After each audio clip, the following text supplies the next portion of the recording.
Everyone. We will now call today's Housing, Urban Development, and Zoning Committee meeting to order. Madam Clerk, can you please call the roll? Alderman Cone. Present. Alderwoman Schweitzer. Alderwoman Sanye. Present. Alderman Browning. Chair Clark Hubbard. Here. We have 5 present. You have a quorum. Great. I'll accept a motion for the approval of the minutes from Tuesday, October 17th, 2023. So moved. Madam Clerk, can you please call the roll? Alderwoman Schweitzer. Alderwoman Sanye. Aye. Alderman Browning. Chair Clark Hubbard. We have 5 aye votes. All right, with that, we've approved the minutes. I will get right down to the agenda.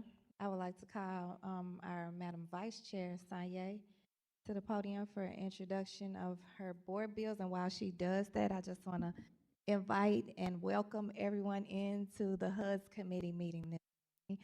If you hear me talk sometimes, you know how much value I put in being able to hear and listen and gauge our constituency and our neighborhoods and our community's voice. And the committee meeting is the only place where we can do that, publicly do that.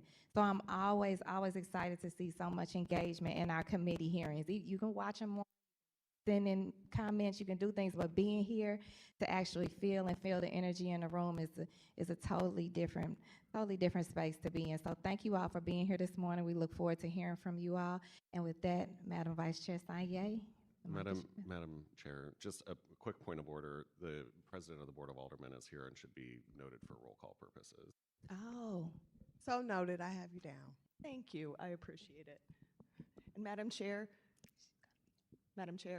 might we want to also just make sure folks know that if you are here to testify, you need to sign in over here. So if you have not signed in, please do that. thank you. Yes, make sure you signed in.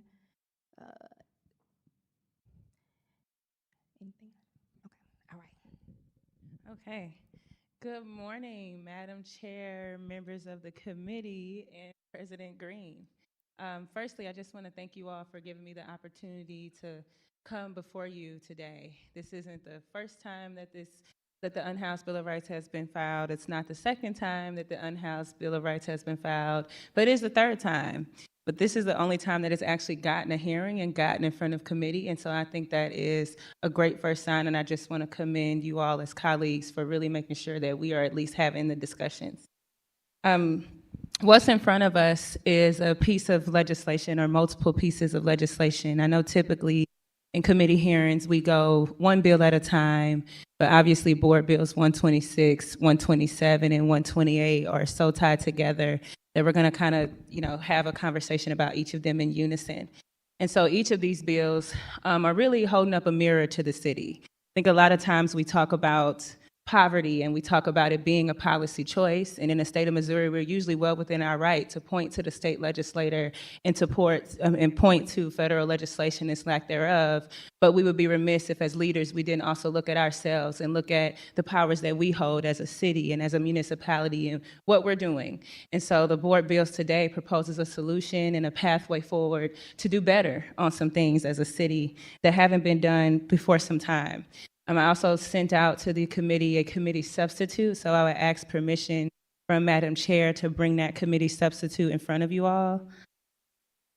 Okay, and so she's given the green light for that. And so the committee substitute came about, first of all, I want to again give each of you your props because each of you were generous with me and gave me your time and sat down and had a discussion with me about the bill and what's in the legislation, and that hasn't always happened.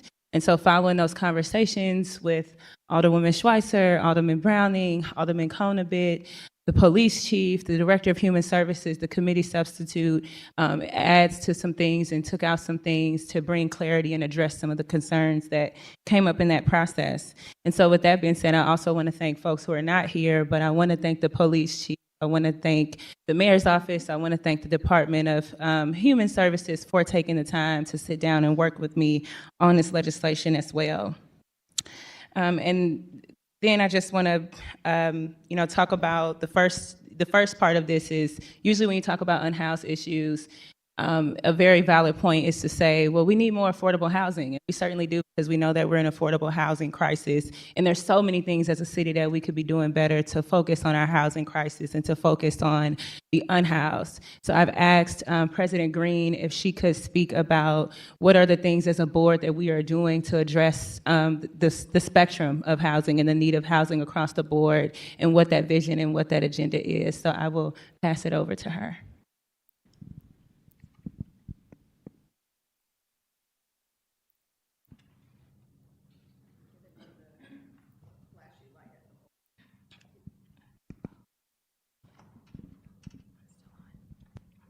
I think it's on now. Okay.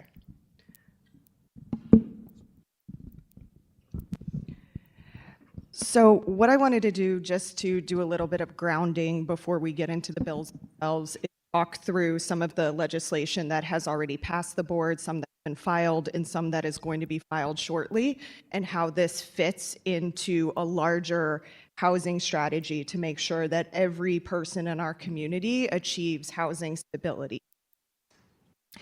There are basically 4 areas that we are looking at housing: preventing housing instability and homelessness, facilitating the continuum of care, and when we talk about the continuum of care, that is shelters and services from the lowest barrier, things like safe camping areas and safe havens, to emergency shelters and transitional housing, to permanent supportive housing. There's an entire continuum that we have to be supporting. And then the third piece is that preserving and creating affordable housing, and the last is supporting housing development overall. We know that based upon the affordable housing report card that came out previously, between city and county, we are short about 35,000 affordable housing units. And we can't look at that as just a county issue, that is a city issue as well. And so a lot of the strategy that we're using at the board is things that we have taken from that report card, taken from other pieces of housing data that has been provided to us in order to make some good decisions. So on the preventing homelessness end, I want to walk through some of the things that have already passed the board and some that are coming. We passed right to counsel thanks to Alderwoman Clark Hubbard earlier this summer. That is aimed at helping prevent some evictions. And we know when an eviction gets on somebody's record, it makes it difficult for them to secure housing in the future. So we want to try to mediate that, keep it out of court, keep those evictions off people's records. Second thing is the universal basic income pilot. That's the $500 a month for 500 families with kids in St. Louis Public Schools. Again, that's to provide stability. We know that 1 in 5 kids in St. Louis Public Schools is unhoused. And so that is aimed at creating more stability in the lives of those kids. We've also, through our ARPA allocations, passed home repair funds that are pretty historic in nature.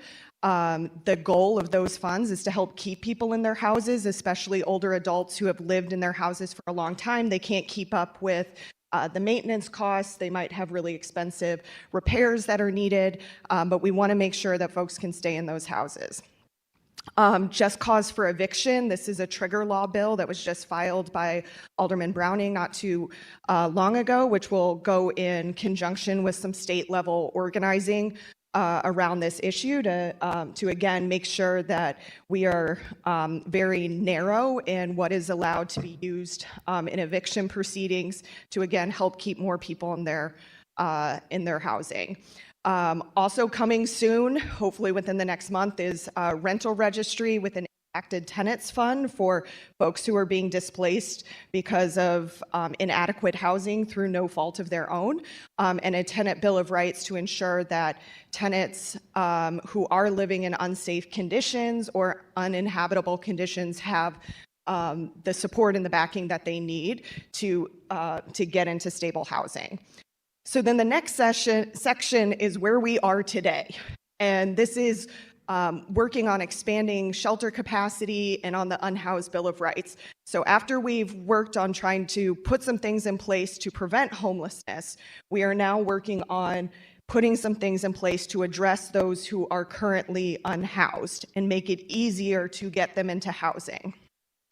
The third piece is increasing affordable housing.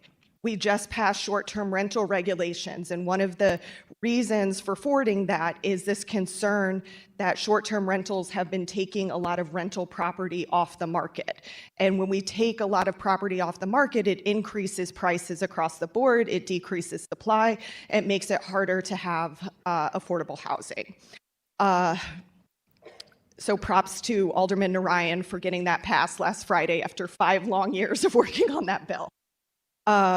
Accessory dwelling units has also been introduced by Alderwoman Clark Hubbard. This is a piece, again, to help us grow more housing in our city. This, once it passes Planning Commission, this will allow for us homeowners to create, a house or a unit that is maybe a garage apartment or a basement apartment that, again, helps us to increase that housing stock.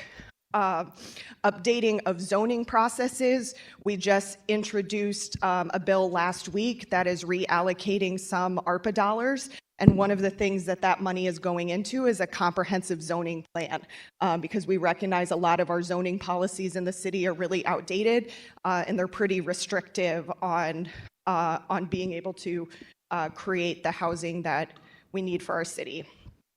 Part of that too, I'll go a little bit faster here, but inclusionary zoning and linkage fees. Inclusionary zoning is where you set aside a certain number of affordable units to, in a market rate development. This works to make sure that we're not concentrating poverty and wealth in certain areas, but we're much more holistic in the way that we are approaching it. And then supporting housing development. Last year, thanks to Alderman Cohn, we passed a bill regarding tax incentives that work to standardize a lot of that process. If we standardize it, we can make it easier for development to happen in this city because everybody's playing by the same rules. That bill passed last December, and we are currently working on getting some data from implementation over the last year, and we'll use that to refine that bill in the next session. And then we've identified already that there's some greater kind of tax abatement accountability tools that we need to put in place, like making sure that people pay their taxes before they are allowed to receive more funding or more tax incentives. And then this session, we also created a special committee on decreasing red tape that, again, is looking at a lot of our permitting systems, trying to figure out how to better streamline processes within the city so we make it easier for housing to be built in the city without having to jump through so many hoops. So I just wanted to start us off with that so that there's an understanding that this bill is not in a vacuum, that it is a part of a larger strategy, and to address housing insecurity in our city, we have to be focusing on every single one of these areas. We can't just be focusing on one or two of them. We have to be focusing on it all. So with that, I will turn it back over to Alderwoman Sanye. Thank you. Okay, so Sorry. okay. The first thing that I want to do is ground us a bit here in who we're talking about. I think a lot of times when we think about the unhoused community, we get a certain image in their head. So when you think of an unhoused person, who is it that you picture and who is it that you'll visualize? How old are they? What's their race? Do you imagine them to have mental health issues? Do you think that they're unemployed? Do you imagine them to come from domestic violence relationships? Do you picture veterans? Do you picture children? Do you picture families? Are you picturing people of all genders, of all races, of all sexual orientations? And so just to ground us in some facts here, when we get that image, some factual things that we know is that nearly 2,000 St. Louis residents are unhoused. And again, this is from data that's here, but this legislation is holding up a mirror to our city. And I would definitely say that there's some validity in saying that the data collection around our unhoused community is so is very difficult and disjointed. So this may not be, there may be more folks unhoused in this, but we know at least 2,000 folks are unhoused. You all know that I talk often about my time serving as a member of the Board of Education for St. Louis Public Schools. And, you know, for me, prior to having personal experiences, it impacted. But then when you serve in a district with 18,000 kids, and 1 in 5 of those kids don't know where they're going to sleep that night. 1 in 5 of those kids are only getting their meals from the school district. And you're really seeing that struggle, but you're hearing a community talk about the need for better and thriving schools, but just realizing that children and families in our societies, the safety net is not working. And so 1 in 5 of them are unhoused. But I'll also say that according to how data is collected in the school district, you only count folks who are officially unhoused, but there are families who move 9 times in a school year, and there's only 9 months in a school year, and there are families that had a different address every couple weeks, but because they always technically had an address, they don't count. But I really want to make sure that when you're thinking about what we're going to discuss today, that this could potentially house children and house families, and that those are a part of the groups that are in this. Studies suggest that nearly half of unhoused people are employed. I'm sure as alders, we've all been getting emails, and some of the emails say, well, we should be passing policies that help taxpayers, and we should focus on the people that live here. But the reality is that people who are unhoused are often a part of the working poor, that they work jobs that don't give them, you know, the wages and the benefits to afford housing, and they do pay taxes, but they are in a society without support. Domestic violence is a leading cause of homelessness. What we do know is that at least 1/4 to half of the women who are in shelters are there because they're in domestic violence relationships.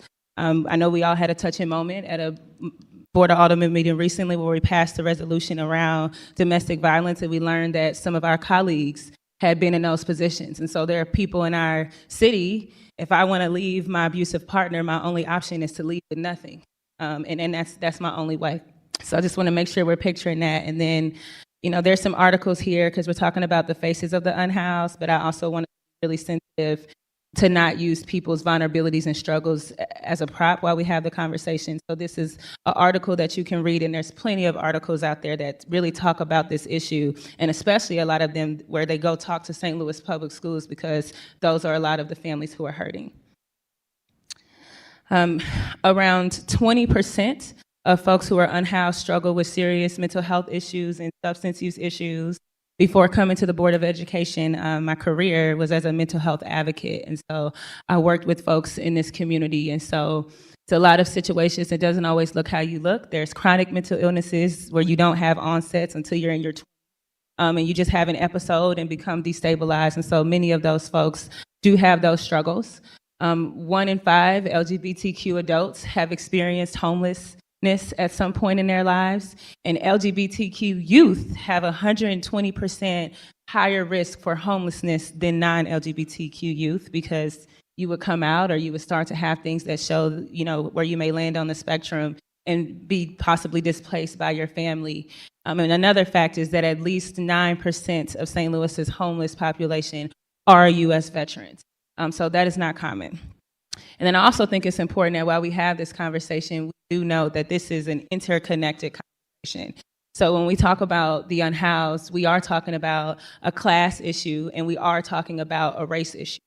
Black St. Louisans are 4 times as likely to be unhoused as white St. Louisans. And I know many of us are familiar with the way that systematic racism works, and here's another manifestation of that. And then that gets us into some important things that are in the bill. I know that the plat and petition process is in place for shelters when they open. And so for those who don't know, the plat and petition process is a process, you've got to get 51% of signatures within a 500-foot radius. And so 0 shelters have opened in the past 15 years using that process. And what I would say to my colleagues for this is if we had a process in place for liquor licenses, and it had led to 0 liquor licenses being dealt in the last 15 years, we would have changed it month 3. If we had a process in place for development and public subsidies, where we hadn't given a TIF or an abatement in the last 15 years, we would have changed it month 3. What I would bring in front of us is one of the reasons why this is okay is because this serves a vulnerable population who doesn't always have the most resources, who are, they're at a very risky position, and it serves poor people. So for 15 years, we have not looked at this process. And so I want to make sure I raise that to my colleagues, because I know we're looking at a number of systems within our city and thinking about what needs to change, and this needs to change. 13% of special residential units have opened in the past 15 years using the Platinum petition process. So this bill also addresses some of those, and so there are some that have went through. But again, I would say the same thing. If 13% of liquor licenses have been approved, we would have changed it.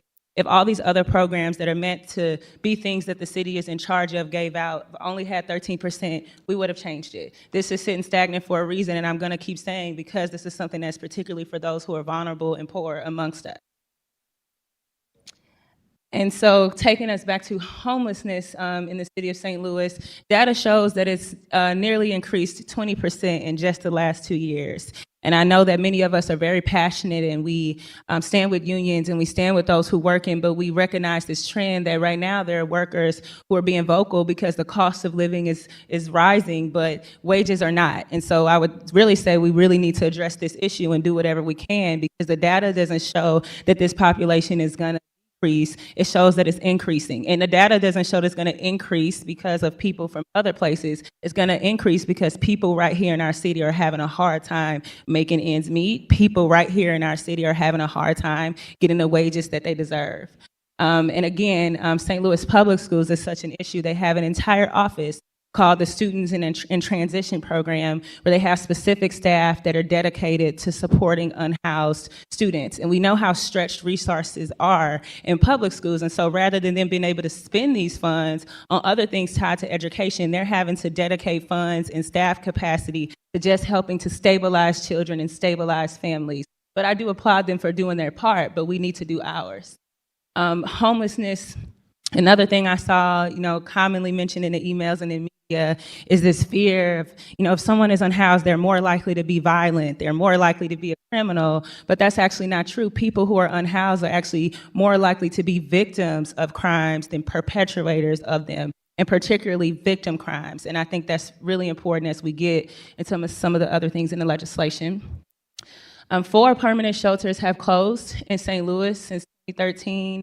And that does not account for temporary shelters that have closed, because we all know that every winter there's pop-up shelters in our communities that come. And so those places don't count because they're temporary, but you do see a trend of shelters going the temporary route because they're more likely to be able to do that than to do the permanent process that involves this Platinum petition.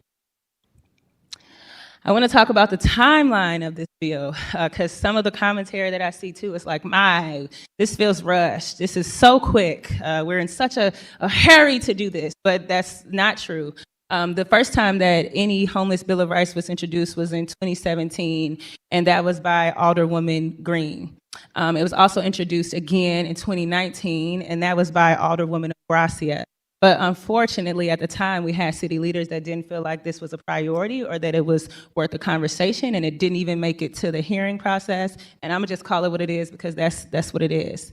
And then in 2021, we, after the election of Mayor Jones and another election, we had our first ARPA allocation for intentional encampments. That's also in the legislation, but again, I'm just highlighting that I'm not the first one talking about intentional encampments being a solution, that our executive actually tried to give funding to these types of efforts.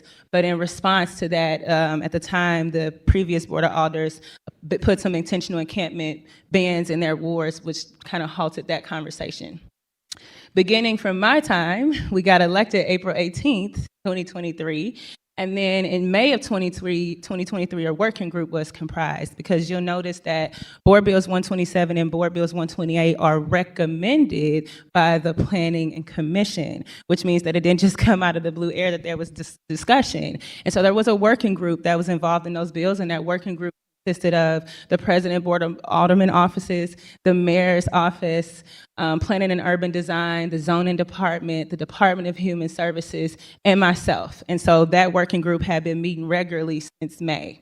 And then in July of 2023, Congresswoman Cori Bush introduced her Unhoused Bill of Rights. Again, I want to talk about that because this is a topic that our society and our state and our city is talking about. And there are leaders in various spaces that are doing everything they can to help this issue, from the federal level of Congresswoman Cori Bush to the state level of State Representative Kimberly Ann Collins. And we have an opportunity to do what we're supposed to do at the local level as alders to stand in solidarity with this. And then in August of this year, again, after all of these previous discussions, after work with these folks in all of these departments, after learning a lot, right? Because I also want to highlight, I've seen some of the conversation and say, you know, she's new, and this is such a complex bill, and that's absolutely true. I'm new to being an alder, but I'm not new to the issue of the unhoused. I'm not new to governance, and I spent several months sitting in meetings and learning about these things and hearing from our staff and our city departments about their thoughts, and ultimately they recommended what is in Board Bill 127 and 128. And so in August of 2023, after conversation with the President's office, the folks in that working group, and Continuum of Care, and various other community providers, I mean, I really can't list out all the folks who I met and have talked to over the previous months, or the folks who let me come into their facility and get a tour, or the folks who sat down and answered all of my questions, or sat down with me and somebody else from city so that we could ask questions. And I really appreciate that. But after doing that, we officially filed all 3 bills in August of this year. And then September, I mean, I think most of my colleagues, because part of this work involved you all, and making sure you all had the legislation, composing a frequently asked questions document, making sure I made myself available to talk to you all and answer any of the questions that you may have had, and have done that all the way up until now, which is October 2023.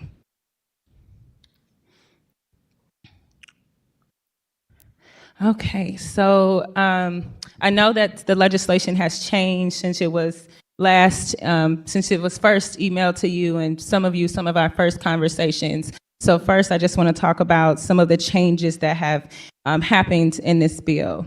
After meeting with, Chief Tracy, members of this committee, advocates, and several other folks, there were some changes that, were moved forward. And so one of those changes is the previous Bill of Rights section has been moved to the preamble to affirm that it was existing rights under federal law. I know some of my colleagues were just concerned that if the Unhoused Bill of Rights was listed in a way that it was originally in the legislation, that we were kind of establishing some rights at the municipal level, but those things that are in there were really establishing at the federal level, so we've moved it to the preamble section. You'll also notice that the public urination and defecation has been struck out of the bill.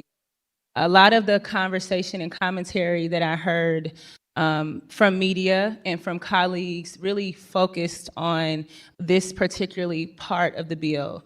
And so for me, I understand that as someone who is trying to legislate and wants to get this to a position that it works for everyone, that you will have to do things and you will have to make adjustments. But I also do want to make sure that we talk about that, because in our city, a part of what we're doing right now is putting people in impossible situations. Because you're unhoused, so you do not have a place to go to use the restroom. And even in the 7th Ward, you are often not even wanted on the sidewalk in front of businesses. So the option that many of us have of going in restrooms and businesses, they don't have. And so I'm unhoused, I don't have housing, I don't have a bathroom there. I'm usually not allowed to enter private establishments, and then my city will give me a citation or a ticket for public urination and defecation while not providing any public bathrooms. A part of this conversation is that we have to say that folks who are in our unhoused community are human beings, and they have human rights, and we have to do everything that we can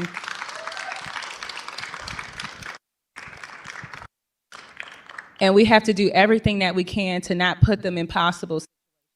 And again, for some of us, what is as simple as, oh, it's just a citation, you can take care of that. You're already unhoused, and so you're likely already chronically poor. And now you've got a citation, which can lead to other consequences, which can prevent you from getting housing and be held against you, or can prevent you from getting employment. And so in that way, we are perpetuating poverty. And that's what you do when you criminalize the unhoused issue. You perpetuating a system of poverty, because rather than putting things in place to help people, we're shunning them away and putting them in situations where they're forced to make decisions that are now criminal, or they're forced into jails and other systems. But for the sake of this legislation, it has been struck out. But I was happy to see all of the passion that I learned that so many of my colleagues had about public bathrooms. And I hope that we can revisit that conversation. There's also been some updates to the safe camping areas here, with an added for security requirement, with feedback from the police chief. You know, obviously I know that intentional encampments have not been done before, and so it's a very new thing and a very new conversation. People's top priority is safety, and it's mine too, because you want this to be safe for everybody involved. And so we wanted to make sure that we put that feedback of making sure that should we get to that point of establishing safe camping areas, there's proper security in place. And then there's also been some language to align us with safe camping language that is in this state statute. So I know another thing that some of my colleagues mentioned was concerns. Can we do this issue? You know, the state, they've used some language, and I get it because our state is very anti-poor and very classist, and usually does tie our hands in every way possible. And so have they done it? But you can pull up this state statute and you can view it. And so we are allowed to have safe camping areas to the point where the state has actually told us, should you have a safe camping area, here are the things that you need to have in them, such as mental health supports and other things. So in the committee substitute, that language has been added so that we are doing this within the parameters that the state has outlined for us. All right. And then we can jump right into the bills. For Bill 126, the first section is decriminalization. I am only going to talk about from this point forward the things that are left in the bill. So anything that's been struck out, I've taken out. But of course, I'm happy to take questions on any version of the bill that my colleagues want to discuss. But the first thing that we are repealing is aggressive panhandling, which is municipal ordinance number 67918. I think that, you know, there's a lot of questions about like why do these things? And so the first two things that we're doing is banning these, and this includes what is listed here as loitering, and also aggressive panhandling is what it's called. And there's good reason to believe that they actually run afoul to two federal cases that have protected these behaviors under the First Amendment.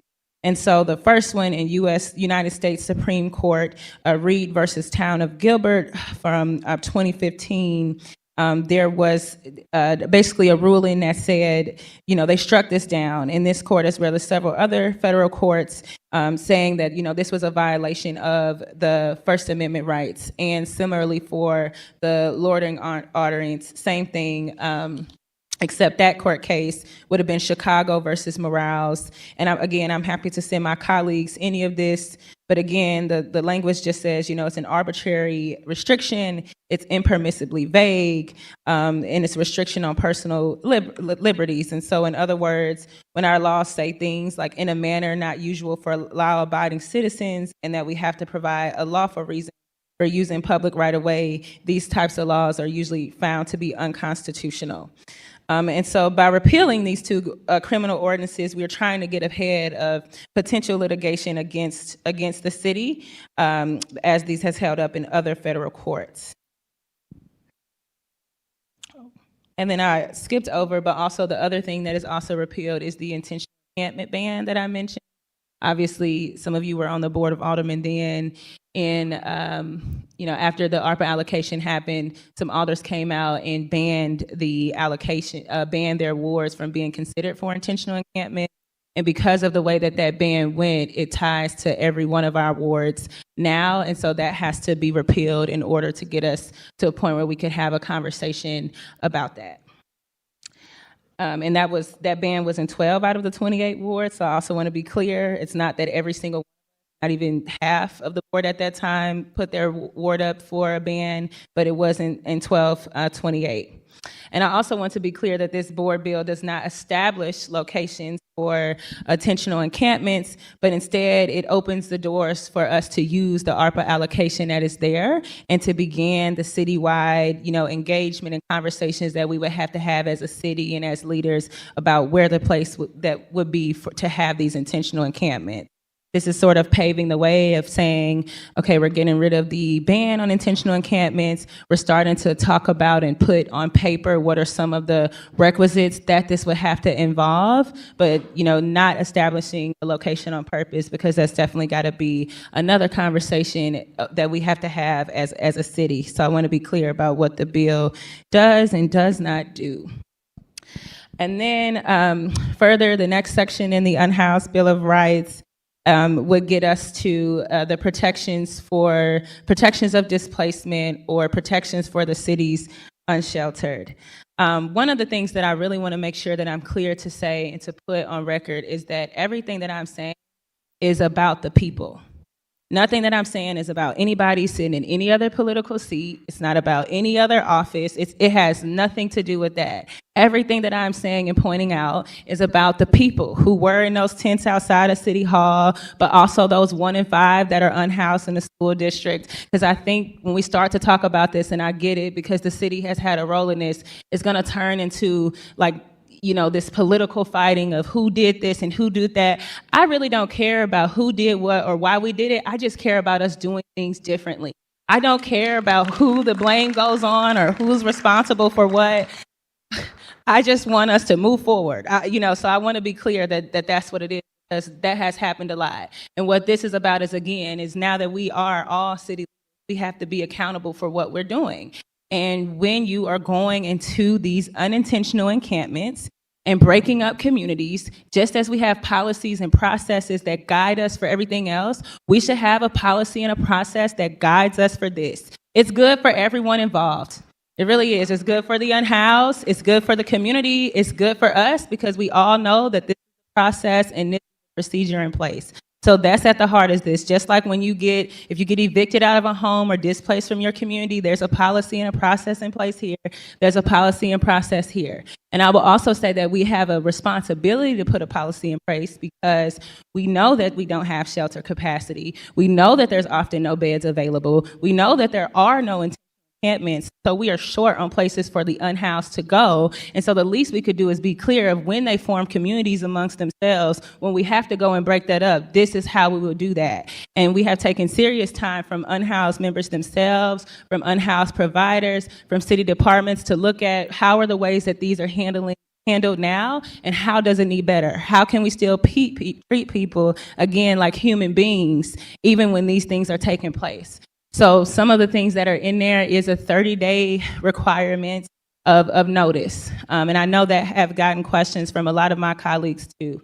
Why 30 days?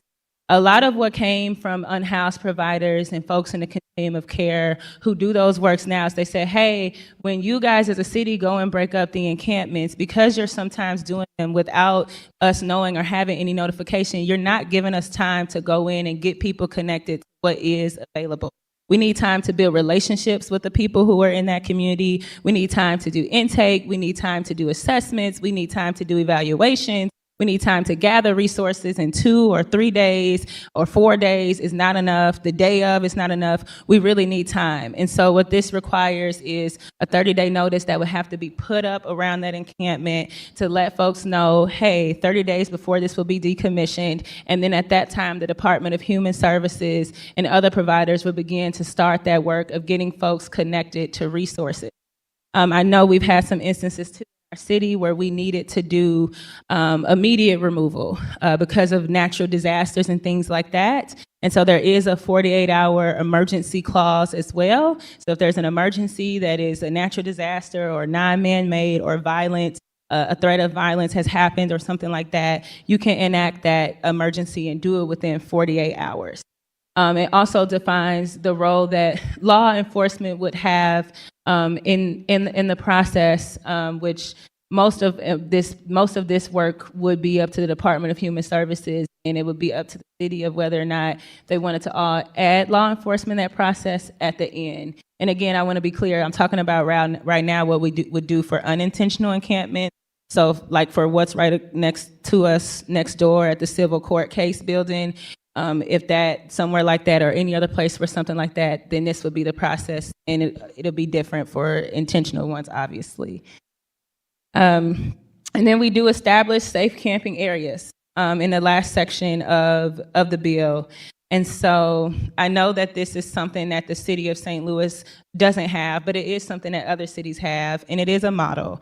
And I know that a lot of times one of the biggest arguments that we see, that I've seen in some of the public commentary or in emails is, oh my, if we do these safe camping area programs, then we will be attracting unhoused people and our city will be overwhelmed.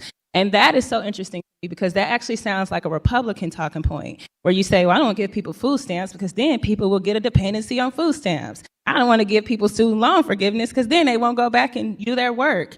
And so this idea that if you put resources in support of people, that you're attracting people who the city is not responsible for, it just totally neglects the point that the unhoused are already here.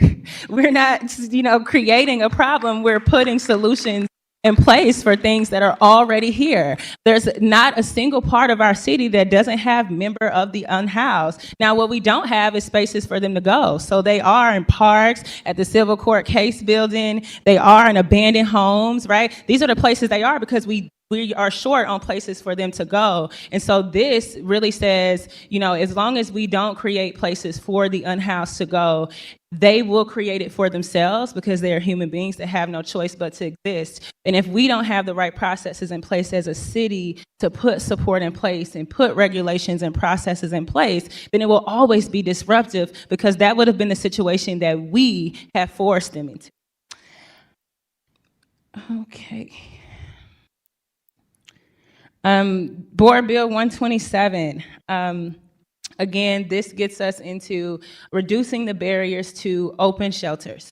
So during my time in the school district and then over the course of these months, one of the things that providers have told me is I have everything that I need to expand capacity except the ability to navigate the process that the city has in place. I met plenty of providers, and I'm sure we'll hear some testimony to talk about that today, where they are ready to grow and they are ready to expand, but they're unable to do it because of the Platten petition process. And again, the Platten petition process, 51% of residents within a 500 feet area have to, affirmatively sign the petition. And I actually want to clarify that it's not just residents, it's actually just registered voters. Because I know a lot of people are like, democracy and all of this. And it's actually a little undemocratic to have the conversation just limited to people who are registered voters. And that's what the current process does. And then also what I would pose to each of my colleagues, because we have to run campaigns, we have to run for office. When you knock your doors and you do your universe, what % of people come to your door to answer your call when you're trying to tell them that you're running? I'm pretty sure that it's not 51% of people who come to your door. And even if they do, 51% of those people would not be yes. And so this is, again, just talking about an unfair barrier and an unfair challenge that's in place. We as elected officials that represent our community are not required to do that specific form of engagement. The other thing that we really have to talk about this Platten petition process is actually a very narrowing conversation. Because if you are at home, if you are not at home, you have missed your opportunity for engagement.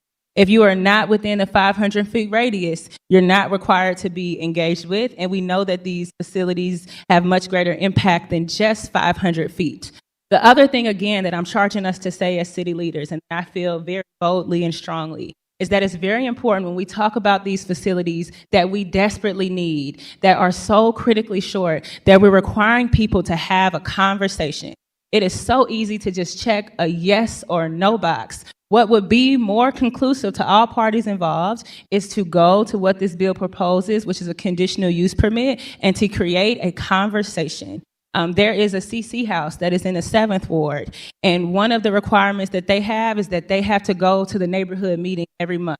And that was something that was agreed upon between them and the community. And the conditional use process allows for those things to be put into place. And so it says, listen, these are the things that the city requires and that we think every shelter should have, but also we want to make sure that whatever the neighborhood and the specific facility feel like are also needed, that there's an opportunity for that.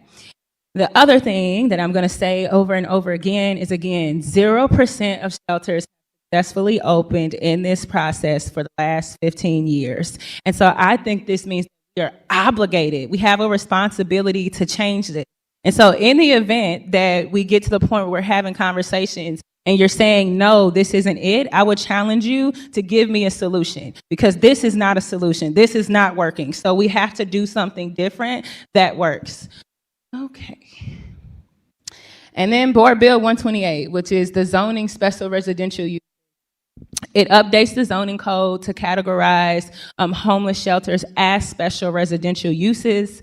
It encourages the creation of small shelters to be, and I want to be clear, when we say small shelters, like it says in that next line, we're talking about 8 beds or less. And so micro shelters is what they're called. And these micro shelters have a high rate of success when folks can focus on smaller groups of people. You're opening up the people who can be providers, because you can then be a church, you can be a nonprofit, maybe you have less capacity, but the capacity that you do have, you can do the intensive case management and the social services and the mental health support and all of those things, because you're able to focus on less people.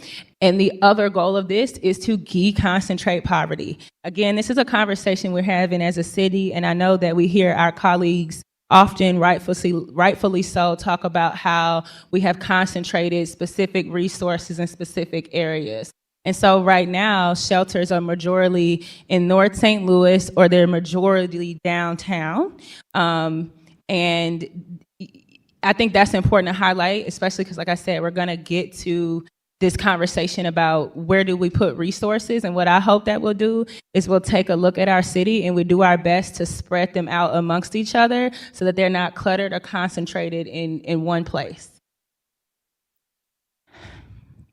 And then these are just some pointers to talk about the plat and petition process versus the conditional use process. The only other entities that require plat and petition process right now are the retail liquor license process, secondhand dealers, and dog parks. Again, like I mentioned earlier, it creates a very narrow conversation because your only option yes or no. And then also, as a part of the conditional hearing process, anyone, whether you oppose or support, will be able to give testimony and have their voices fully heard. And then also, as a part of that process, the facility has to give notice and a wider range of folks in that community to let them know that they're coming. Strengthening conditional use process. There's some precedent with recently passed legislation for short-term regulations and some other things that we're working on that kind of point to the need to strengthen this process, and I would agree with that. But we also do have the precedent of doing these things where in those bills, there was some things done for those processes for short-term regulations, and some things that are also in the liquor license bill that helps to kind of strengthen this process. All right, and with that, I am just going to pass this off to the Board of Planning and Commission because Board Bills 127 and 128 are from them. So I want to thank Miriam Keller as well as Mary Hart Berman, who are going to do this presentation.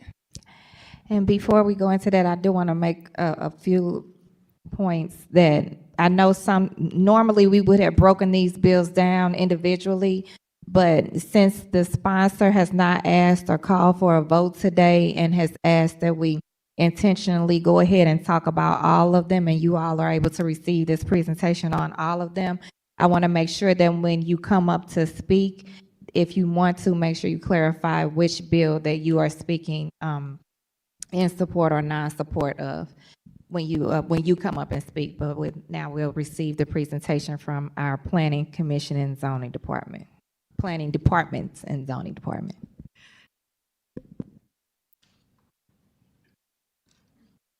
We're working on the slides a little bit, but I'll begin by introducing myself and my colleague. My name is Miriam Keller. I'm a city planning executive for general planning and design with the Planning and Urban Design Agency of the City of St. Louis. We're the department that staffs the Planning Commission. And with me is Mary Hart Burton, our city zoning administrator, who is a wealth of information on all things zoning. And so we were asked here to present today some of the kind of thinking and research that really shaped the working group's approach in the regulations outlined in Board Bills 127 and 120. So these are the board bills that relate to the plat and petition requirement for special residential uses, and then, of course, the zoning text amendment for special residential uses. And as has been referenced, the zoning piece, as do all zoning text amendments, went before the Planning Commission in September, and they reviewed it, discussed it at great length, and did recommend it to the Board of Aldermen. And I just want to thank members of the Planning Commission for their work in that.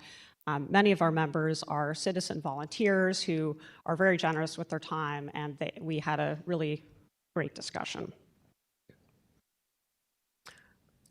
So just again, to kind of clarify what Mary and I will be speaking to are the regulations related to Board Bill 127. So that's amending Title 25, which actually deals with buildings and construction rather than zoning, removing the plat and petition requirement for these special residential uses, which I'll describe in a moment. And then also the zoning text amendment in Board Bill 128. So that amends the zoning code, of course, Title 26.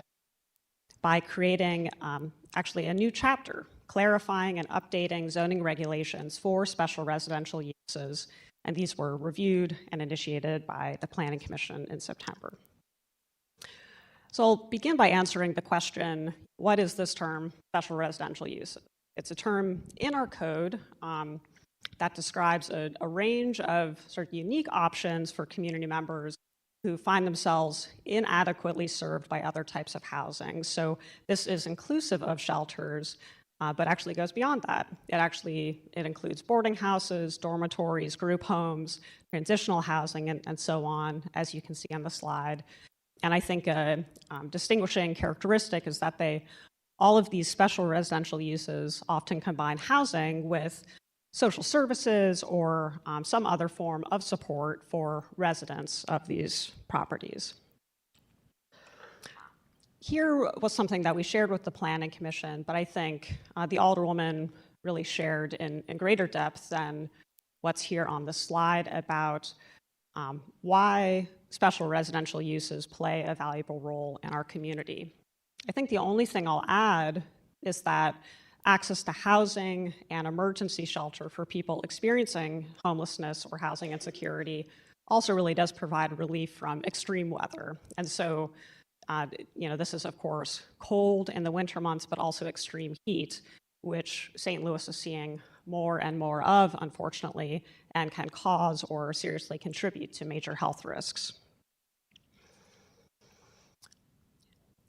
And again, this kind of puts on one page the two parts of the land use regulation process that somebody seeking to open a special residential use in our community would have to go through. So there's the plat and petition process, as the Alderwoman described, and this is a requirement that an applicant submit a drawing or plat of the property and its relationship to surrounding properties and buildings, and then go work to collect signatures.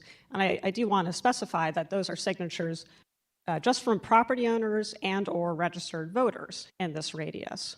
So not all residents, just in the ordinance that describes this section, it is just property owners and registered voters.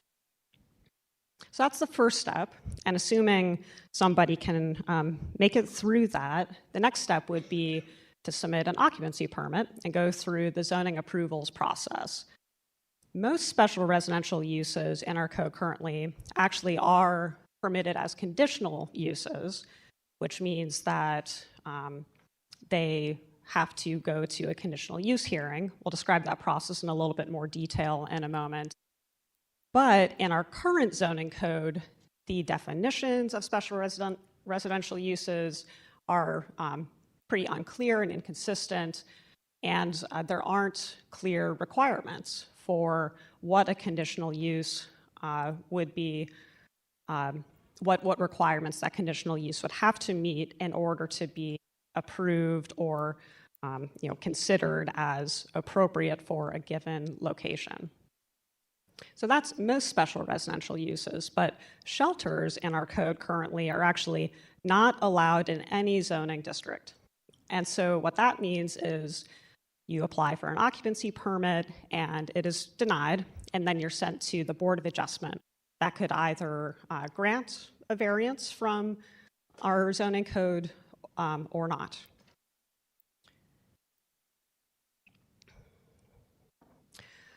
So the zoning text change, this is just a simple overview of what the regulations in Board Bill 128 do. A lot of it, for those in the audience who have read it, and of course the committee, is actually just cleanup, like removing references from two special residential uses that are sort of scattered in other parts of the code, so that all of the regulations can be clearly organized in a new chapter. And what that new chapter does is it clearly defines special residential uses. It establishes sort of clear baseline site requirements that they all must meet, and then additional site requirements for shelters, and then specifies districts in which they can be permitted by right or considered conditional uses. So here I want to kind of shine a little bit of light or share some of the research that our working group did to inform the approach here. One of our starting points was, we're not the only city with a zoning code that addresses shelters. How do other cities approach this issue? We looked at 6 cities, you can see them listed here, that were selected for different, sometimes overlapping reasons. Some have a sort of demographic or economic similarity to St. Louis. Some are in Missouri, so operating under the same state law, enabling our zoning powers. And then some, including Portland, Buffalo, and Rolla, all fairly recently updated their regulations. So we thought it'd be valuable to take a look at those. Here are some key findings from that research. In all cities we reviewed, shelters, and I should specify that this research really did focus specifically on shelters rather than special residential use as a whole, because we knew that that would be sort of the greatest or largest policy change question, since they are currently not allowed anywhere. So that is what our research focused on, specifically regulations for shelters. And we found that in other cities' code, shelters are allowed in at least one district, often in several. It was common to see policies that encourage smaller shelters. So what that looked like typically is permitting them by right in certain districts. We didn't see anything like a plat and petition process in any other city. And we did see, though, very clear definitions for shelters and other special residential uses. And this may seem a little wonky, I suppose, but from an administration point of view, it's very important to be able to determine what proposed use falls under what definition, because that relates specifically to where they can or cannot be permitted and under what conditions. So we really honed in on the importance of the clarity of those zoning definitions. And then a 5th key finding was that other cities had clear site requirements. So that means a shelter, whether permitted by right or as a conditional use, had to, as just a baseline, meet conditions related to operations, cleanliness of the site, having contact information of somebody overseeing the property, and so on. But this research really did reinforce that St. Louis is an outlier among these cities reviewed for our just outright exclusion of shelters from all zoning districts, and the use of this plat and petition process as part of the sort of regulation process. Here's a table that compares how other cities do not, or conditionally allow shelters in different types of zoning districts in the city. So on the left, you can see the rows relate to different types of zoning districts. And then, of course, the columns are the cities. And NA refers to a shelter is not allowed in that zoning district. A C refers to it is a conditional use, meaning it gets a special hearing. And then P it means it's permitted by right. So on the far right, you can see St. Louis's current allowance related to shelters, which is, again, not in any zoning district.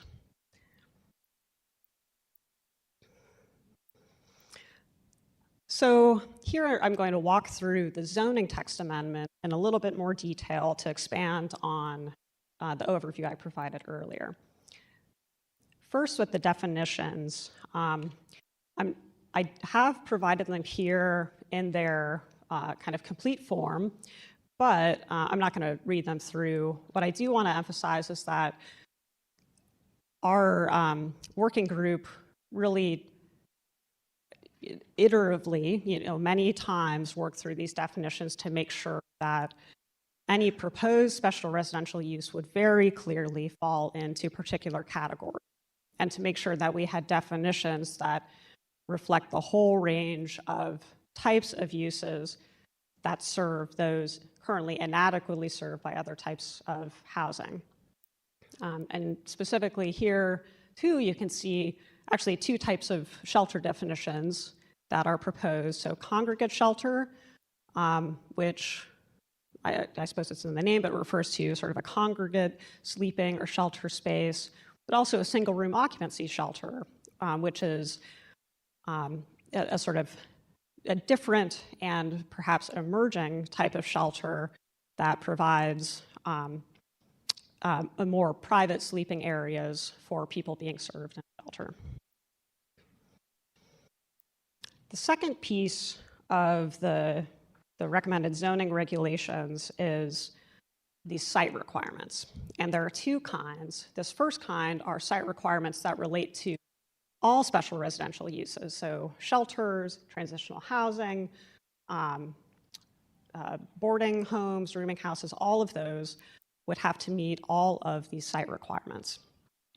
And you can see there are kind of different themes here. I'm not going to go through one by one, but many relate to management of trash and litter on a property. Some, no selling of liquor or alcohol on property. Number 7, I do want to point out, is that the premises shall not be issued a public nuisance notice. 8, the facility shall abide by the noise ordinance, and then a couple of requirements related to parking for staff. What these site requirements mean is that they would be communicated upfront to anybody seeking to open any number of these uses, and they would have to be met. They could also be added to in the context of a conditional use hearing. And if a facility does not maintain compliance with these site requirements or conditions, that means that the permit could be revoked. Now, in my understanding, there's always an effort to allow a facility the kind of good faith chance to come into compliance with requirements. But if that does not work, a revocation hearing will be scheduled and a facility could risk losing the permit. So these site requirements really are an important part of what is being proposed because they set sort of a clear and upfront standard for what's expected for these units or these special residential uses, I should say. And they were also written in a way that can be fairly and clearly enforced and administered, because in our zoning code, all of that enforcement falls on the zoning section. And so what really matters is that the site requirements can be properly and fairly enforce, that they have a clear meaning, and that enforcement involves powers that the zoning section actually has, which may not, and I think Mary Hartburn can expand on this, but right of entry, for example, is not a zoning enforcement power. Anyway, these were very, very carefully tailored. They could be added to, but these are the proposed site requirements for all special residential uses. And then there are additional site requirements for shelters. So you can see a requirement that there should be at least one sleeping accommodation per person served, that sleeping accommodations shall never exceed the occupancy limit, which is actually determined by the International Building Code. So, by the way, none of this changes anything about the building code or its enforcement. There's a requirement to demonstrate that there's a written operations plan to make sure that the service providers have a plan for meeting the needs of the people they're serving. 24-hour per day contact information for the facility, continuous on-site supervision, and then also this distance requirement that no shelter may open within 250 feet of an existing shelter, whether single room occupancy or congregate. So here on the next two slides, we wanted to provide a little bit more information about what that conditional use permit process really looks like and what that revocation process really looks like. So for that, I'm going to turn it over to Mary Hartburn. Thank you. So beginning with the conditional use process, it all comes about when someone applies for the building permit or the conditional use permit. It's determined by the zoning district they're in, and it's determined they need to go to a conditional use hearing. So we set that hearing within 30 days. It's noticed per the ordinance, so we post the site 15 days in advance. Oh, sorry. Okay. We post the site 15 days in advance. We advertise it in the city journal 15 days in advance. And even though we're not required to by law, we update it to our website so that people can access that. We also share the agendas as they come out. Like I said, they come out 15 in advance, so they're shared with the stabilization. They can share it with the neighbors, and then they're also shared with the alder person so that they'll know what hearings are coming in their ward. The public hearing is held by a hearing officer from our office. They take any testimony in support or opposition to the agenda item, and then they make a finding, and from the finding, they make a recommendation to BPS. It's the Board of Public Service who actually issues the conditional use permit. And then the applicant is notified from the Board of Public Service what that decision was. The Board of Adjustment process is a little bit different in the sense that when someone applies for a building permit or an occupancy permit, and it's in a district where it's not allowed, then they have the right, as any use, if they're denied, to appeal that and go to the Board of Adjustment and seek the board variance through the Board of Adjustment. That process is noticed the same way as a conditional use hearing. It's just that it is held by a 5-member panel that's appointed by the mayor. And they are a registered architect in the state of Missouri, a registered real estate agency in the state of Missouri, and then 3 members at large from the community. The board holds the public hearing. They make a decision that day at the public hearing, and then the applicant is notified in writing, but they're also notified that day after the hearing what the decision was.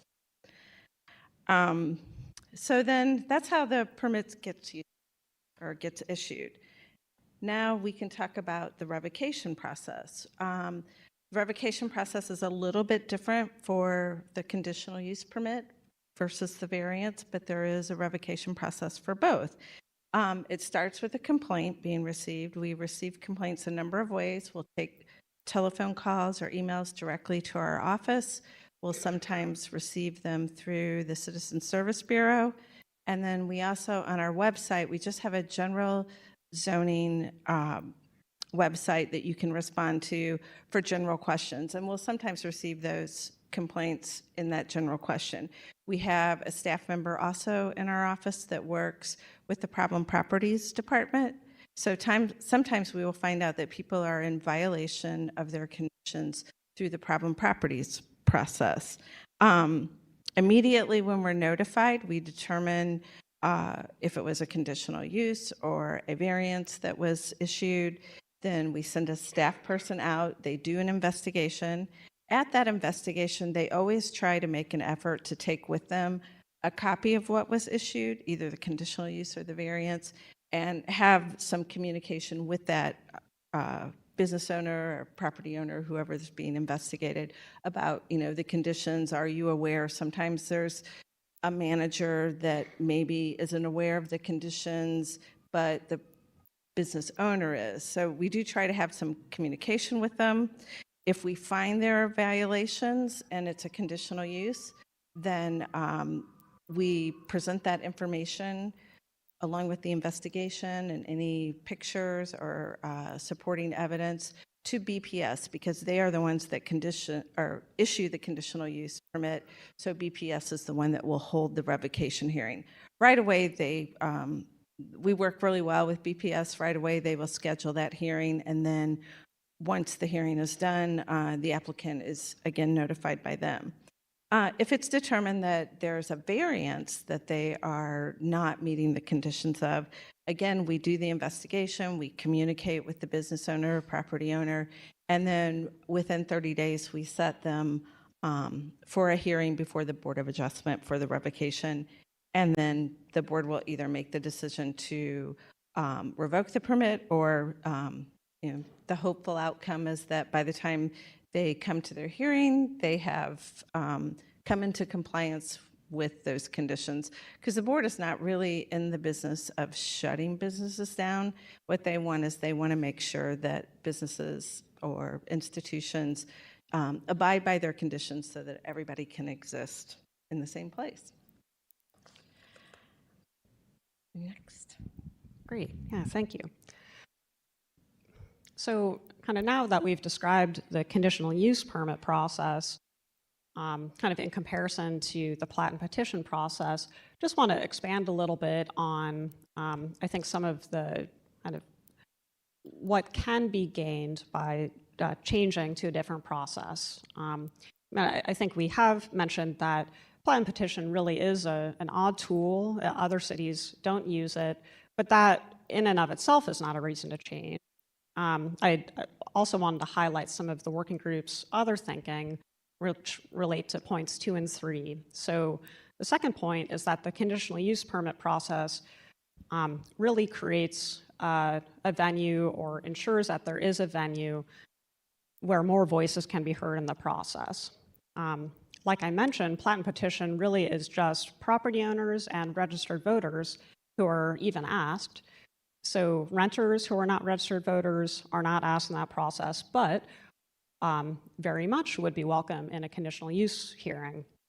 Of course, potential beneficiaries of a shelter or really other special residential use, or their advocates, could have a say in the conditional use process, as well as service providers who are actually seeking the permit. The conditional use hearing really provides a venue for all of those voices to be heard and ensures that proposals get that chance. But I think the third point here, too, is that offering a more workable legal pathway reduces the incentive for workarounds.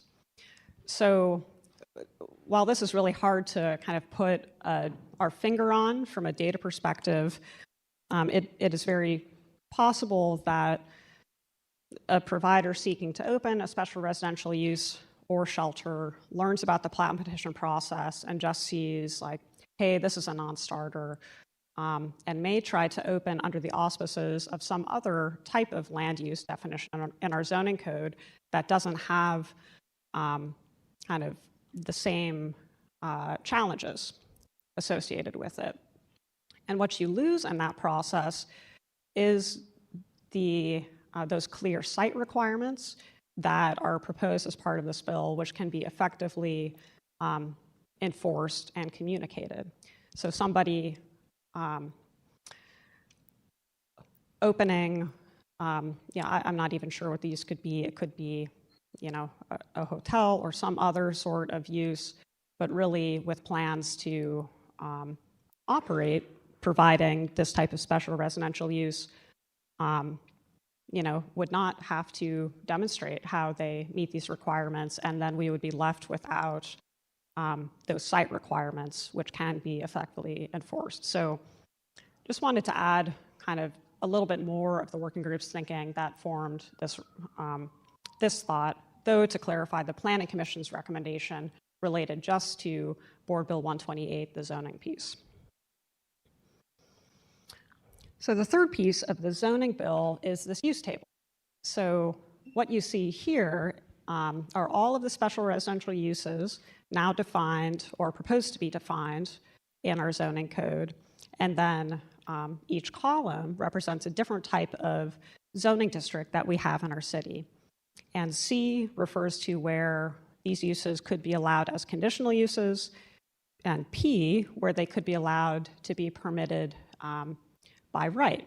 Now, even uses permitted by right would have to meet all of the site requirements, but you can see here, like other cities, the proposal is to create an incentive or kind of lower the barriers to operate these smaller shelters, which can be more easily integrated into surrounding context, and maybe which even are kind of preferred by people in need of services.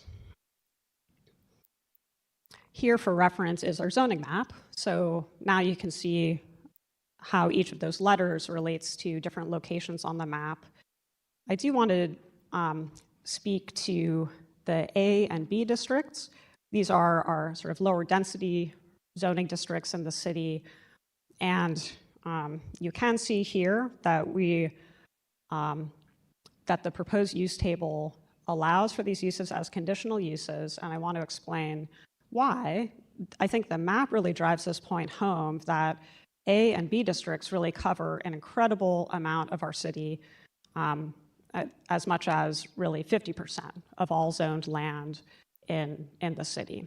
And so we especially with the knowledge that some uses could really be smaller, that there's a whole variety of uses under consideration here, we didn't think it would be very forward-looking to cut out just half of the city as a possibility for locating these uses. But this use table is part of what is to be considered by the board. Now, this is my final slide here. Now we've gone into some detail, but this circles back to now with the proposed regulations, how that compares to those other cities we were looking at. So on the far right now, you can see how St. Louis's zoning regulations would stack up. So conditional in the single-family residential uses, and then by and large conditional with the exception of those much smaller shelters, which would be permitted but still subject to site requirements. I'll note it's really quite difficult to compare zoning codes between cities. They're all different in many different ways. That's what the footnotes refer to, but just wanted to offer a high-level summary. So with that, I will conclude our presentation. Happy to answer questions or proceed however you would like. All right, thank you so much, you all. You all are so impressive, your passion as well as knowledge for this zoning and for zoning codes and how we will work them and move them forward in the city. I have asked my colleagues since we have access to you all regularly, if we can yield our questions to you all so that we can allow time for the constituents that have taken the time out to come and so that we can hear from them. And then if they bring up any questions or specific things, we will relay them to you and have you all be able to answer them and get back. And I would ask that maybe you come back to an additional hearing to hear from questions from us, as well as I'm sure we'll have colleagues that'll have questions from the presentation as well. So thank you so much. Absolutely.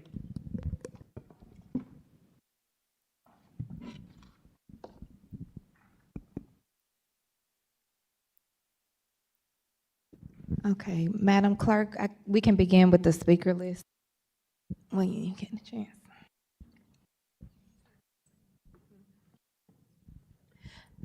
Since, again, we have so many, it's exciting. We normally swear in each speaker, but what I'm gonna ask, and depend on you all to be honest about, is I'm gonna ask that everyone in the room that has signed up to speak, if Madam Clerk can swear you all in at once, that way when you come up, you'll already be sworn in and be able to go right into your 3-minute testimony. Do you affirm and tell the truth? Do you affirm and swear to tell the truth, the whole truth, and nothing but the truth? Okay, thank you. First speaker is Barbara Click in support of Board Bill 126. Thank you for the opportunity to speak today. I appreciate all the work that is happening, that is going on. It seems positive. So I am the Reverend Barbie Click, manager of Trinity Food Ministry at Trinity Episcopal Church in the Central West End. I'm also a deacon in the Episcopal Diocese of Missouri. I also live in Ward 7 in Gravois Park, South City. I work with and live amongst those citizens who are unhoused and those who are in danger of becoming unhoused. Poverty, as we all know it, is a razor-thin edge. A week-long bout with the flu can mean a loss of a job and trigger a swift change from being safely housed to suddenly unhoused. We kid ourselves if we think we are exempt. The reality of being homeless is absolutely terrifying. I see it often. Where to sleep or feel safe is an immediate cause for alarm. Yet that's just the beginning. Where is one to get a drink of water, or food, or even a place to go to the bathroom? How can a person stay safe? It's so easy to recognize a person who has recently become homeless. There is that panic that just covers their entire face. Becoming homeless is traumatizing. And if 6 to 8 hours of sleep each night is necessary to our health and well-being, what does that predict for someone who has no place to sleep except with their back against a wall or under a stairwell or behind a dumpster?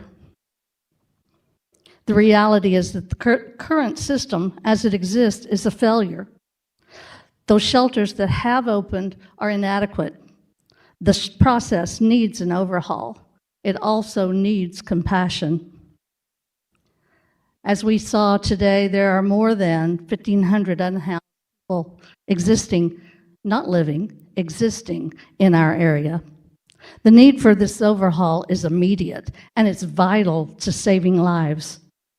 There are vulnerable teenagers who have been put out of their homes and are in extreme danger of being trafficked for sex, for drugs, for both. Fathers are separated from their wives and their children because the mother and the children are allowed to stay with relatives while the father is not. Our elders are found throughout the city with no shelter, no food, no water, and inadequate clothing. In reality, we should be ashamed. Our dogs are welcomed at local restaurants, outdoor restaurants, while people are not. People who are hungry, people who need to go to the bathroom, or simply want to wash their hands. Even our dogs are allowed the crumbs beneath the table. There are uncounted numbers of mothers with children who live in their vehicles.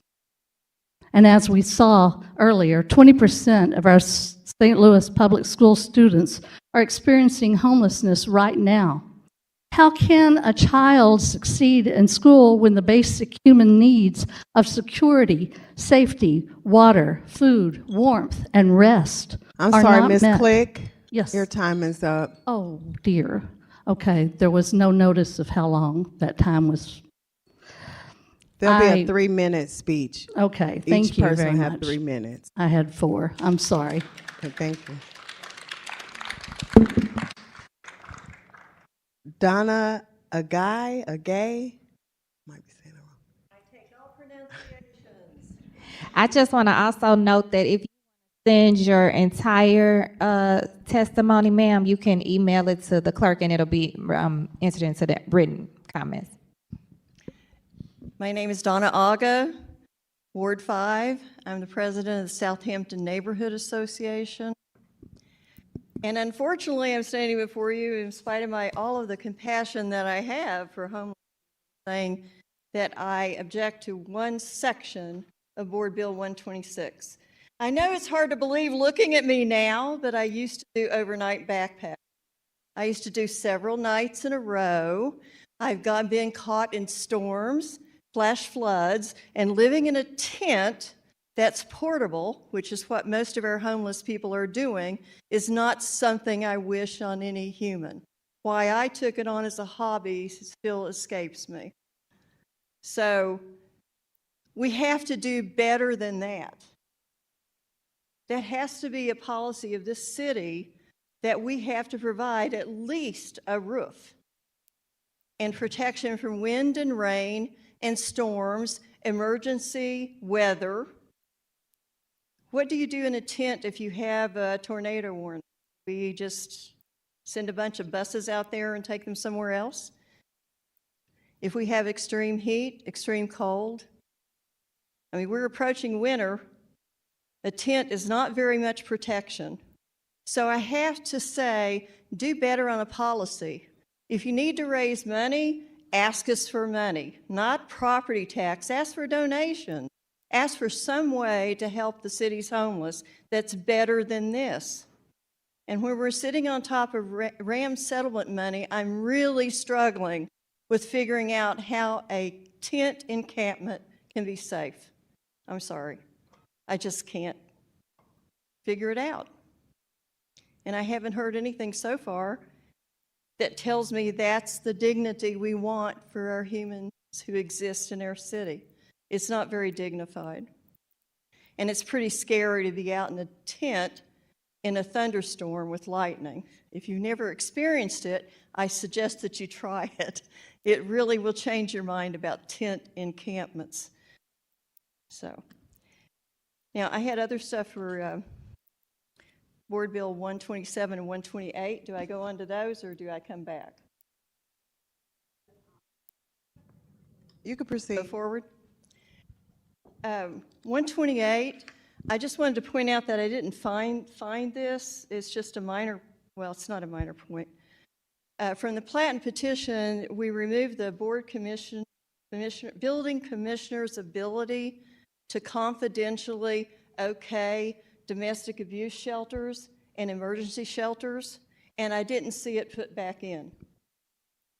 Now, that may be me just not being able to read properly, but I would think you want to maintain that confidentiality for those types of shelters. So that's, and please, and I'm willing to be wrong on that. If it's in the bill, I'm fine with that. But I didn't find it. I saw it taken out, and I was like, not so sure we need this permanently removed. Now, in terms of Board Bill 128, traditionally rooming houses, boarding houses, group homes, transitional houses, they've all been in multifamily districts, every one of them. I don't think shelters are any different. They fit exactly in that multifamily definition. Yet when I go in to the bill, I'm seeing that zoning districts A, which are single-family residential, and zoning districts B, which are two-family residential, are allowed to have these type of multifamily housing. and I'm here to object to that. I think we have neighborhoods that are stable in those zones, and we have neighborhoods who are struggling to become stable, and they want to have housing for families. And I think the way to get that housing is to preserve those types of zones. Now, I'll give you some math here, because I know the math in my neighborhood. In my neighborhood, we have slightly less than 2,300 Zone A. We have about 400 Zone B, and several hundred Zone C and F. If you're going to put a bunch of small shelters in, I think we have space to put them, at least in my neighborhood, one or two that are in the existing zones C through F. So I don't know why A and B are being considered. Unless you have numbers that prove it otherwise. So I'm going to have to oppose that section of the bill and ask, can you do something different? Permit by right. They make an assumption that there are behaviors around shelters that are not objectionable.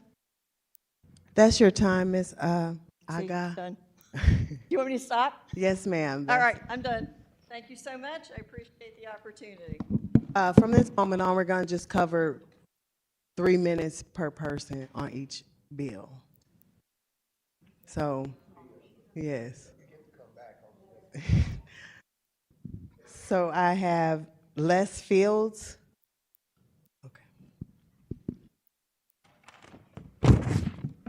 Hello. First, I want to say thank you for addressing our concerns about the public urination, defecation, getting rid of that. We really appreciate that. I really appreciate that too. Okay, is that better? Okay. Thank you for addressing the public urination and defecation concerns. I still have a concern on the aggressive panhandling. And I'm looking at the old literature that was available online. So aggressive panhandling is a person to believe they are being threatened with bodily injury, a criminal act upon them, a persistence in panhandling, to touch, intimidate, compel, or force someone to give a donation. And I think not having a prohibition of this activity in this bill, in Board Bill 126, is going to cause more harm than good.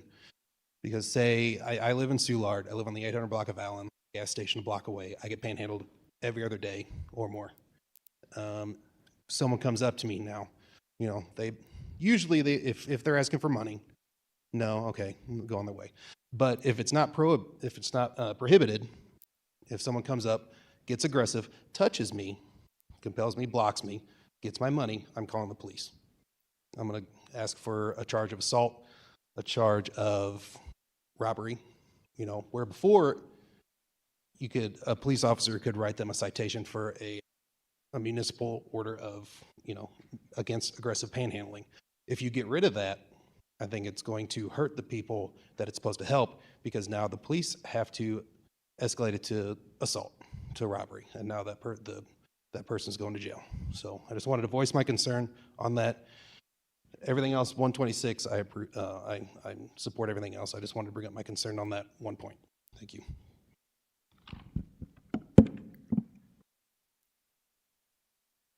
Anthony Cage, speaking in support.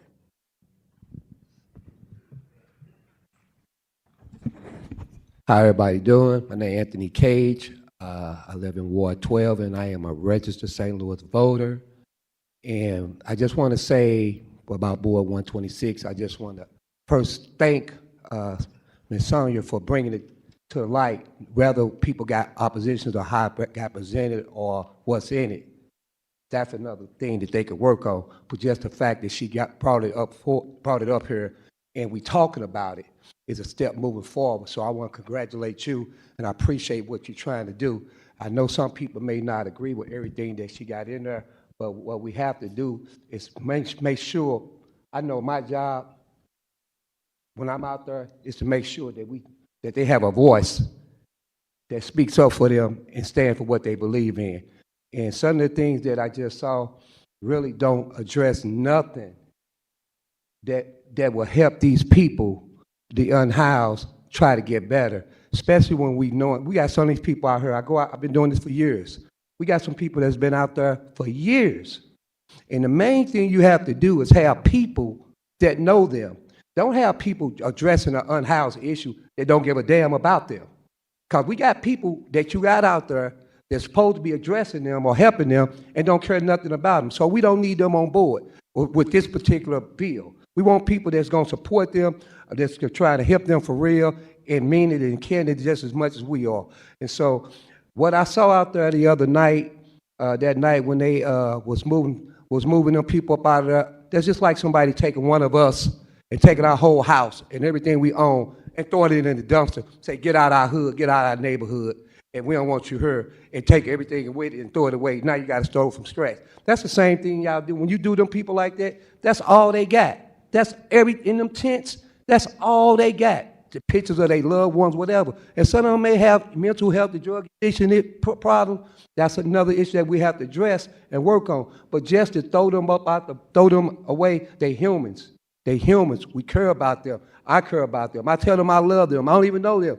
But just them knowing that somebody care about them, it's enough to try to get them to try to move forward and try to help them. And sometimes just us trying to apply, letting them know for real that we care about them, it's more than enough to try to help get them over the hump. We can't just continue to keep ignoring them and only worry about the businesses of the people who try to generate money. These are still human beings that have a right. They probably had a lot of things going on in their life before drugs or mental health or a culmination of things brought them to this level. So we have to address it. And don't keep stopping people that's trying to help them. So if you got organizations and groups and people that's out here that really want to help them, take the funds and the resources and apply it toward these people or Mr. Cage, that want to help them. that's time. And I was, okay, that's good, but I'll be back.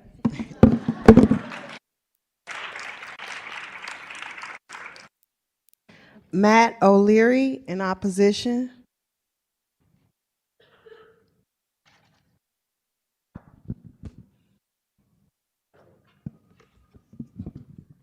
Good afternoon. Thanks for hearing me. My testimony will be based in systems theory, a scientific discipline focused on the behavior of complex systems. Thank you. Our continual failure to reduce city homelessness results from viewing it as a series of snapshots and not a system. While city residents are constantly entering and exiting homelessness, this is only part of the system. The more important part of the system involves people from other places coming to the city to be homeless. The result is that most of those unhoused in the city are not from the city. For instance, the city's 2012 Moving Forward study surveyed the 70 homeless residents of the riverfront encampments. Only 38% were from the city. The rest were from elsewhere in the region, outstate Missouri, and other states. This is the dominant factor in the city's homelessness system. For the last 20 years, since I served on the 2005 Task Force to End Chronic Homelessness, I've been watching the city's system behavior. Every time we throw more resources at homelessness, whether shelter, housing, or other services, we grow the problem by importing more unhoused people into the city. For instance, as the city developed its 10-year plan to end chronic homelessness in 2015, the theory was that if we built 500 permanent supportive housing units with supportive services, the 350 chronically homeless persons on the streets would be housed, ending chronic homelessness in the city. The city and its partners largely did everything that was planned. Yet by 2015, there were more chronically homeless persons on the street than before we started.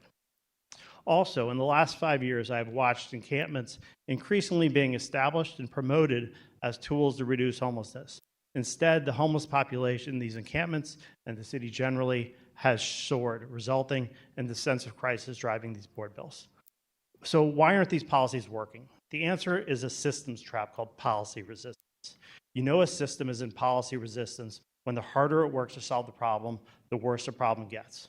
Policy resistance underlies many intractable problems, such as widening highways, not solving the traffic problems of urban sprawl, and law enforcement not winning the war on drugs.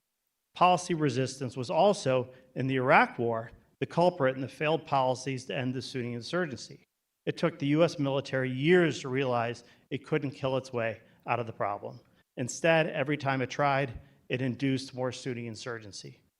The actual solution involved providing the Sunnis with economic opportunity and hope for the future. The city's homelessness system is in policy resistance. The more encampments and shelter we throw at the problem, the more homeless people come into the city and the larger the problem becomes. This is why our homelessness system stays in crisis. When a system offers homeless services without geographic restrictions, the system induces demand for these services from outside of the system. This then eats up resources that could be directed towards helping city residents, the board's actual responsibility. Thank you.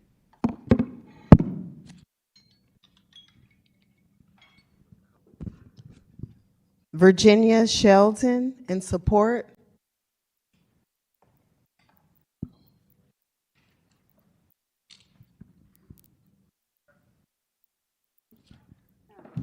So you better believe I'm passionate about this if you guys got me up here talking. You pulled, Shoot. Okay, I've been homeless several times, and I've worked with homeless services, a case manager since Tucker Tunnel, so remember about 15 years ago. And it hurts my soul to see people being treated like that. I'm also on the COC board, Continuum of Care. It's about 70 agencies. And I'm the advocacy chair, which means I'm supposed to be speaking out on behalf of the homeless. I guess by my figures, I say there's probably 2,000 people on the street in shelters and various places. I'm here to ask you to stop the cruelty and inhumane treatment, and let's treat everybody with dignity. Move forward with pride. This is new post-pandemic. We have a chance to, this is a good chance to start new directions and new ideas. And I know everybody's got the smarts and the talent and even the money right now to do incredible things. I think we deserve like equal or even better treatment than refugees and other displaced people, you know, that we're spending millions and billions of dollars. So let's direct some of that back to our homeless on our streets. The safe camping area, it's a start. I think it's great. I think I would like to get it going as soon as possible. You know, we don't have that gap and have to do what we did the other night. And thank you, Megan and Alicia, for all the work that you've done, and thank you all the persons for all your time and attention to this. And help us out here, we need it.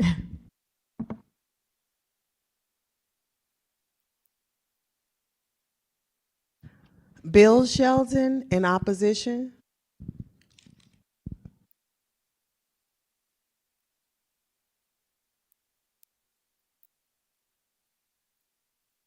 Closer to if you hold the mic closer, okay. Yes. You gotta hit the little button for me. There we go. Are we better? Yes. Okay. I may move around a little bit. I always hold that, lecterns are for politicians and for preachers, and I tend to be neither. I've been a city resident since 1986. My wife and I have owned a business since 1996. We spent 25 years in Soulard, and we recently moved downtown. We need to do better for everyone. Homelessness is a huge problem. These are human beings. But at the same time, I think many of the things that you've proposed here aren't workable. I think we can do better. Thank you so much for removing the defecation and urination. I live with it every single day on my building. You look at me, the optics of me right now probably aren't good. Oh God, here's the old white guy that owns a business. Get off my grass, NIMBY. I'm an IMBY. I'm a block from St. Patrick's. I spent 25 years with St. Peter's and Paul's. I've seen the trash, I've seen the litter, I've stepped in a steaming pile of human crap on the way to a meeting in the morning. If that's a problem, put up porta potties, do a network until we can get permanent places for people to use the restroom. That's a basic dignity that we all deserve. But the reality is, what I would challenge all of you to do is to come up with a solution where you bring in people who are problem solvers, that aren't traditional thinkers, to look outside, to think outside the box and do things differently. We can do better. We're one of America's great cities and we're in decline. So why don't we take this as an opportunity to do something better and find better solutions so we can be a model so we're not following other cities and their failures? These are people that deserve our help, but at the same time, we need things from residents. And I would urge you to please not do away with the Platten petition. If you want to expand it, make it different, make it better. But we cannot take away the rights of people in their homes, in their neighborhoods to have a say in what goes on. We need to do that. Otherwise, and this pains me, I'll put it right through my heart, the most despicable person I know of on this earth is Donald Trump. And if we take away our rights, if we try to strip those away, we're no different than what he did with the election to try to take away people's rights.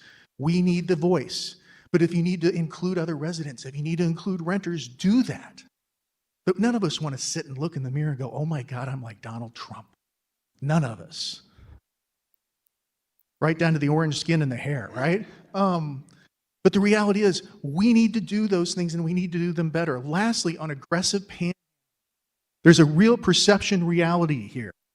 You need to go right away to Explore St. Louis and say, where we're trying to tell people we're safe, and it says panhandling is illegal, take that off right now. I will tell you, as the guy who was the senior creative for the Missouri Department of Tourism, that the biggest problem with getting people here is fear. Mr. Shelton, that's time. So let's not be afraid, let's all do better. We can do better for everyone. Thank you for your time. Tim Travis, in support.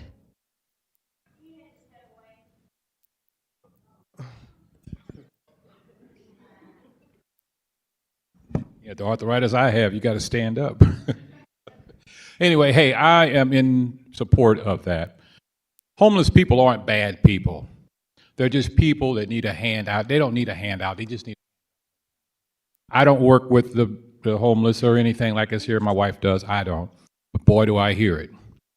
You put up so many obstructions for them that they can't make it. I understand that. They need their own little community, the way I look at it, on an unprofessional view, like they had at the riverfront. I think that was a pretty good setup. You don't want them in sight. They're not in sight. They're out of sight. But yet they have their own little commissioners and their own little departments, and everybody has their own little head, and it works pretty good. Yes, we need to combine that with maybe police, being down there to kind of say, hey, we're not going to have that. We're not going to have this. Don't let it be over so many people. Don't let it be in certain areas. I think it would work perfect. There's more than enough money that comes through this city, through donations, to the government, through grants, to take care of this problem. I just don't see, I don't understand. I will give this one scenario. I have never been homeless, but I lived in a tent for 7 years because I worked with the government and I did tree removals at different lakes. So I know what they go through being in a tent in storms and rains and lightning and being all this kind of stuff. But I made good money doing it, but I can kind of understand that if you can't stay here, then where the heck are you supposed to stay? You keep shooing them off everywhere they go. Give them some place, and I don't mean them as in other people, the you people, just the underprivileged, a place where they can set up, I say, tiny houses or their tent communities where it's safe, no more than 20, no more than 30 maybe, whatever it may be. Put some portable potties down there so they'll have somewhere to go. They got the little portable water things. Come on, this is 2023. There's more than enough technology out here that we can set up, or they can set up something that can work. Homelessness, that's not here in St. Louis. It's in St. Charles, it's in St. Peter's, it's everywhere. I see them under the bridges out there. Trust me, it's everywhere. We need to get it together and help them in any way we can. And I say we as people because they are human beings just like you and I. Thank you.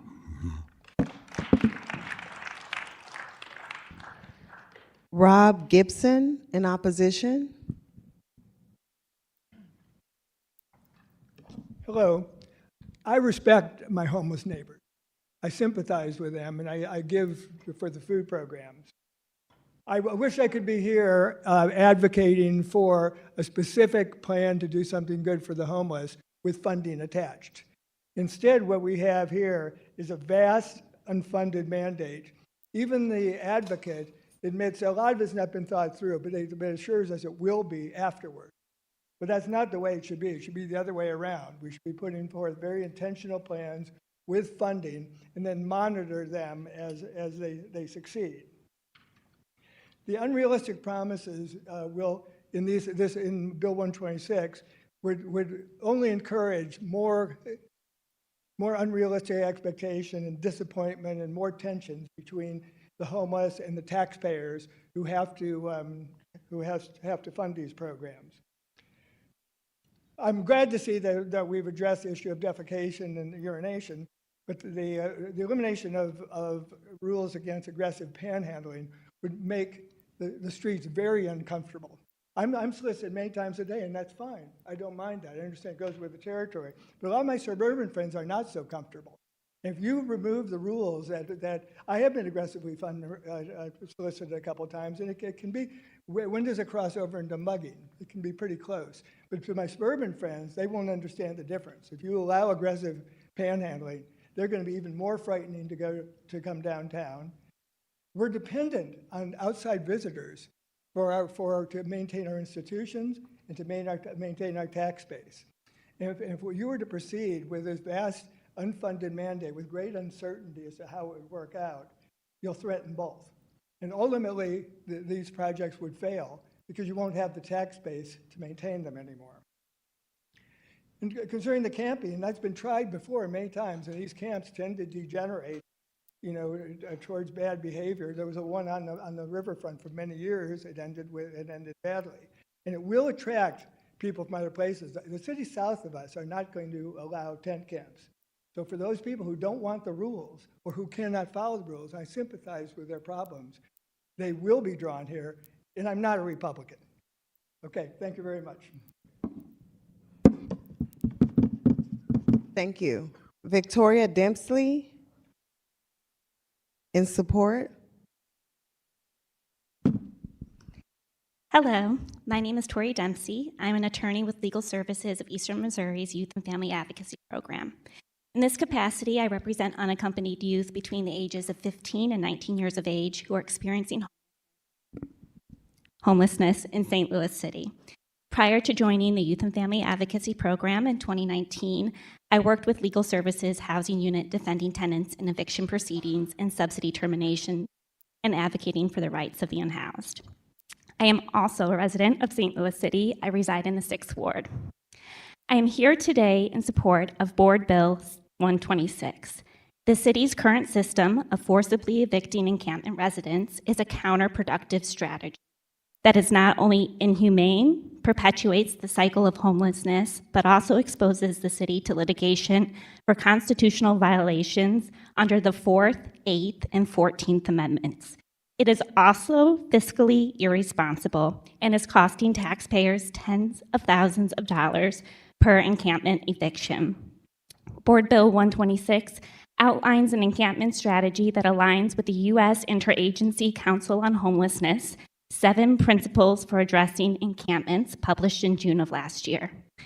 The Interagency Council found, among other things, that the only effective strategy for addressing encampments and homelessness is to ensure that there is shelter and housing available prior to the displacement of individuals and to develop pathways to permanent housing and supports for those residing in encampments. When encampment residents have no alternatives for housing or shelter, including low barrier options such as intentional encampments, they have no choice but to reestablish encampments elsewhere within the city, thus resulting in a perpetual loop of encampment evictions that accomplish nothing but re-traumatizing residents. This practice of displacing rather than housing and providing services to encampment residents does nothing to address the root causes of homelessness. In St. Louis City, the number of individuals experiencing homelessness has only grown over the last 6 years, with the most current point-in-time count estimating that over 1,200 individuals are experiencing homelessness in our city. Further, as of September of this year, in St. Louis City, from the date an individual becomes homeless, it takes an average of 483 days for that individual to secure housing. This means that most individuals in our community are experiencing homelessness not for brief periods, but for periods in excess of 1 year. The impact of homelessness on individuals' health has been widely researched. That research finds that those experiencing homelessness experience a high incidence of death at a younger age and of preventable conditions. A higher prevalence. That's time. Thank you. For the Thank foregoing you. reasons, I support board. Once again, you can submit your comments to the clerk. Tom Scheffler in opposition.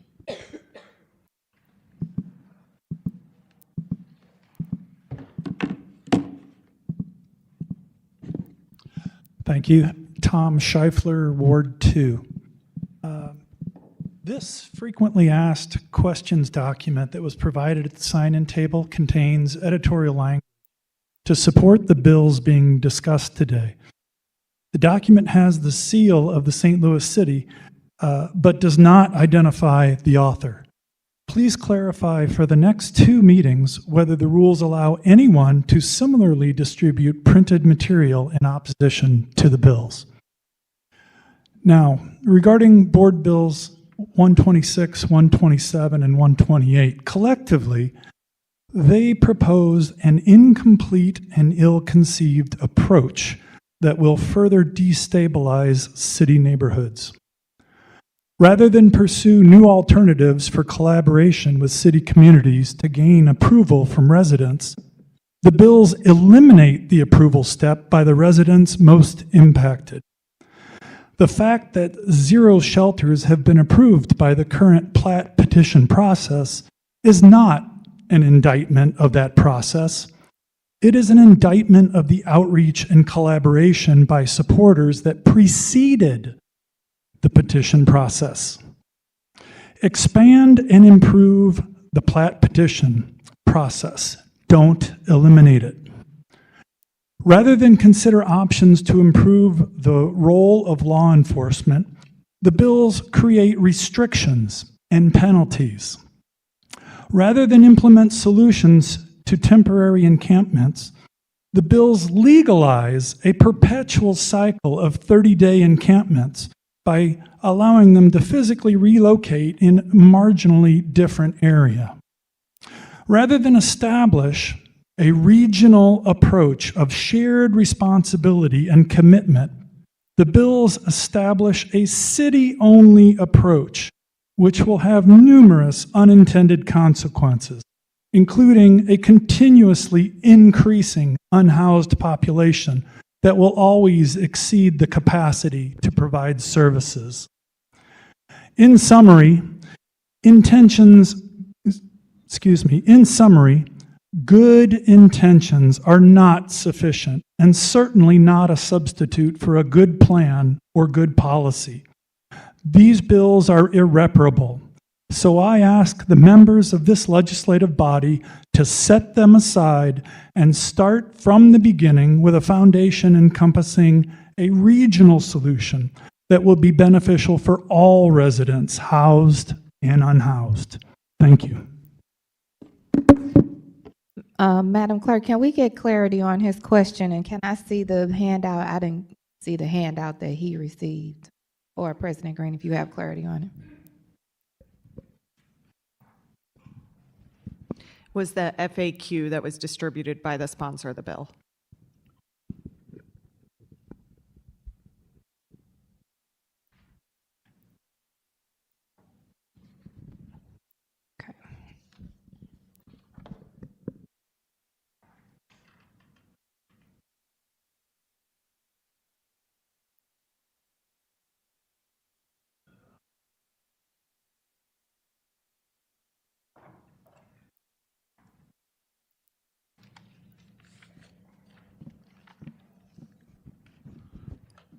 Madam Chair. Oh. Can I just make a reminder? Anyone, whether you're pro or con, in favor or opposed to this, can always submit your written comments to the clerk, which will be disseminated to the committee. So feel free at any point to email those over, and we'll be happy to review them as well. Eugene Hubbard in support.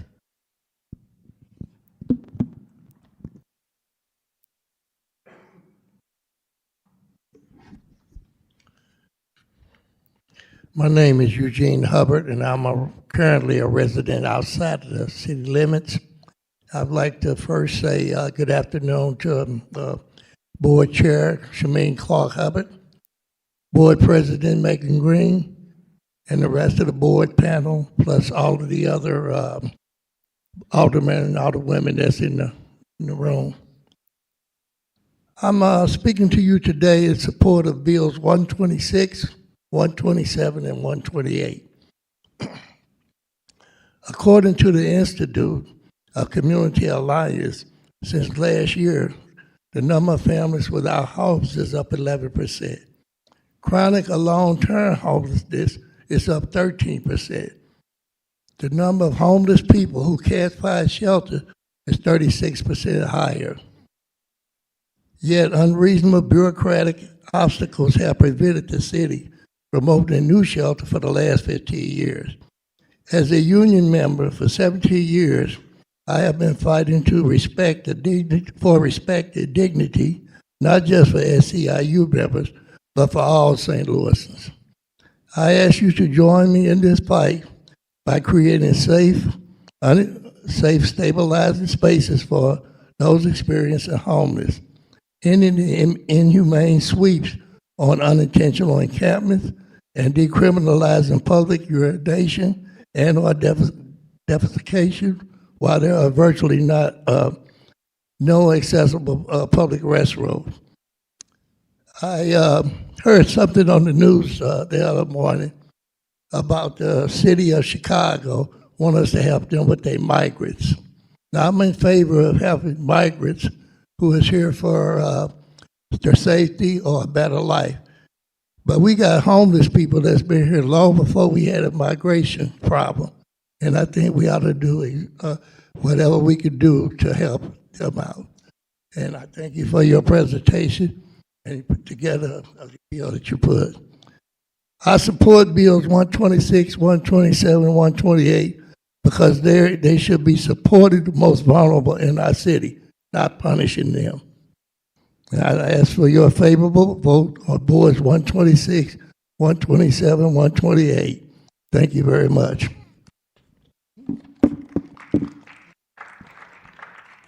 Elkin Kistner.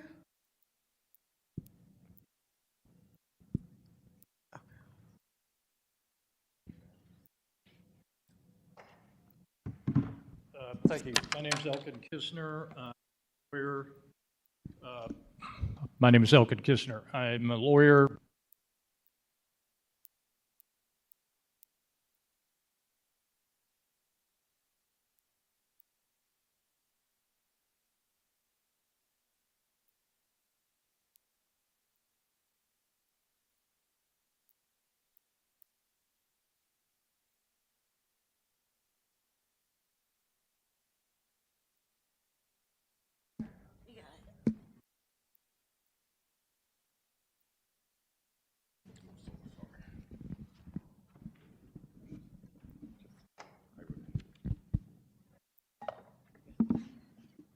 Thanks.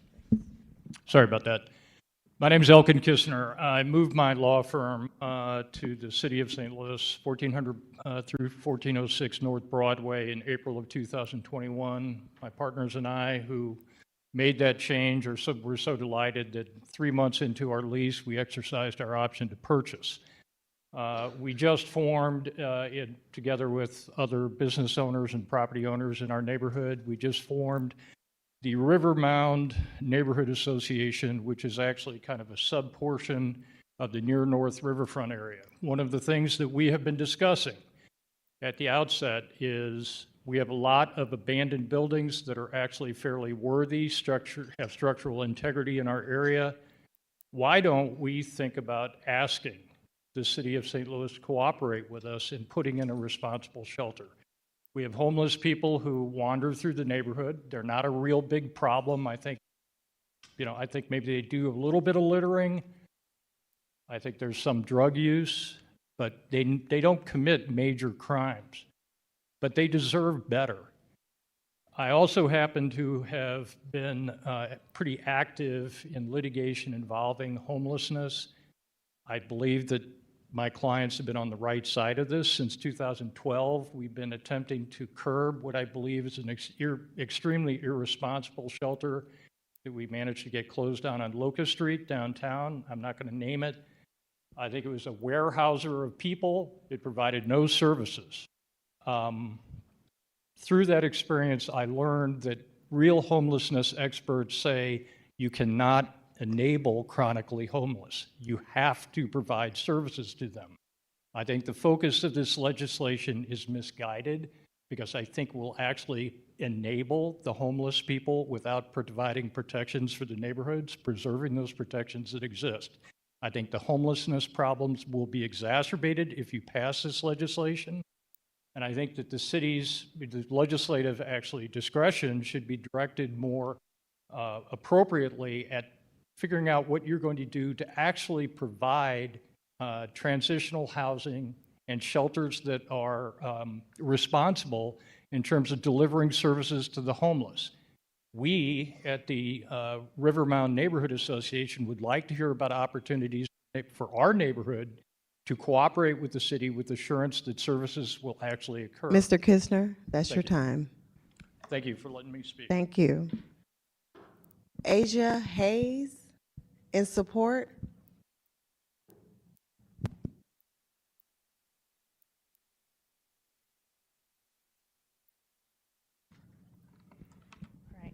Madam Chair, members of the committee, President Green, thank you for the opportunity to speak this morning. My name is Asia Hayes. I'm a graduate student at Washington University pursuing a joint degree and a master's of social work and law.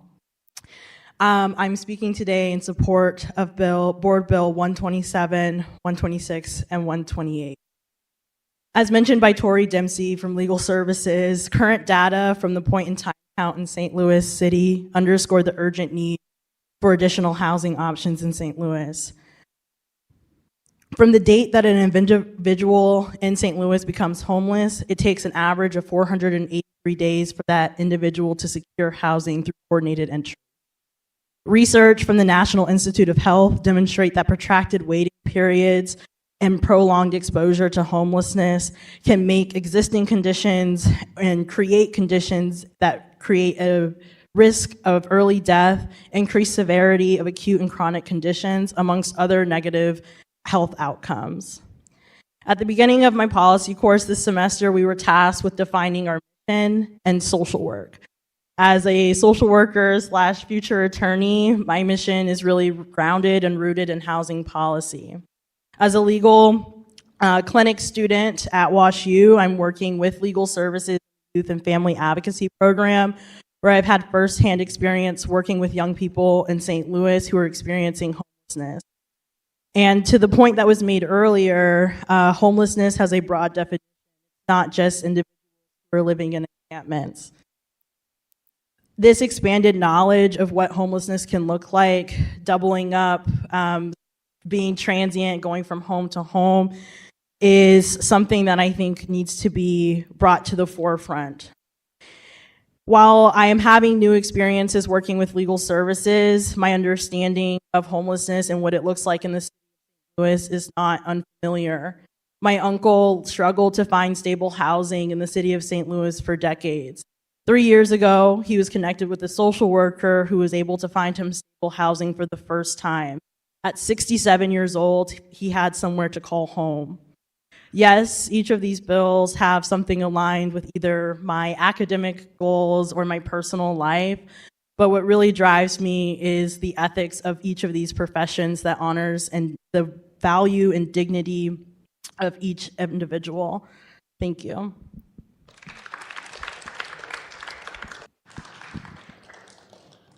Anthony D'Agostino, neutral.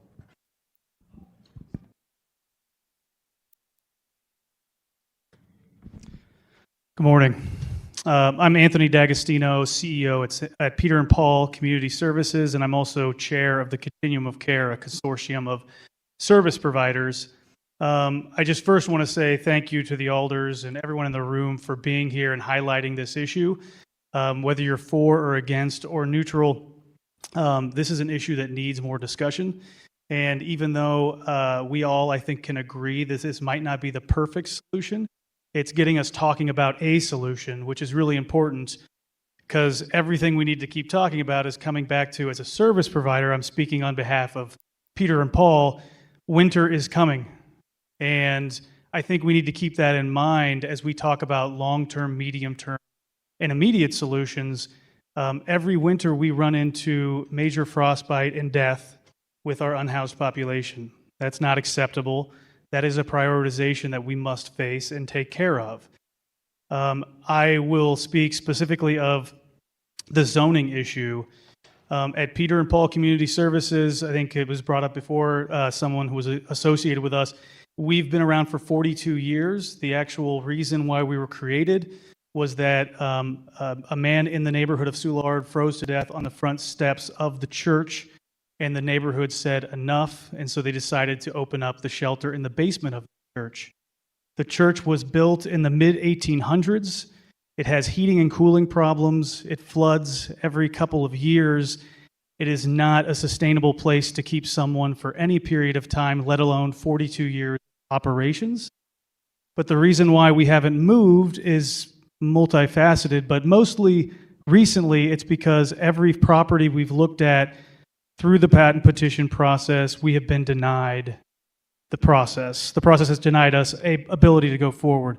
We have the money, we have the will, we have the board, and we have the staff, but we cannot find the location. We are now on the third location in 2 years. It looks like it'll probably go down in flames again because of patent petition.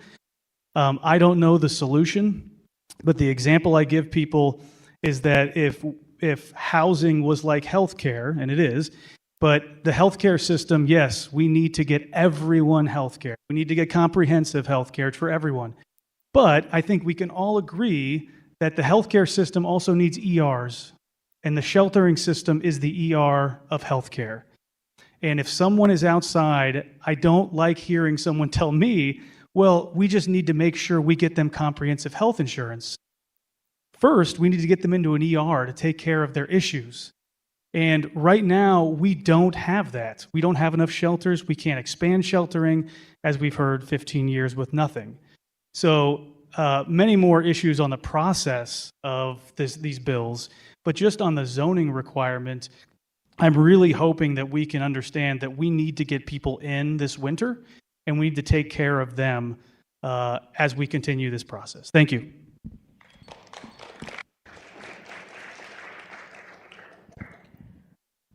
Chris Wilcox in support.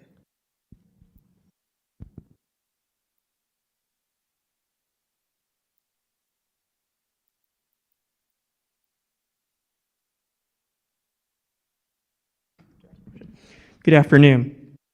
My name is Chris Wilcox. I live in the 14th Ward. I ask that the committee pass Board Bill 126, sponsored by Alderwoman Saunier, because in the absence of adequate housing or even shelter for our unhoused neighbors, we cannot continue to criminalize their survival. The bill is necessary because the city has failed in its responsibility to provide a bare minimum shelter and resource, an obligation that is legally bound to since the Missouri Supreme Court ruled in Graham v. Shamel in 1985. An unhoused Bill of Rights is necessary because the city cannot continue to lash out violently against the very people it failed when faced with evidence of its own neglect.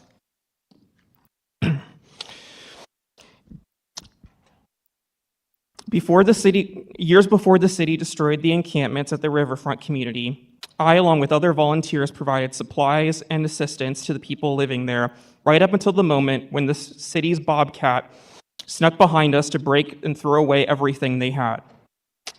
The entire system made false promises of shelter that those of us who have searched desperately for resources knew did not exist.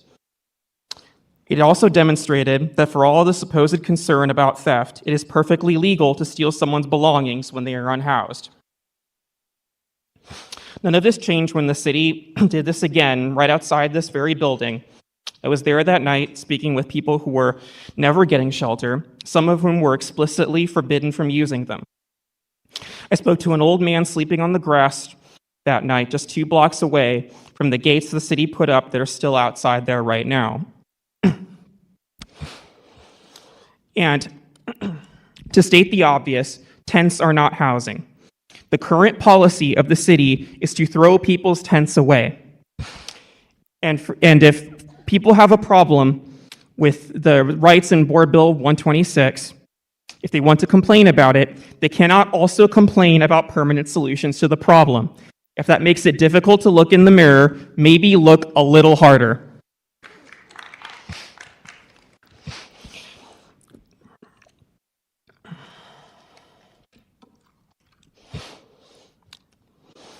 I urge the committee to pass Board Bill 126. We have to recognize the basic human rights of our unhoused people.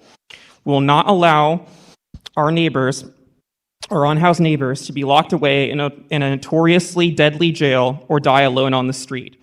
The tents will be there until people have homes. Thank you.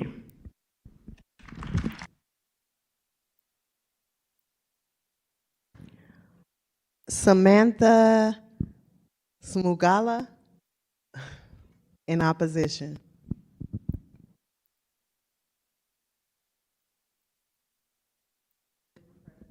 Testing, okay.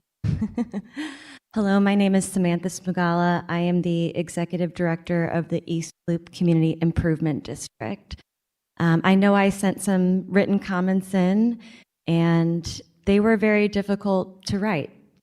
At heart, I'm a people person, and I believe that all should be taken care of. However, I don't think these bills solve the issues that we're facing. I, in fact, think it might create more issues. This legislation is framed on the assumption that all unhoused individuals are actively seeking resources and desire access to permanent housing. It assumes that the general public and law enforcement are desensitized to human rights. This may be true for some, but from the experiences we have had in our taxing district, this is far from true. Multiple institutions, organizations, outreach teams, consultants have worked tirelessly to provide resources, treatment, housing, and human services. In addition, our empathetic public citizens consistently give money, food, clothing, blankets, and more to these individuals. Even our police force has refrained from enforcing current laws we have in place to protect the citizens and the businesses of St. Louis. And these individuals still remain on the streets. This legislation seeks to grant individuals permission to sleep, loiter, camp, and aggressively panhandle wherever they choose. It also aims to eliminate the means of enforcing or penalizing behaviors that pose risk to the public. The reality is, a lot of these freedoms have already been granted. The removal of the ability to enforce neighborhood orders of protection erodes the rights of our communities.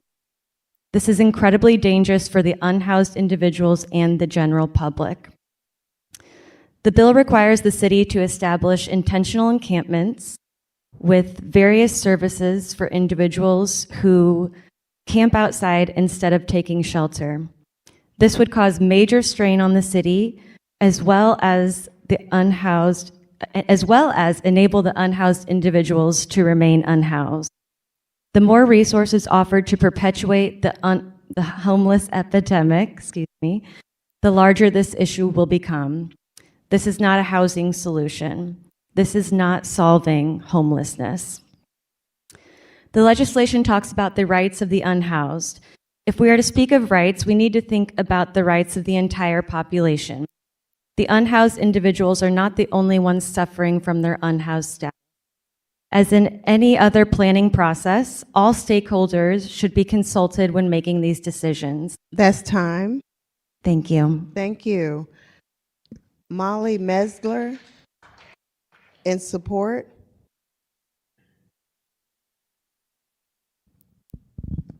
Good afternoon. Molly Metzger, 7th Ward, and I'm speaking in support of all three bills. Madam Chair, President Green, and committee members, thank you for thoughtfully drafting and hearing these bills. Our city should not punish people for being poor. Our city should not punish people for being unhoused. Criminalizing homelessness and uprooting encampments again and again harms people who are already struggling and disrupts human relationships. And we've been using public resources to do it. Resources desperately needed for 100 other things, including supportive housing. So thank you to everyone who has worked on these bills and everyone who has engaged in good faith. As detailed in the first presentation today by President Green, the solution to homelessness is housing, not criminalization, and these bills are a step in the right direction. Thank you so much.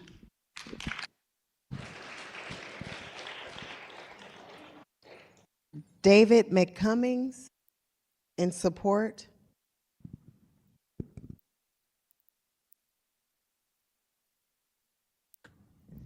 Thank you. My name is David McCubbins. I'm the COC Consumer Council Committee Chair, and I'm also formerly unhoused, and I'm in support of Bill 126 because the city needs to do better, and we need to do better providing for homelessness. I see on a daily basis there are not enough shelter beds. Part of what I do with my employment at Get Help is I connect all the outreachers and shelters, and there's, on a daily basis, we do not have enough beds. And we need to just do better as a city on providing rights just for citizens of this country, citizens of this city. They're not just homeless, they're citizens just like every one of us.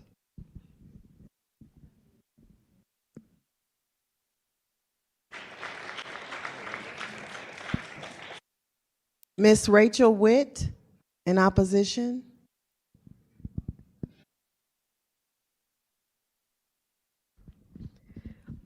I want to applaud everyone today. We're all in this room because we care.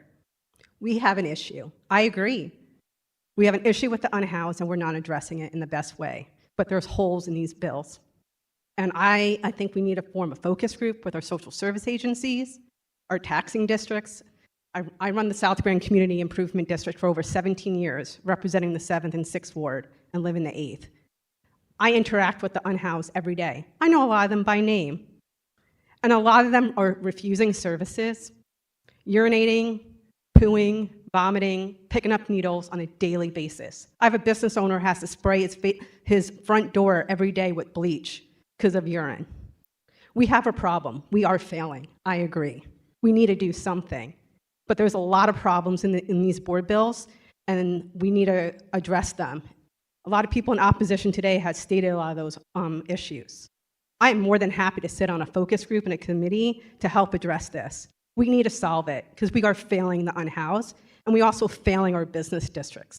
I have 8 vacancies. Other business districts are losing tenants. We're losing people. Our foot traffic is down. We all care. We want to serve the unhoused. We have businesses who donate to social service agencies who are giving food. Anything we can do to help, we care. But what we're proposing today, there's a lot of holes and problems in it, and we got to address them.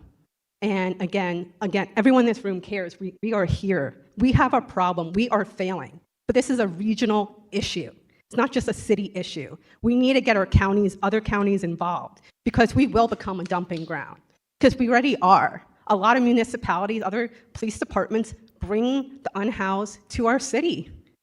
And our numbers are going to increase. And we're not going to have the manpower. We are so short manpower already with social service agencies having the money. If we have a shelter that's 8 people, that's a lot of money to operate. An encampment is a lot of money to operate. Where is this money coming from? They deserve better, the unhoused, and I think we need to treat mental illness, drug and alcohol addiction. That's where a lot of money needs to be put.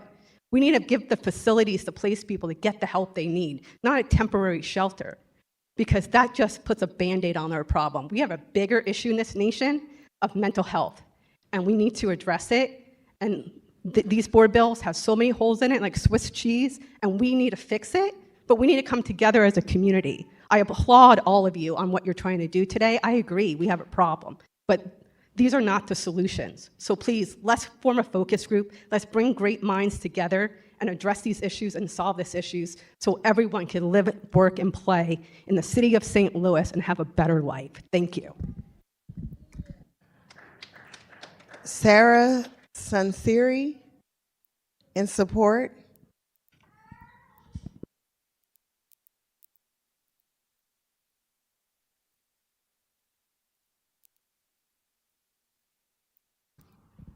Hi, y'all. How you doing? My name's Sarah Sunseri. I live in the 14th Ward, about a mile north of here. I work at Places for People, which is a certified community behavioral health organization. This is a little hard with the echo. I'm going to get through it, though. And we've been around so Places for People's been around for over 50 years. And I've been, I guess, around this work, working with folks with severe mental illness, with folks that are in recovery, with folks with substance use disorder for at least 16, 17 years. And I'm actually really glad to go after this person that just went. So we need places for our folks to be while we work with them, whether it's shelters or perhaps encampments. Some folks have talked about how long it takes to get housing. That's actually even for the folks that are able to stay connected and stay on the housing list, the coordinated entry list. I actually just talked to one of our caseworkers to get an update on someone who's on the coordinated entry list. That's the COC's list to get housing help and vouchers. And the person said, I don't know where they are. They were in an encampment that was swept, and I haven't seen them since. We have to put in an update every 90 days for folks to stay on that list. So we're really just perpetuating that. We have to be able to find our folks. And I know people think that there are shelter beds available, and there generally aren't. I look almost every day. I started screenshotting Get Help actually recently as much as I can, just to show that most of the time it says 00000 for how many beds are available in different places. I just looked, there are some beds available for pregnant women, because there was a new shelter that just opened in St. Charles. Otherwise, pretty much nothing, just this second. And yeah, we need to stop just moving people around and pushing them out of wherever they are, hoping that they'll go away. They might end up on your lawn if you do that, because there's nowhere to go. Also, I will say I stay down the street from Grace House, which was opened by St. Patrick's Center recently. I live about 4 blocks from there. It's a low barrier shelter for folks mostly that have gotten kicked out of other shelters or had trouble staying in other shelters. They're actually a really good neighbor, totally fine. And anyway, thank you. Dan Pister, in opposition.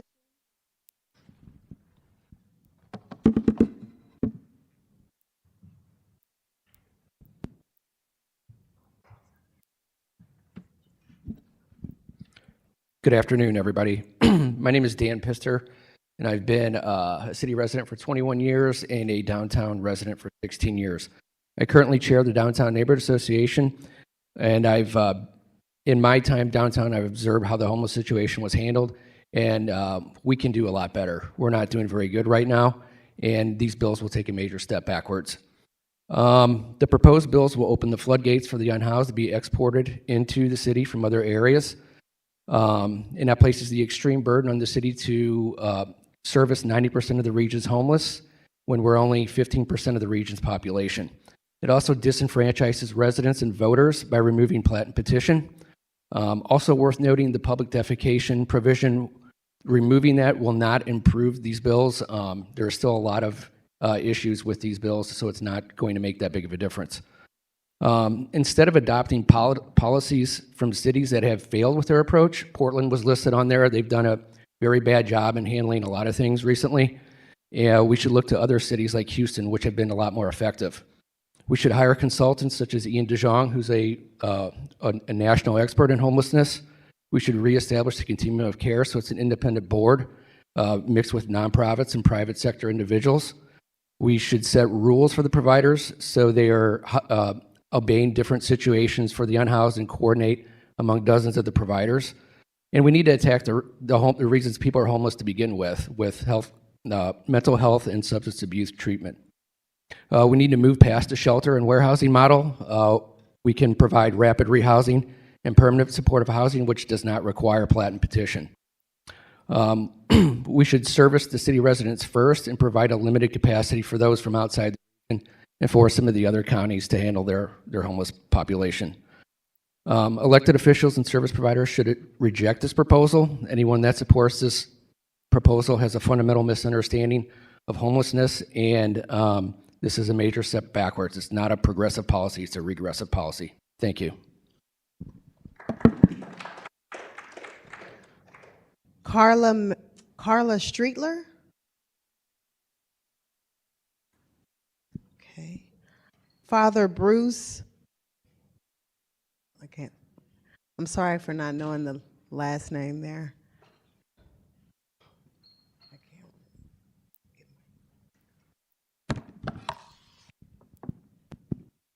I am Father Bruce Foreman. I've been assigned to St. Peter and Paul Church for the past 37 years. At that time, I have seen the Soulard neighborhood develop and the homeless cared for.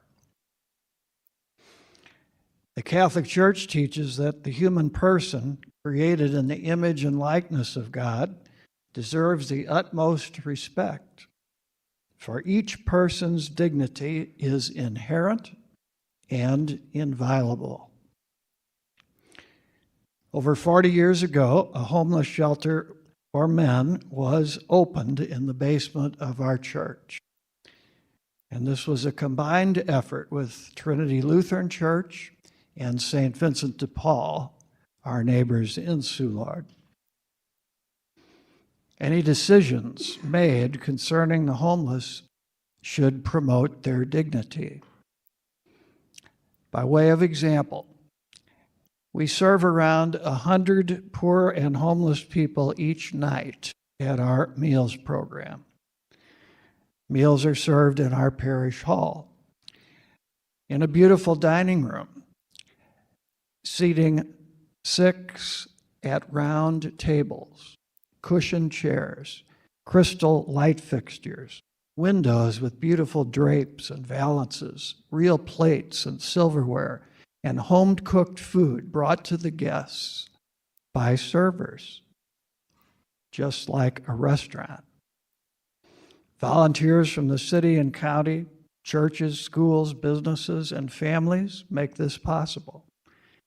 Creating this environment respects the dignity of our guests.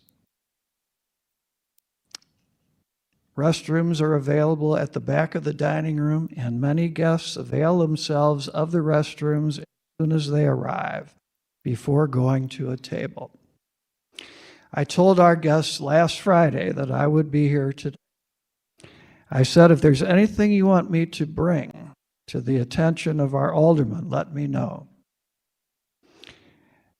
What they did ask for was more permanent toilet facilities, for mobile shower vans so they could keep themselves clean. Personal hygiene is important to them. And regarding toilet facilities, I have pictures for each of you. These are permanent sidewalk facilities for the homeless and visitors in New York City, and also examples in France and Germany. There, okay. And these are the notes from the homeless from this weekend. Okay, thank you.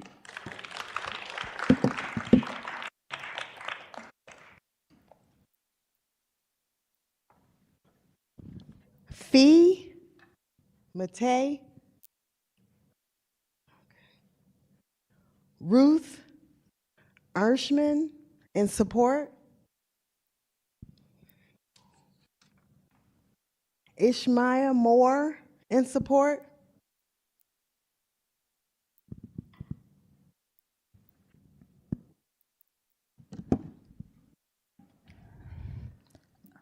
Hello, my name is Ishmael Moore, and I live in the 3rd Ward, and I am a housing, justice, and unhoused outreacher.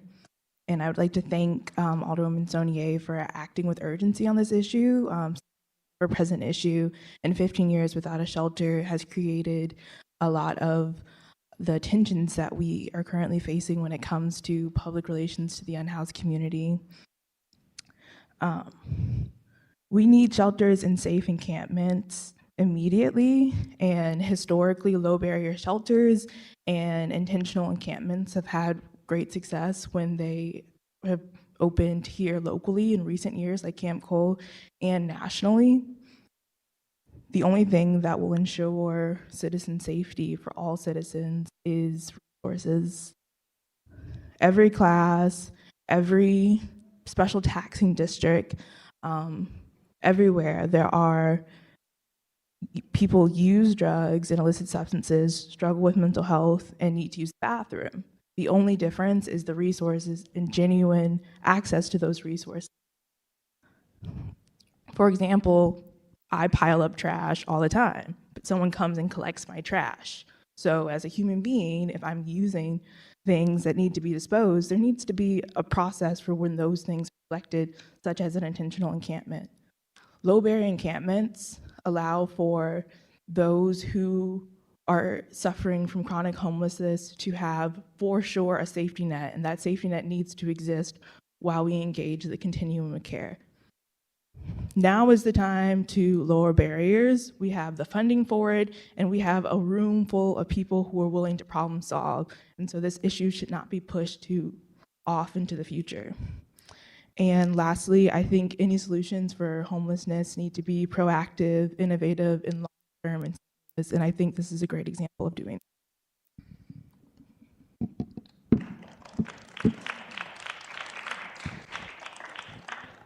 Norman King, in opposition.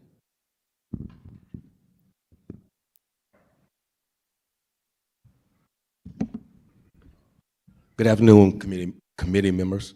My name is Norman King. I live in the 14th Ward, and I recently opened a business in the 14th Ward as well, downtown as well. I commend you all on addressing the homeless issue, and it's a huge problem, and I will support you 100% in trying to find a resolution to this issue. My concern is with some of the wording and the defecating and urinating was pulled, which thankfully, but the addressing the issue of still making it, not enforcing the aggressive panhandling and loitering issue, that concerns me. Majority of the people that we're concerned with and trying to help, they're not the ones that rule is going to affect. Generally, they're just human dignity and privacy. They're discreet about what they're doing, what they have to do. They're doing what they need to do to survive. But pulling the teeth from the police, and for me, a business owner or a resident, to where somebody literally can defecate or urinate in the front of my business, and there will be nothing I can do about it. That sounds, nothing sounds right about that. That's just going to lead to the people who are out there who don't want help, and as few of them as there are, they're the ones you see the most. They're the ones that's walking down Washington Avenue. Most of them relatively harmless, but I've had a personal experience since May dealing with one in particular who's still out there right now.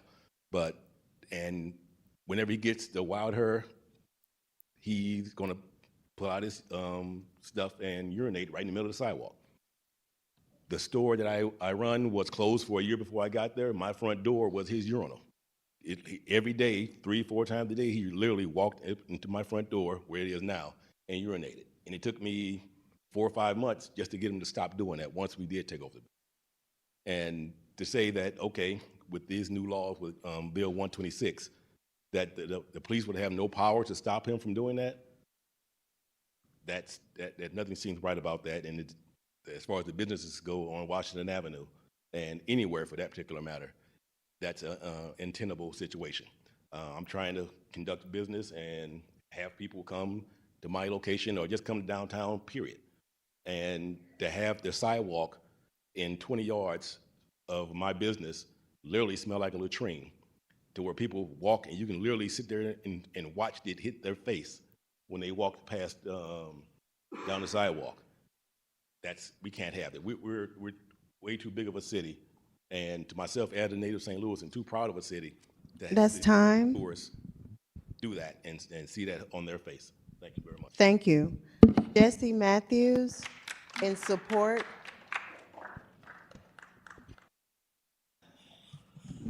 I'd like to thank the Board of Aldermen for addressing this issue. Being from the unhoused community, this is something sorely needed. I'm sorry, Mr. Matthews, can you move the mic towards you? Some sorely needed, and it's a shame that it's taken this long to come to the forefront. Like, they have money for soccer stadiums, and once again, I'm not against soccer. However they raise the money, whether private or public, St. Louis is saying we are more concerned with entertainment than helping people get off the streets. To me, that's crazy. Another thing, I just went to an event not too long ago in Tower Grove Park where they have porta potties and trash cans and garbage cans. So they're stating that there is a need for that, but only if you're purchasing or buying something.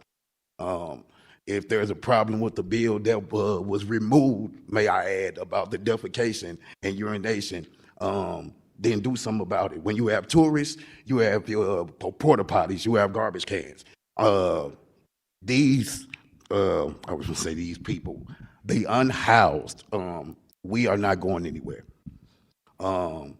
If it's a problem, it needs to be addressed now because the problem is only getting greater.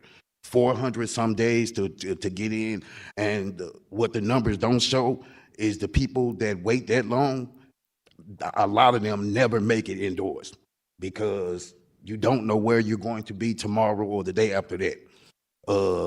Lack of communication, cell phones, that kind of things. Even if you're on the list, there's a good chance that you might not make it because nobody has contacted you. So these are things that are being addressed for the first time in a long time, seriously looked at. And I just want to thank everybody for their involvement with this.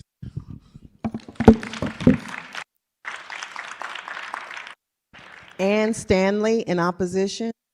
Ann Stanley. Christian Rock or Rack in support.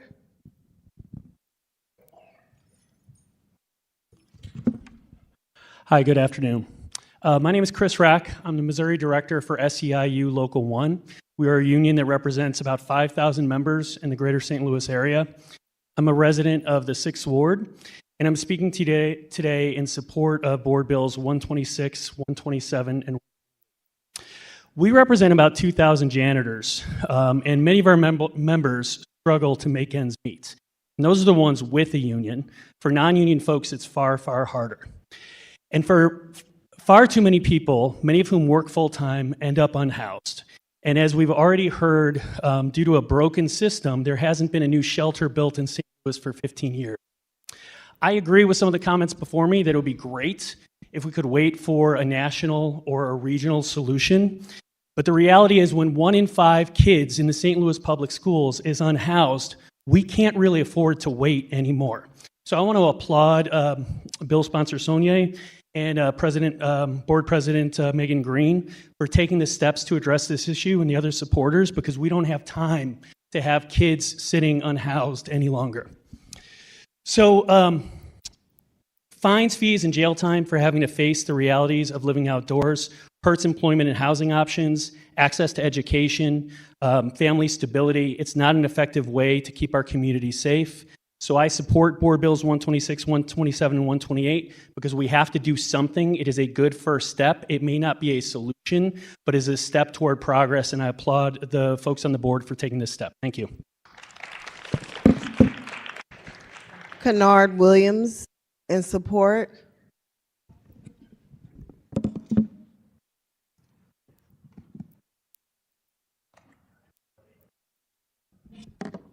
Hey, good afternoon, y'all. Action St. Louis stands in support of Board Bill 126 and in recognizing the needs of our unhoused community to be treated with dignity, respect, compassion, and equitable access. For too long, our unhoused neighbors have been treated as an invisible population that is forcibly migrated around the city and further criminalized. As a city, we have to do better providing real options for people outside of immediate displacement with half efforts of service provision. Unhoused people are residents of our city. These are people who are veterans, seniors, children, hardworking parents, and people who deserve to simply exist in our city. They are deserving of more than being told to move in the middle of the night from where they are under threat of force and sent to Lord knows where because someone doesn't like seeing the sight of them. We're not speaking of another class of people. We're talking about St. Louisans just like us, disproportionately Black at that. With our work in the We the Tenants campaign, we work to organize and build power for the 50% of renters the city is composed of. Renters who are struggling already because of straining economy with limited options for help, because there is no rental assistance or magical well of housing that people can pick from. When their housing is threatened due to eviction or displacement, they become unhoused. In St. Louis, our current housing landscape evictions are beyond that of what they were before 2020. Rents have risen above what they used to be, and we have to change how we treat our homeless populations. The time to act is now. We can no longer leave this up to the discourse. We have to act because more people are becoming homeless by the day. In a letter sent to St. Louis City government this morning from the People's Plan Coalition, a coalition of over 50 organizations working to provide a progressive public policy platform, a list of 10 policy recommendations were laid out for immediately providing wraparound support for existing encampments. It is the fact that the law treats our unhoused neighbors differently at that point. Adoption of those recommendations and passage of the Unhoused Bill of Rights would be recognition of that and actively changing the attitude and beginning to address the need to build a relationship with our unhoused neighbors. And we urge the committee to pass Board Bills 126, 127, and 128. Thank you. Lee Ellis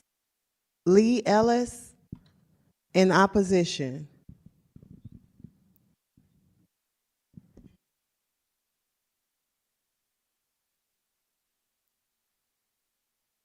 Antonio Ellis in support.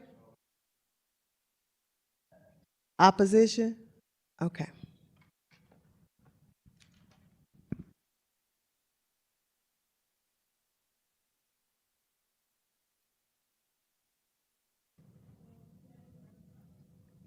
Just press it until it turns green. Okay. So I'm Antonio Ellis, and I've sat here and I've listened to a lot of things today that was said by many people. And from what I can gather is it doesn't seem to be as much of a homeless issue as it is a drug abuse issue. I talk to the homeless all the time as a business owner on the landing, and most don't care to do better. And most of them happen to be Black males that have straight up told me that they do drugs because that's what they want to do. I come from that type of background. Drug users in my family, dope sellers in my family, so I know it when I see it, okay? I too was homeless when this one right here was 9 months old, which is now 2. He was a little over a year old. And what did I do? I could have turned to selling drugs, but I didn't. But I buckled down and I worked my way out of that rut because that's what real dads do. I didn't want to be that statistic. My 18-year-old son gave his shoes to one of the homeless gentlemen, in late August. The next week, that same homeless gentleman threatened me and my son because we asked him to move their dog off of our property. Threatened my life. So what am I supposed to do? What am I supposed to do? I've removed human feces from the property. I've picked up needles so my 2-year-old and my 4-year-old would not pick them up or get stuck by them. And as a young black male business owner who wants to do better, I've never seen, for the record, I've never seen any children on the landing with a homeless adult, ever. And I've been down there quite a bit. And at the end of the day, there are rules, and people must abide by the rules. I'm an 8-year Air Force veteran, and I could have been a statistic, but I chose to make better decisions. Being homeless is not an excuse to just take a crap on a public street or pour your schlong out in front of anybody's kids and urinate on the street. That's unacceptable. St. Louisans are, you know, this is just a bill that I feel like is going backwards. Maybe we're living in St. Louis the 14th days instead of St. Louis, Missouri, because that's the time where people defecated and urinated on the streets. And this is very, very inhumane.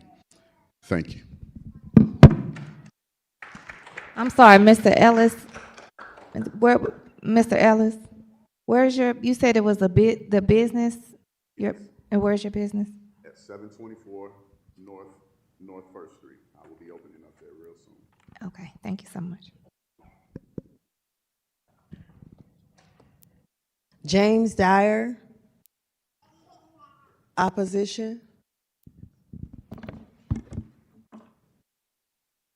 Madam Chair. Madam Chair, members of the committee, regardless of what one may think about the details of this proposed legislation, this forum affords an invaluable opportunity to engage and to contribute to the process of addressing this intractable and shameful condition of our society. Thank you for that.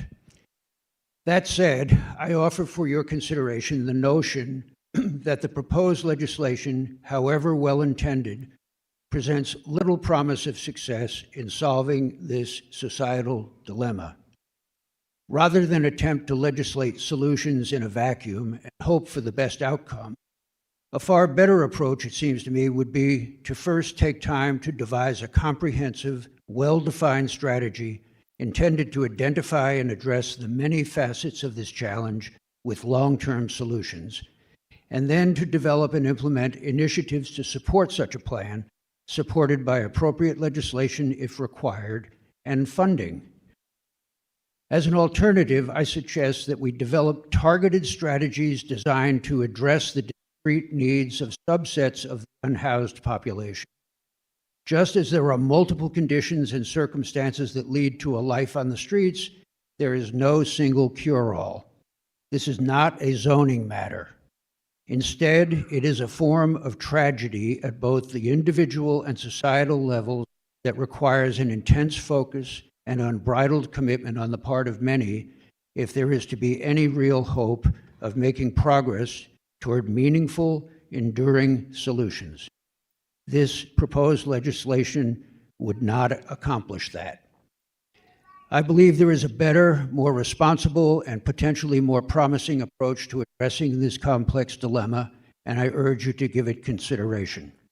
That is the creation of an independent, limited-purpose, short-term task force, composition to be determined, for the purpose of identifying and prioritizing a comprehensive menu of actionable measures intended to respond effectively to this challenge with a long-term strategic plan.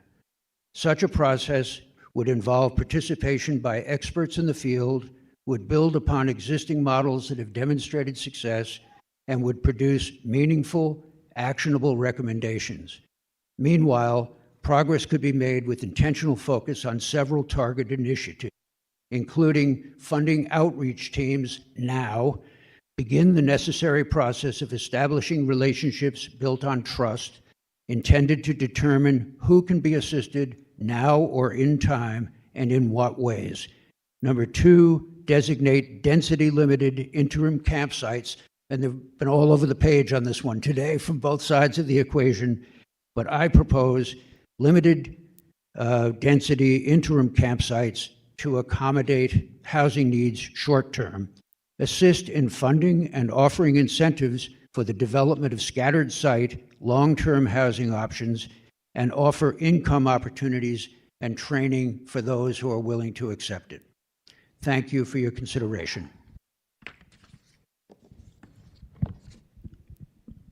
Tika Childress? Teka Childress? Okay. Hey, everybody. Hey, want to thank you for waiting so long. You've heard a lot of people. So, and thank to all of you. I know you were waiting for me to speak, so thank you very much. No, I'm kidding. I'm Teka Childress, grateful to President Green, to Alderwoman Saunier, to Alderwoman Ingrassia who left, to our alderman there, Rasheen Aldrich, for their support of this effort. This matters a lot. So to tell you who I am, I'm 65 now. I started age 20 and ran a homeless shelter for 35 years called Karen House, part of a community doing that. 20 of those years I lived and worked there in the house, so it wasn't only my backyard, it was in my home, and it was the best years of my life.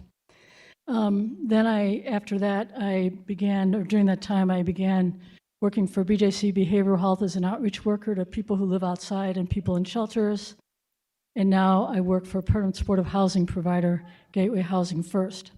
So the reason I tell you that, it's not all that exciting. My life's not that exciting, but I have worked in all these different areas. The other effort I'm part of right now is I'm part of a group that's working to devise strategies to end homelessness in our region. So a lot of the work that people are asking for is being done. It's a group called Eyes on the Prize. And this policy, we have a policy group, housing group, service group, and funding group that are looking at what we need to do in each of these areas in our region to really address this issue. We have the organizations who are part of it. And we've been talking about this very bill as part of that overall strategy to end homelessness. So this is not in isolation, this is part of the whole plan. The solution to homelessness is housing, but I am here to tell you, as someone who has spent her life trying to house people, it is not that fast. It is our solution, it's what we need to do. We need more permanent supportive housing, but we cannot leave people who are waiting for housing to be outside. Our housing population, unsheltered population, has been growing over the last several years.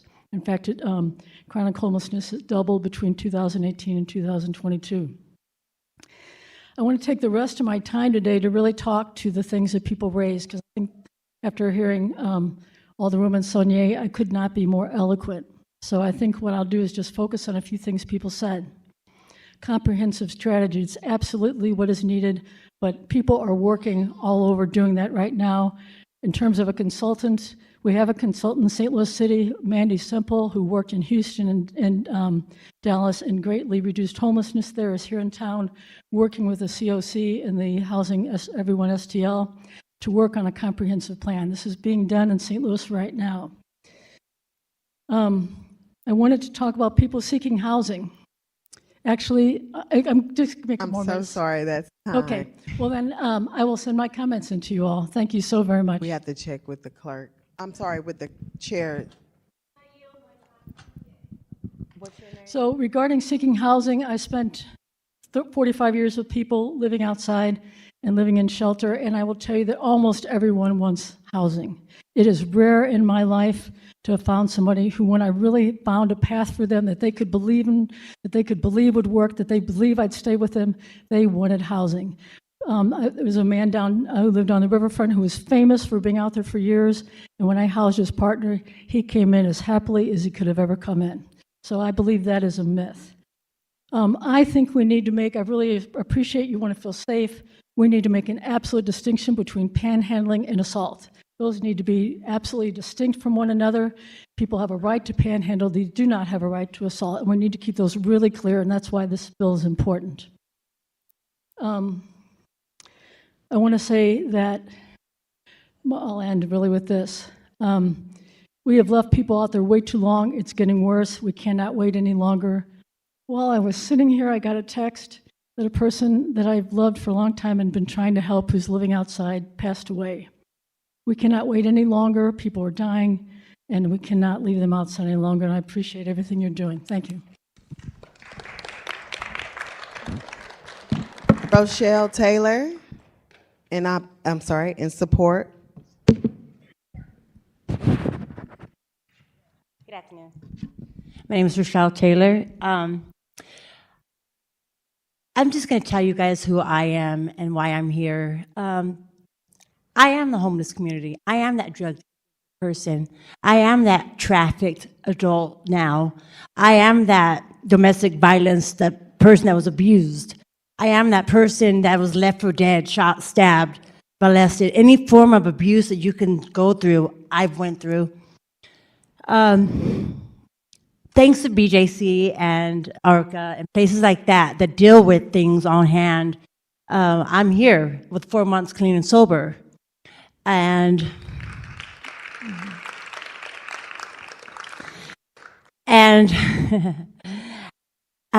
thanks to TECA and I have permanent housing now. I work at the City Museum. I'm optimistic. I am hopeful. I've got my medication that I need.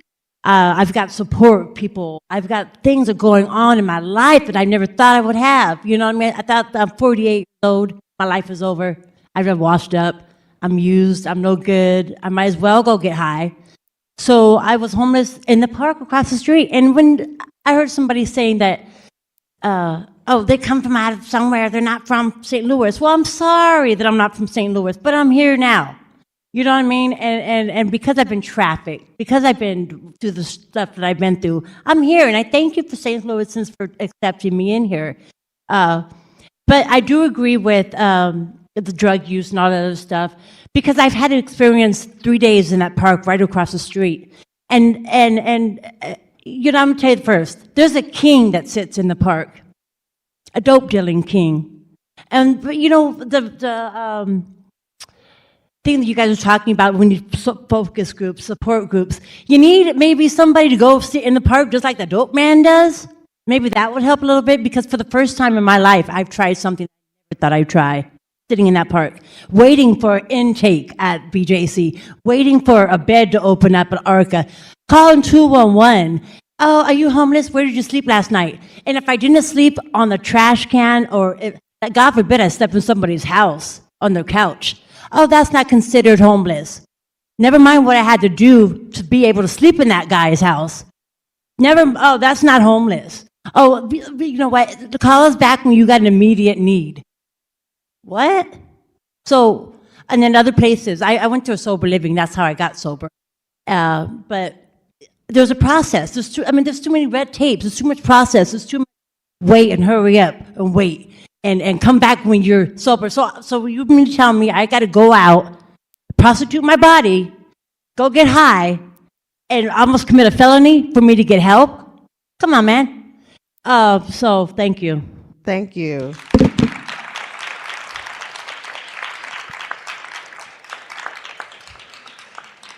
Brad Melchoir, in opposition.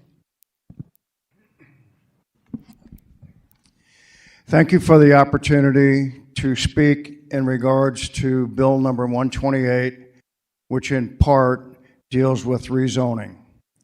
My name is Brad Melcher, and I am an owner of commercial property located in Ward 8 in the city of St. Louis. I am asking that when a request for property to be rezoned to residential or any use comes before this committee, that there is certain criteria presented to support such a request, such as some type of feasibility study, which could include land surveys, maps, site plans, previous use of property, traffic and safety concerns, police presence in the area. Is there adequate street lighting, sidewalks? Is there adequate modes of transportation to get people to and from stores? I believe these are reasonable requests for the committee to look at before a piece of property can be rezoned.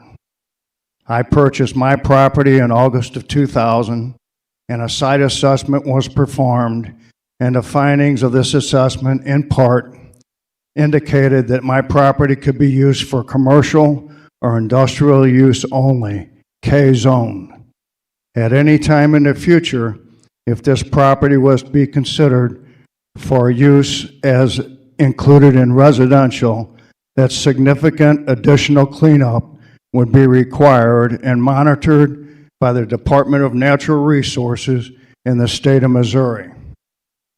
One method that they have to control this is to put a deed restriction on the property title.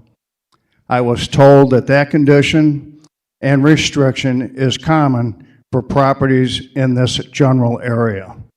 In checking with several property owners in the area, I found that to be accurate and true.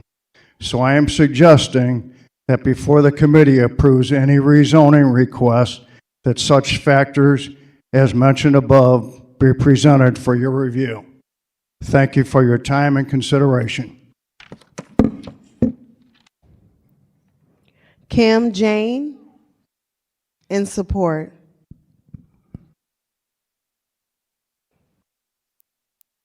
Oh, hey, thank you all for your work on these three bills. My name is Kim Jane.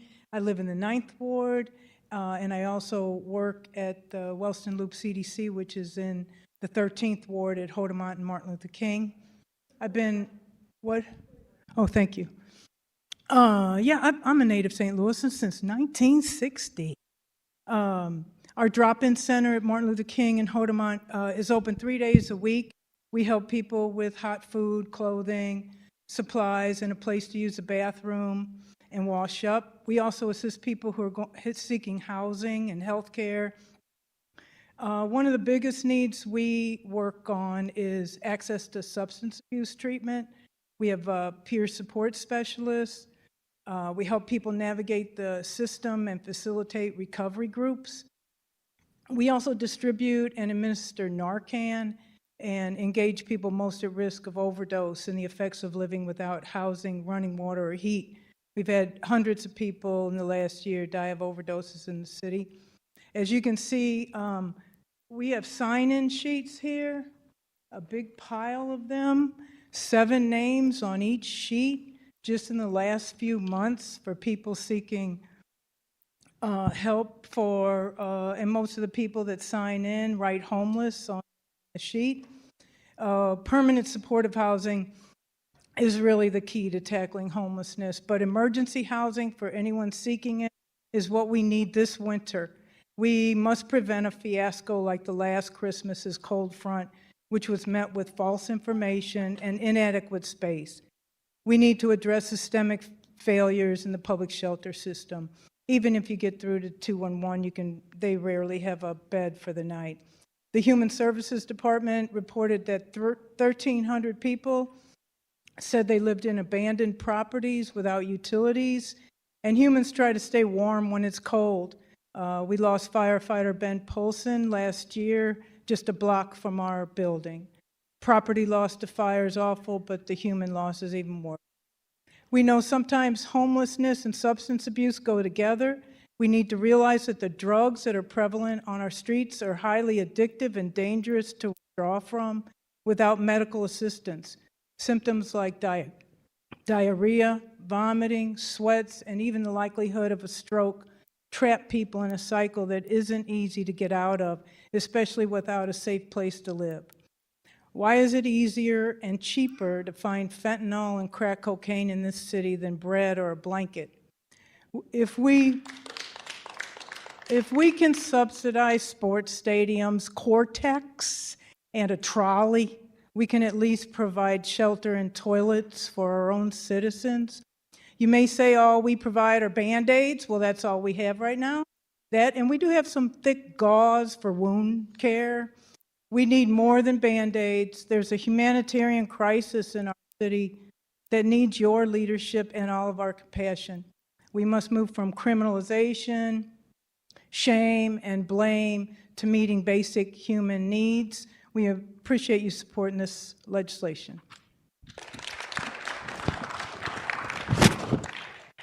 Gretchen Mingus, or Mings, Mingus, in opposition. Okay, it's been a long day. I know everyone's ready to wrap it up, and I've been pretty vocal in the media. My husband and I purchased 6 buildings down on Laclede's Landing, and we are heavily involved in revitalizing it. We have been developing in the city of St. Louis for 20 years. We took many St. Louis public schools and converted them into apartments. We've made growth in neighborhoods. We are very committed to the city of St. Louis. And unfortunately, we feel like the city of St. Louis isn't committed to us. I am a master social worker. I started off my career helping youth, family, and children. I am very empathetic to the situation going on, and I agree that there is a huge crisis going on, but these bills don't cover it. They mask it. As Mr. Ellis was saying, who's a business owner down there, we are struggling to keep our hands and feet on ground because of the drug activity that is happening on a nonstop basis, because of the encampment that is down on the riverfront. I can't speak for everyone. I can only speak to what I see on a daily basis. I was just down on the riverfront and literally had to step over 10 needles.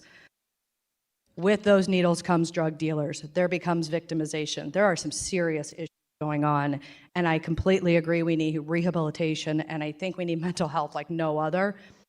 In my personal opinion and what I see day in and day out, these bills don't address that. They just add a band to it.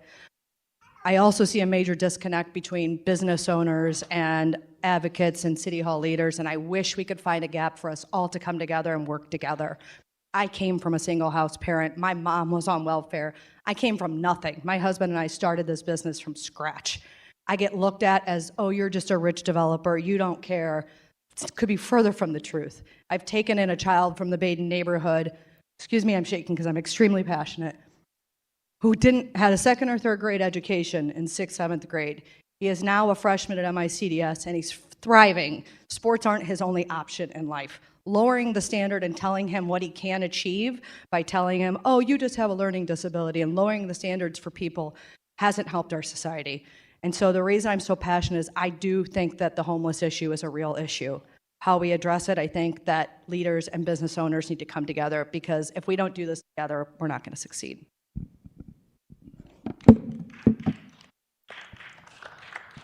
Christian Young, in support.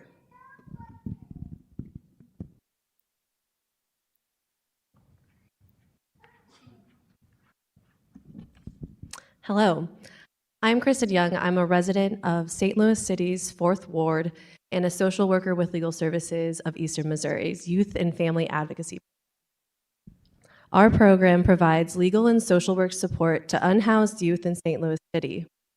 I acquired my MSW from Washington University in St. Louis and previously worked at a domestic violence shelter in Rolla for almost 3 years. My experience has allowed me to understand the challenges of working in a shelter and assisting those seeking shelter. At Legal Services of Eastern Missouri, I regularly assist youth navigating the complex housing and shelter system. Unfortunately, St. Louis City only has one youth shelter, resulting in very limited options and an ineffective youth shelter system that is failing to respond to the high demand in our community. Since starting at Legal Services in February of this year, I have already assisted over 20 youth in attempting to find shelter, but due to insufficient shelter space, I have never successfully found a bed in the city. I have called numerous housing helplines, such as 211, with my clients, and consistently are unable to find available beds through these resources when it is needed most. Consequently, I have worked with clients as young as 15 years old who have had to sleep in cars, engage in survival sex, stay at homes of adults who they do not know, or on the streets, exposing an already very vulnerable population to be at even greater risk of violence and trauma.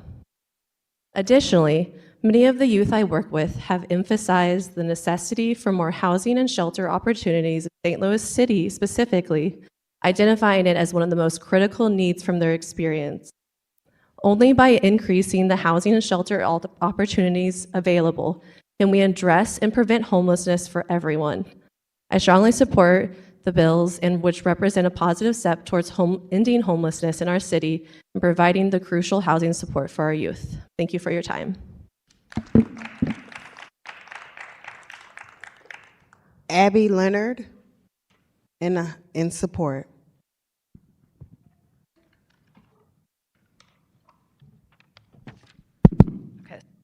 Hello, my name is Abby Leonard, and I'm a social worker at Legal Services of Eastern Missouri here in St. Louis and a resident of the 7th Ward.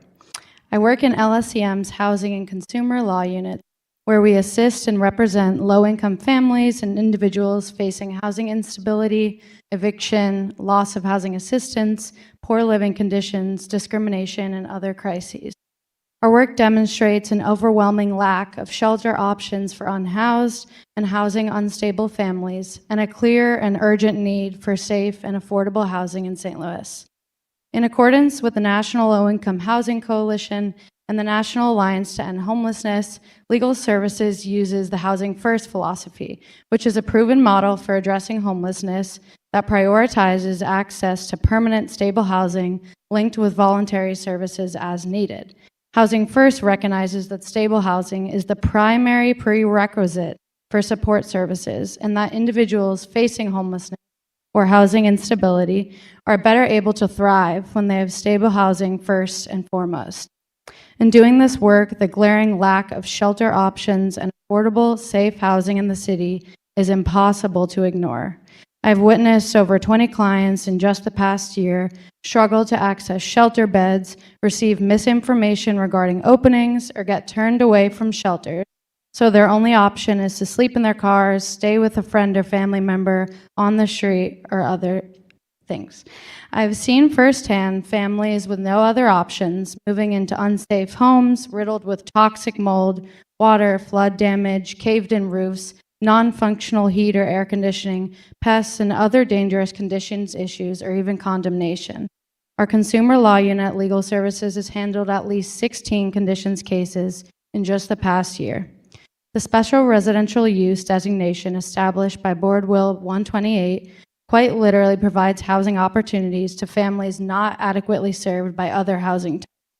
This designation will better allow for the creation of shelters in the city and leave families less likely to have to turn to substandard housing. Based on my experience at Legal Services and personal experience as a social worker in our housing and consumer law units, we see that St. Louis families struggle to access both temporary shelter and permanent housing options in the city. This bill, if enacted, would keep families housed and out of substandard living conditions. The passage of Board Bill 128 would allow for safer homes in neighborhoods of the city so its residents can thrive, as well as have numerous other benefits for a more equitable St. Louis. I urge the Board of Aldermen to pass Board Bill 128 in St. Louis. Thank you. Dan Clark, neutral.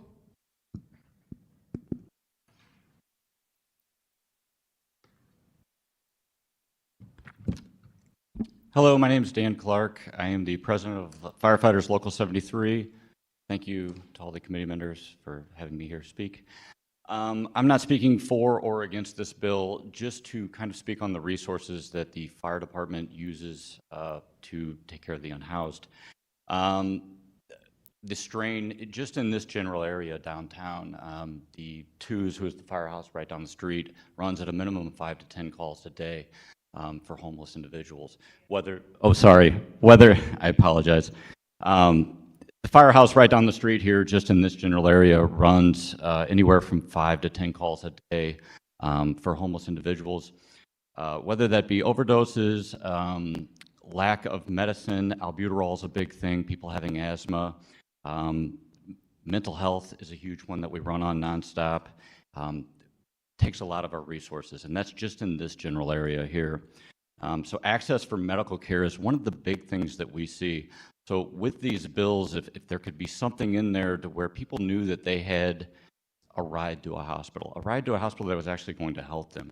The other problem is when we take these homeless citizens of St. Louis to the hospitals, they're back on the street within a day or two, sometimes the same day, and we're running them again.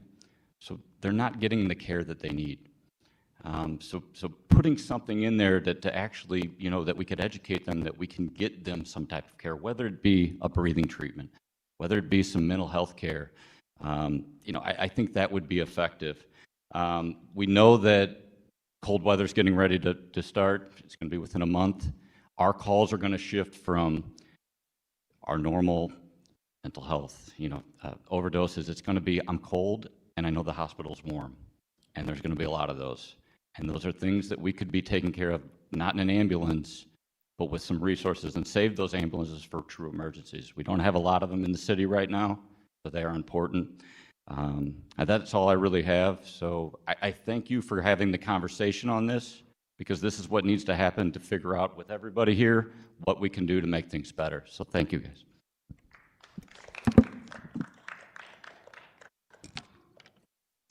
That concludes the list. All right. Madam Vice Chair.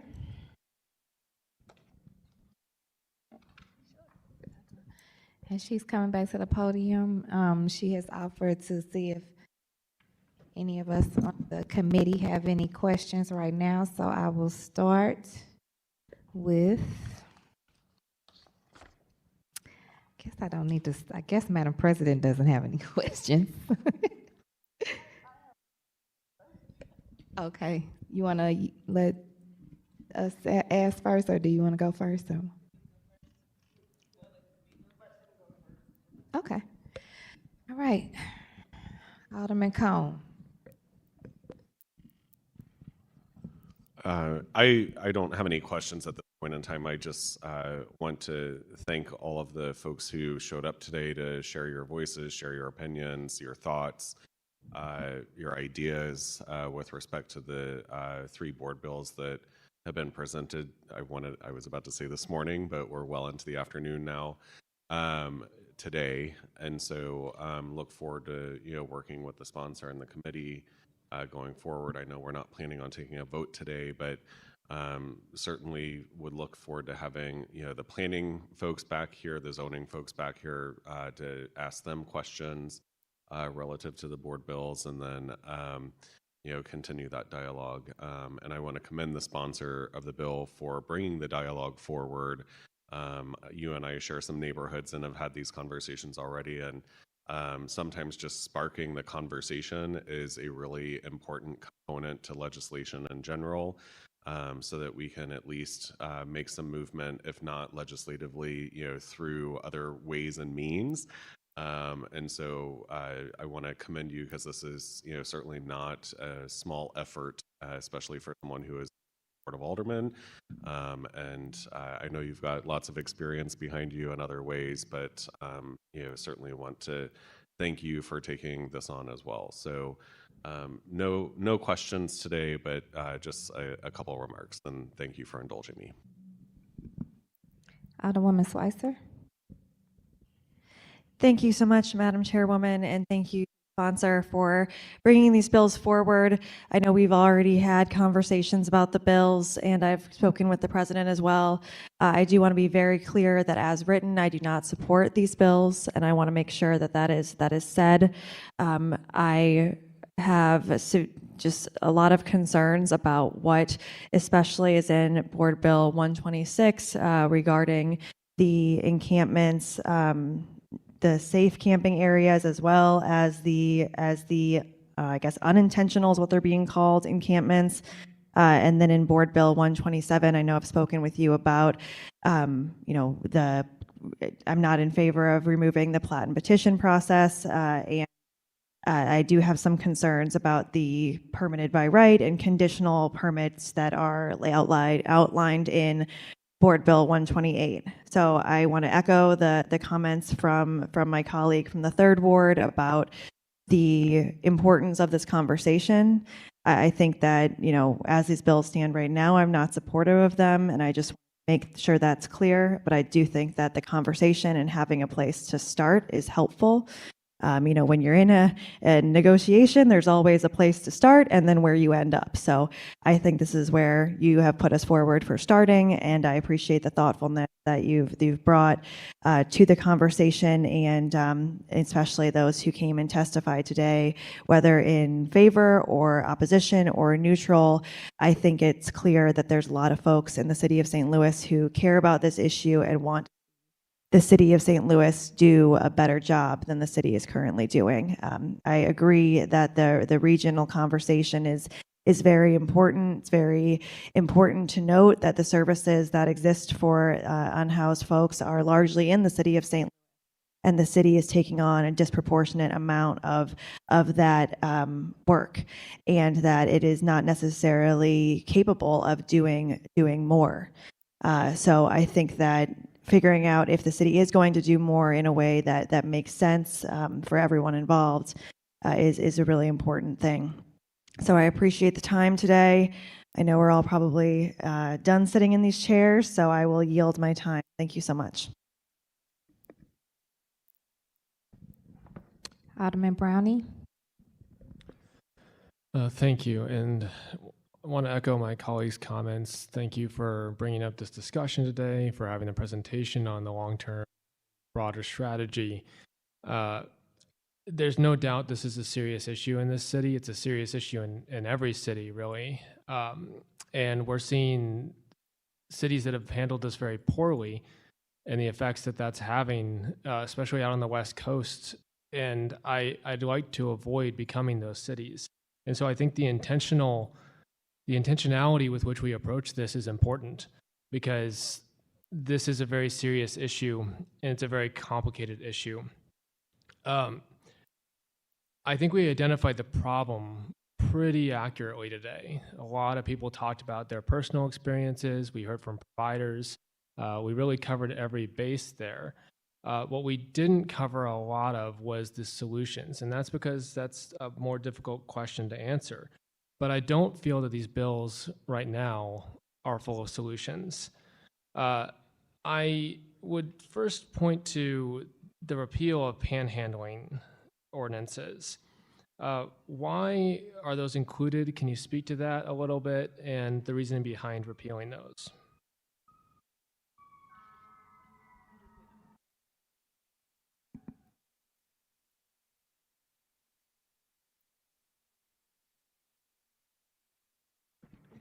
All right. Okay, just went green.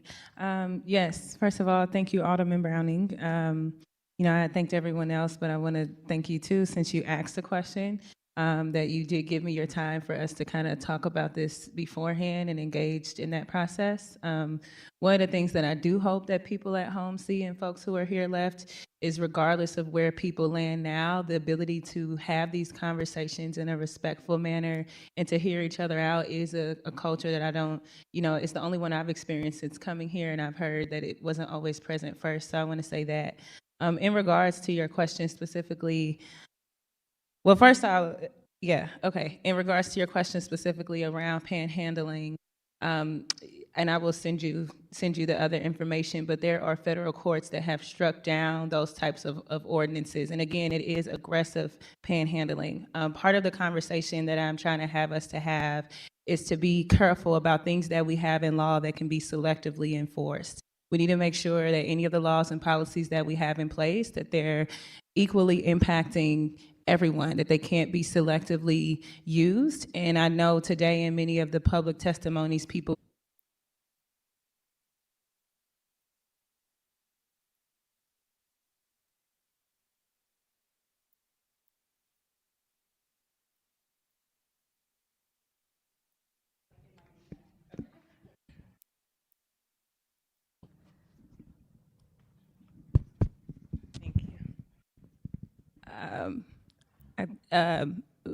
I lost my thought, but I think I was saying, yes, that is, it can be selectively enforced. And a lot of the things that folks mentioned today of situations where it can become dangerous, those are still crimes. I'm not taking away from any crimes that haven't otherwise exist. If you get assaulted, that still is a crime. If you get violated in some way, that still is a crime. But aggressive panhandling and loitering that's specifically repealed in the bill has been struck down by federal courts in other areas to say that it's unconstitutional and leans on the line of violating First Amendment rights.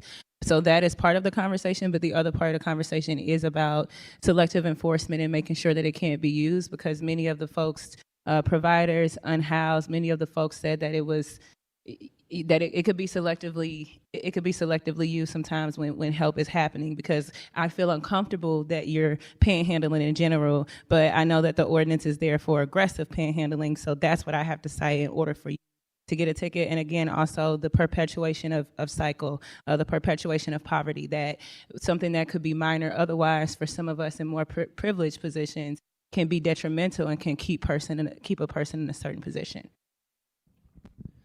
Thank you. I understand the concern about selective enforcement. I was wondering if you have numbers that point to it being selectively enforced. Yes, I requested numbers from the St. Louis Metropolitan Police Department. They keep all of their crimes grouped together under vagrancy, so you're not able to isolate them separately, and I would flag that for us as colleagues and people who are supposed to be providing oversight. A lot of my times going to request specific data of information from the police department has not been available, which does make it harder to have these conversations. And I will also say that the police chief did, he did try, he was responsive, they don't isolate them in that way. Okay, well, so I'm having a little bit of a problem here, because it's the one thing to say it's selectively enforced, and then another thing to say that we actually can't see the data that points to that. But if you do look up vagrancy, there's been a total of 9 citations year to date for vagrancy, which is a general category, which includes loitering and other things. 9 citations to date does not look like a law being enforced. That is, compared to the other crimes that we enforce in the city, a number that suggests that it's really only used in the extreme circumstances. I'm suggesting that maybe only when it's actually necessary and in a very egregious situation. The other issue I'm concerned about with panhandling is that where it goes between panhandling and aggressive panhandling is really a fraction of a second. It's the same issue with open carrying of weapons, where, if you're just holding the weapon and then using the weapon, you really don't have a time to discern between when one is happening and when the next thing is going to happen. So I brought these concerns up to you, I think, in a previous discussion. There are places where I think it is dangerous to allow panhandling, and that is like near banks, ATMs, schools, places where people feel that they might be extra protective of either their assets or their children or anything else.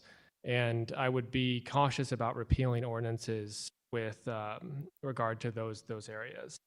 I would say too, even though we don't have the data, because the police department doesn't have it available, sometimes in those cases what we have to do is listen to the lived experiences of people. And in that case, that's where a lot of this recommendation is coming from. But certainly I would like to be clear on the data, and even the numbers that you have are not numbers that I have. Yes, of course. And I'm always happy to listen to people's stories, but I think statistics do bring some light to the conversation as well. Next, I appreciate, as many people said, removing the public urination and defecation sections. Again, I don't think those were necessary sections, and I do regret the conversations they led to, though. Because that was in the first version of this bill that was put out to the press, and unfortunately was almost bait for them. We know the media in this town, and they love to just jump at the most offensive thing they can. The clicks, it gets the views. And that really controlled the conversation from there on out. I can't tell you how many emails I've responded to in the last 3 weeks talking about urination and defecation. It's not been fun. It's also enforced some of the worst stereotypes about homeless people in the city. I think we've all kind of acknowledged that there are lots of different types of people out there who are experiencing homelessness in one way or another. And really, when we look at statistics, it's really about 20% of the total number that are really known as like those people that are chronically unhoused, the most difficult cases to deal with. And that's really a different conversation than when we're talking about other people who are couch surfing or who are intermittently unhoused.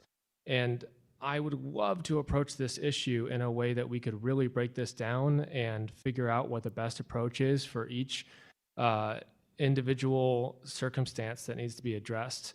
But I felt that that was a distraction.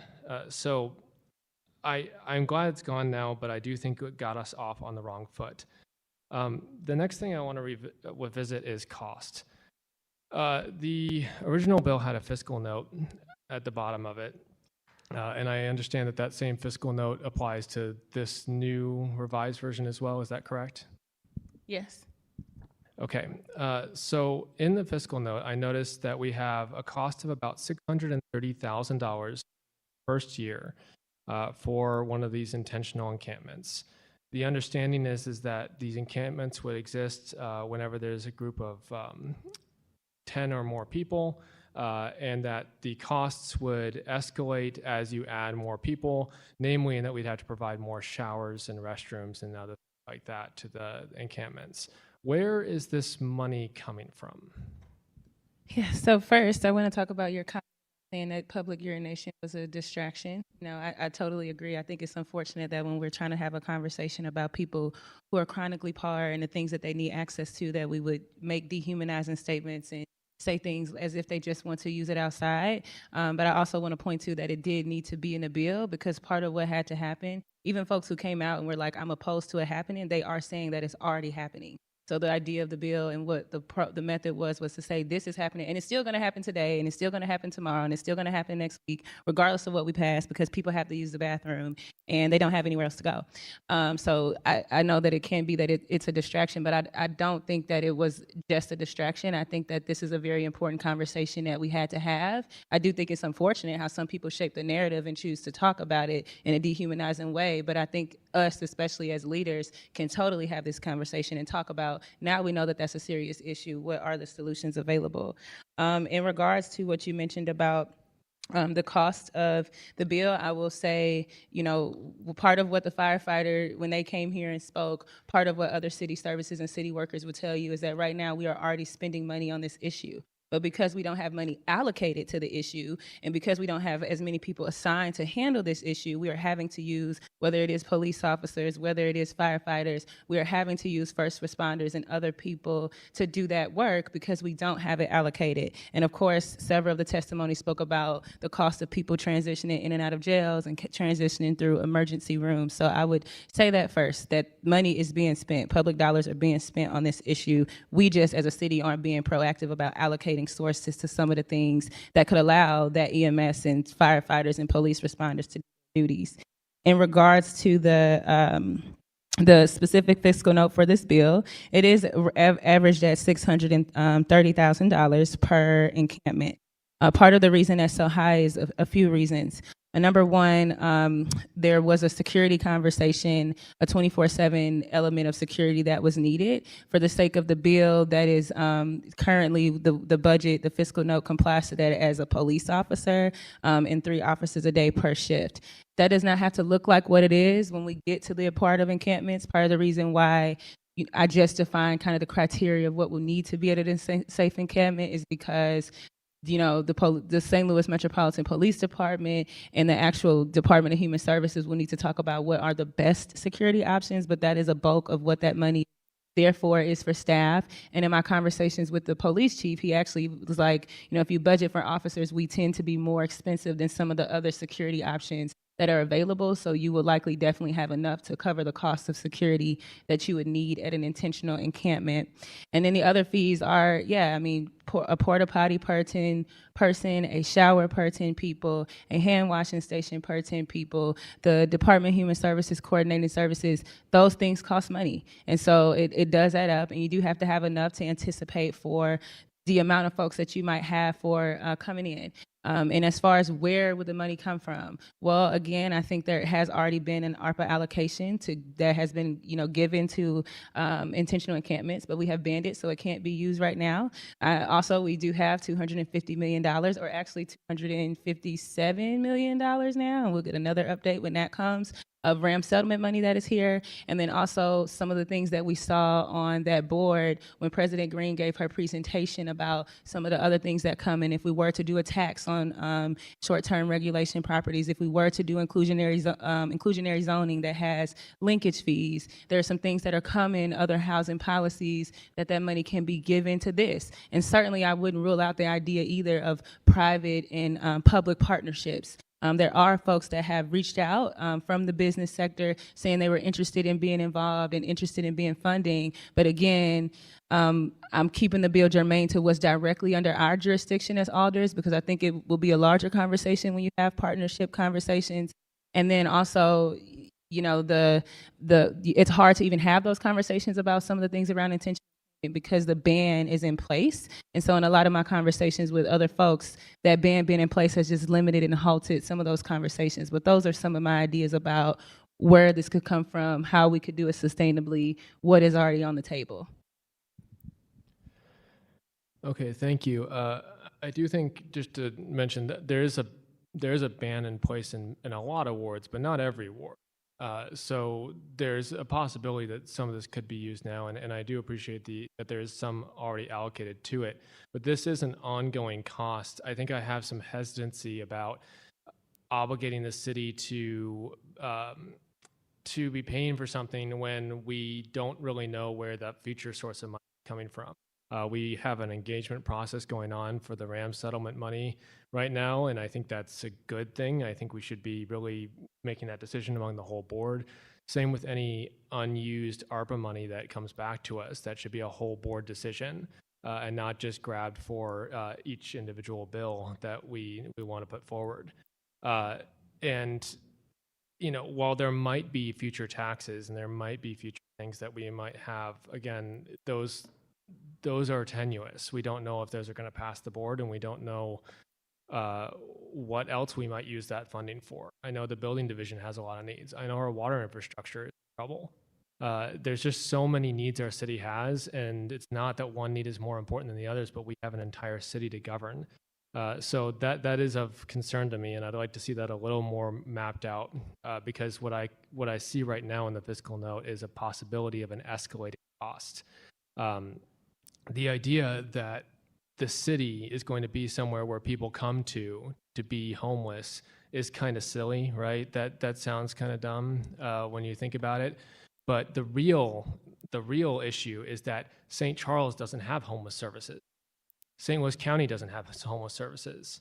St. Clair County doesn't have homeless services. So it's not that people are going to come here, it's that they're already being brought here. They're being dropped off in marked vans. So are we supposed to just pay for the entire region's people, or what is the solution here to the escalating costs? So I think what you just said is actually exactly my point with the legislation. They're coming here. So I don't know. What I'm proposing is that as a city, we allocate funds and we give people the support and their resources to transition to being permanently housed, which part of what expanding shelter capacity is so that people have places to go as they come. Part of intentional encampments is to do, what they have to do. But what I cannot understand, Alderman Browning, is if we know that they are already coming, is the solution to do nothing because regional partners are not doing what are other city leaders having those conversations and having that? Like, for me, it's like, okay, so this is a regional problem, but it disproportionately impacts the city. So what are we going to do? Because I haven't seen St. Charles making a move. I haven't seen other people making a moves, but I am alderwoman of the 7th Ward in the city of St. Louis. So I'm proposing something that we can do for people that are coming anyway. And again, they're likely only going to increase in coming anyway. We don't have a way to stop them from coming. It's very hard to start tracking when they are unhoused. Where are you from or are you here? What I know is 1 in 5 kids in public schools are here, so certainly a portion of our city is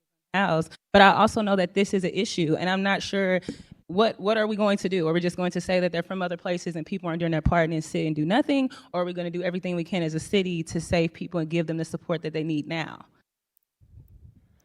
And I would agree with that. I think that presenting it though as a binary choice does a disservice to this whole issue. It is not that we either do this or we do nothing. We can't just do anything for the sake of doing anything. We're not doing anything, but we are doing something now because people are dying right now. So no, I'm not saying we should wait forever. No, I'm not saying we have regional partnerships. The thing there in this bill, and you're talking about Board Bill 126, talking about the protections of displacement doesn't have anything to do with St. Charles or St. County. That has everything to do with the St. Louis City and whether we have clear processes and procedures of dealing with these encampments when they come about. Several of the other parts of the bill don't have anything to do with regional partnerships. It's directly talking about things that we do. The only part of the bill that does start to tie into the regional partnerships would be the intentional encampments, because we would be the first city in the area to have that kind of thing. But we're the first city to do this in a lot of things. And right now, all we're doing is shuffling the same population from place to place, human beings. So again, I'm just saying, I hear your questions and I hear your concerns, and I think that this has come up time and time again. But what if it's not the things that are on the table we don't want to do? What can we do? Because we are disproportionately responsible for this issue. These people are being sent here. You're right. In marked vans and other areas, they are coming here. So what are we going to do about it? I definitely want to dive more into the issue, and I definitely want to see what we can do about it. But my concern is that, specifically speaking about 126 here, that this bill doesn't really have the solutions that we actually need. You mentioned that people are dying. Last winter, we lost people because the pop-up shelters didn't perform as they needed to. The warming buses didn't get out in time. I'd love to really focus on, right now, before the weather gets cold, what we can do this winter to prevent that from happening again. I remember a night that I was volunteering in a shelter, and a man came in and he had frostbite on both of his hands because of spending the night outside in freezing temperatures that were below zero. He couldn't do anything for himself, and the hospital simply wrapped up his hands and released him.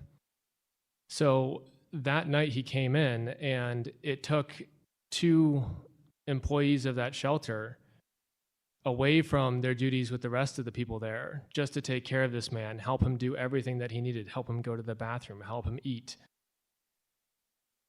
That man later passed away because there wasn't a space for him to go. But I don't see how putting him in a tent encampment in the middle of winter is going to help, especially when, if you look through this whole bill, the word heat isn't even mentioned once. So I don't see how that is the solution here, that intentional encampments will answer that problem. Yeah, so one of the things that we'll do probably at the next hearing is I'm hoping we'll have a guest speaker where there is an encampment operates that can come in and take some of our questions.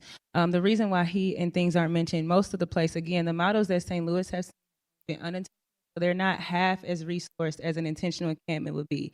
They don't have mental health services, they don't have caseworkers, they don't have bathrooms, they don't have showers, they don't have any of those things. But what an intentional encampment would also have would be military grade tents. So it wouldn't be your tents that you just go and that you just go camping in. These would be military grade tents that people use in war, that are very weather durable, that are very spacious on the inside. They account for heating and for cooling mechanisms. But I definitely think your question is fair, because we definitely have to unpack a little bit more what intentional encampments look like. And I think when we start to have that conversation and start to look at a bit more what people in other places have done, we'll be able to get some clarity on those things. And I'm glad for the models that exist out there that we can look to. Well, thank you. So the last point I want to hit tonight today, and I really just want to speak on 126 because I think it would be good to get the zoning folks back in here to discuss 127 and 128. But on 126, was it ever brought up to you as you were drafting this, as you were discussing this, that this bill violates state law? No, actually, it was explicitly brought up to me that if we were to do this bill, that we've got to make sure we stay within the ramifications that state law said. I had it in my presentation earlier, and I'll pull it up, but it actually is of legal opinion that we do have ground ways to do a safe encampment area, to the point where there's literally a state statute that outlines the things that are required to have at it. So no, that wasn't brought up, and I was intentional to make sure that it wasn't brought up and did my due diligence. And also, again, I think, why would the state keep us from doing something when they're giving us the requirements of, if you do it, this has to be the place? I think we're all familiar with the state, and when they want to preempt us from doing things, they don't, again, go and define the criteria that we have to follow to do it. I understand the statute you're referring to, and it's actually the same statute that prohibits a political subdivision from adopting any policy under which the political subdivision prohibits the enforcement of any ordinance prohibiting public camping, sweeping, or obstruction of sidewalks. Now, I know that's kind of confusing the way it's worded. I don't know why they decided to do a double negative there. It's state property that has the limitations, but again, I mean, I'm sure we can get that from legal for you since you are a fellow alder, but that resolution, I've had thorough conversations with legal entities for us, and it was state you cannot use state property to do it. If you were to do it, these are the things that you need to do. Well, I had a conversation with the city councilor about this because I too was one, and the bill currently doesn't delineate between state and local property. So there's issues both with the 30-day notice if we were to clear an encampment. If that was on state-owned land and the city was obligated to follow its own law there, we would have to leave an encampment in place for 30 days before we could clear it, and that would be in violation of state law in that case. The other thing that the language that this bill includes is prohibiting police officers from engaging in actions that would deter or harass or enforce any laws against homelessness, which is also in violation of that state statute. I take this very seriously because, as I understand it, and as the city councilor informed me, failure to comply with Missouri law on this would mean that the Attorney General would sue us, and we know he loves to sue, and it would potentially mean that the city would lose state and federal funding because federal funding comes through the state. So we would lose state and federal funding that is awarded for services that provide for our unhoused neighbors. So that bothers me, because if this bill is a solution, it shouldn't be causing a loss of funding and more problems for our city. So if we're revisiting the bill, I do think that language needs to be looked at in coordination with our city councilor to make sure that we are well within the state guidelines. I don't have a problem with the legality of the intentional encampments. I do agree that that is allowed for in state law, but farther up in that same statute, it is very clear that we cannot prohibit our police officers from enforcing the state laws against the blocking of sidewalks and the use of state land. So we do need to clearly delineate between state and local land, and also take out that provision about prohibiting police officers from enforcing the state law. Yeah, I think that we can certainly add language. Even when I had a conversation with you, I know that I told you that the delineation there was between state property and state property. So the same thing was communicated to me that no, you couldn't do this on state property. You could have to do this on city. You could do this on city property though. So I have no problem with adding that language to the bill. It was already, from my understanding, legal as well. And then obviously state policy is going to trump us at the local level. So even if we were to pass something in violation of the state, we would obviously operate in a way that does it for state. But again, the delineation about state property and city property is one that I'm clear about, and I'm happy to add some language that can help to clarify that in the legislation as well. Well, thank you. And yeah, I agree. It is frustrating to be in Missouri. We have a terrible state government that is really unrepresentative of the needs that we have here in the city. And they're often passing laws that make it very difficult to address the issues in our city. So it's unfortunate, but given that there are such serious things on the line here, given that funding for homeless services in the city is on the line here, we really can't mess around with that. I think that this is an important discussion to have. I'd really like to have a better understanding of what homeless services exist in the city currently, so that we can understand where the gaps are and really get at the really needed approach to this, which is probably a very diverse approach, because this problem isn't going to go away, and doing nothing is not an option.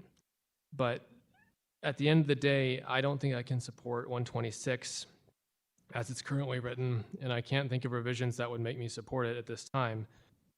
I'm frustrated because this is a serious issue, and I don't think this is a serious bill. I will reserve my comments for 127, 128 when we can get the zoning commission back in. Thank you. All right, thank you, Alderman Brownie. I also had requested the information that you actually just mentioned from Department of Human Services, from the Mayor's Administration. They sent something over. I must have missed it in my emails, so I'll share it with you as well after the meeting. I mean, with everyone, for that matter, after the meeting. My other colleague, Alderman Aldridge, was, okay. I wanted to offer if he wanted to see, and if there's any other colleagues there. Okay.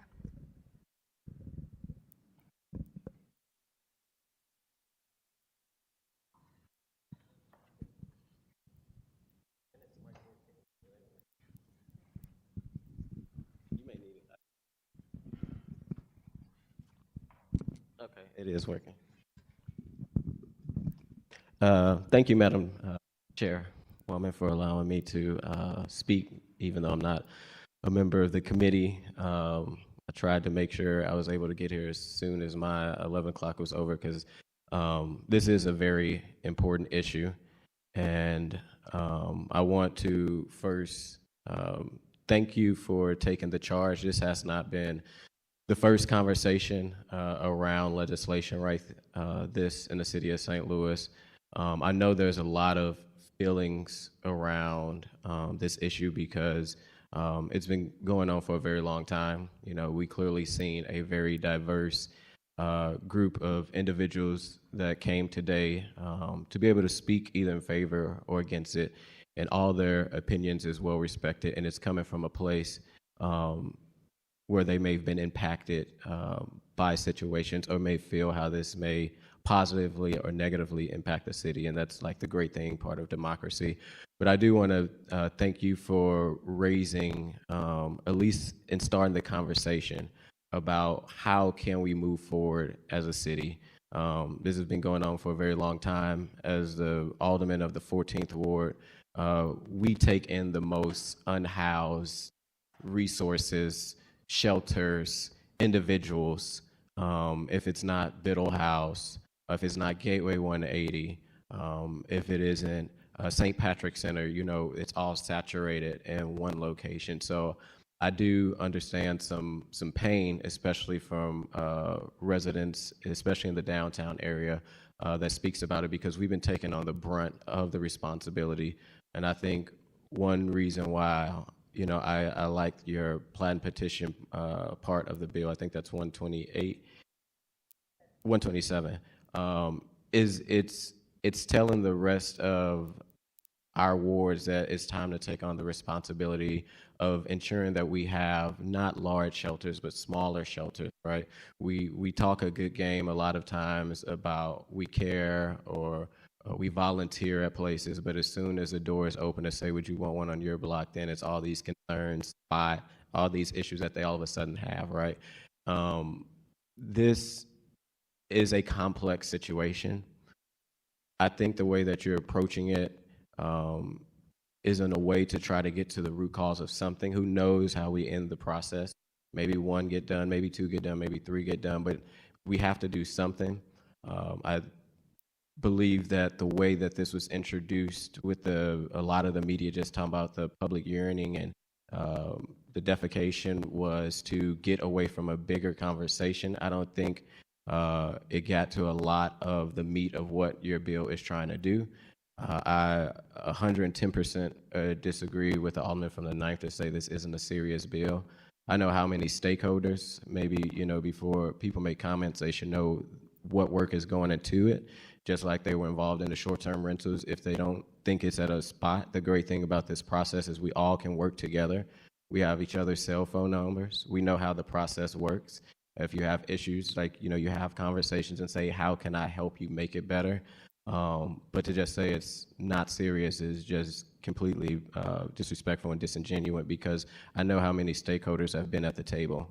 I know how many union members have been at the table. I know how many organizations that work with the city of St. Louis. I know how many members of the city of St. Louis, from the Department of Human Services that are doing the work, that have been at the table to try to figure out how do we get to a solution. Will it be perfect? No.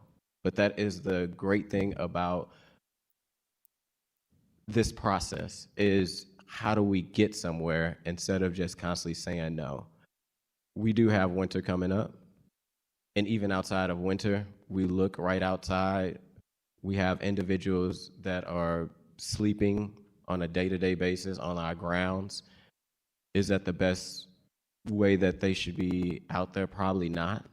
We know there are some people that do not want to go into shelter, and all of these things that we know. And I think the point of your legislation is, yes, to deliver some, but to have a conversation. And I appreciate your leadership on it, because it's easier to sometimes go in our home where we have heat, where we have a roof over our head, when we can talk about the issues, but people are really living this unhoused situation. The young lady that spoke earlier about her experience of being unhoused is one thing to talk about, it's another thing to live it. And I just pray to God that I'm not that one paycheck away from one time being unhoused myself. My mother, who was a single mother who had to raise 3 kids, when them lights went out, we could have been unhoused. And I will hope that somebody will propose legislation similar to this, or I would hope people would have more humanity and not just looking at our unhoused community as just those people. Those individuals are struggling with mental health issues. I think one thing that was raised is, what resources do the city have, so we can start to have those conversations on how do we do more. But one thing we know in the city of St. Louis, we don't even have enough beds for all the people that are unhoused. I think that's one key point of your legislation is, it's harder to open up a shelter than like to get a liquor license or anything else in the city of St. Louis. And we need to spread that responsibility, because again, the 14th has the most unhoused facilities and everything else. It's like when you put poor people on top of poor people on top of poor people, and you just saturate them in one area. You're not really trying to give them an opportunity to thrive. I look forward to continuing to hear from my residents on this. I know it is mixed. I have 2 in the audience. I've had others that was in the audience, some that was in favor of it, some that's against it. And I want to continue to hear from them, because it's important. They come from different walks of life. But I also want to continue to figure out, working with you, working with the city councilor, working with the mayor's office, to get to a place when there was an encampment a few weeks ago, and me and you was out there for several hours. I made it my duty to not just sit on my hands and say we need to do something. I reached out to the director of operations, Nancy Cross, and said, how can I be a help to ensure that this don't continue to happen, right? How can I be a help so we can be proactive? We have key stakeholders from room 200 to the president's office to the Department of Human Services to be able to have these active conversations on how we can do better to make the situation better, just like we did with previous legislation. We'll continue to do. So I commend you for at least starting the conversation and saying, how do we do something, instead of just wanting to volunteer maybe at a shelter in North St. Louis, to be clear where that was, right? Volunteer at a shelter. How do we go beyond that? How do you really hold the things that you say you care about, or your actions that you did by volunteering, and actually saying we need to do more? And for that, Alderwoman of the 7th Ward, I know this isn't an easy process, but I do want to let you know that I am here to help in whatever way is possible, because outside of winter's coming, we know this is a regional issue. We know that St. Louis County, we know that St. Charles dropped them off, but it's going to keep happening. So what is going to be the solution? If this isn't the solution, let's talk about it. The process is maybe make an amendment, right? Add things to the bill to make it something that is actually feasible, and just saying, instead of just saying no, or again, that this isn't serious, because I know you put a lot of hard work. I know each and every alderperson that proposed legislation in this body puts in a lot of hard work. They dot their I's, they cross their T's. It's never perfect. Sometimes we got to come back the following year to make sure that we correct it. Nothing is never perfect. But to actually put your step forward and try to do something is a major impact, I know, to a lot of people. I know to the providers that you have been meeting with, who is very thankful, because this isn't the first rodeo. This has happened, this bill has been going through the process before. Many of us have got down here. Maybe we should go look at those tapes to know those conversations, to know how serious this is. And I just want to commend you and say thank you. And I hope that we can get to a spot that won't be perfect. I know you already started taking steps to get rid of things out of the bill, which I didn't also agree with, and I appreciate you doing that because I do think those were some issues. But at the end of the day, I know we got to do something, and I look forward to trying to work with you to figure out the best solution to ease up some of the pain that has been taking place in the city of St. Louis for too long. So thank you. All right, President Green.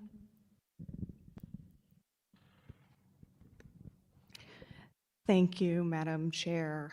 Thank you, Alderwoman Saunier, for the work on this and continuing to carry the torch on this idea.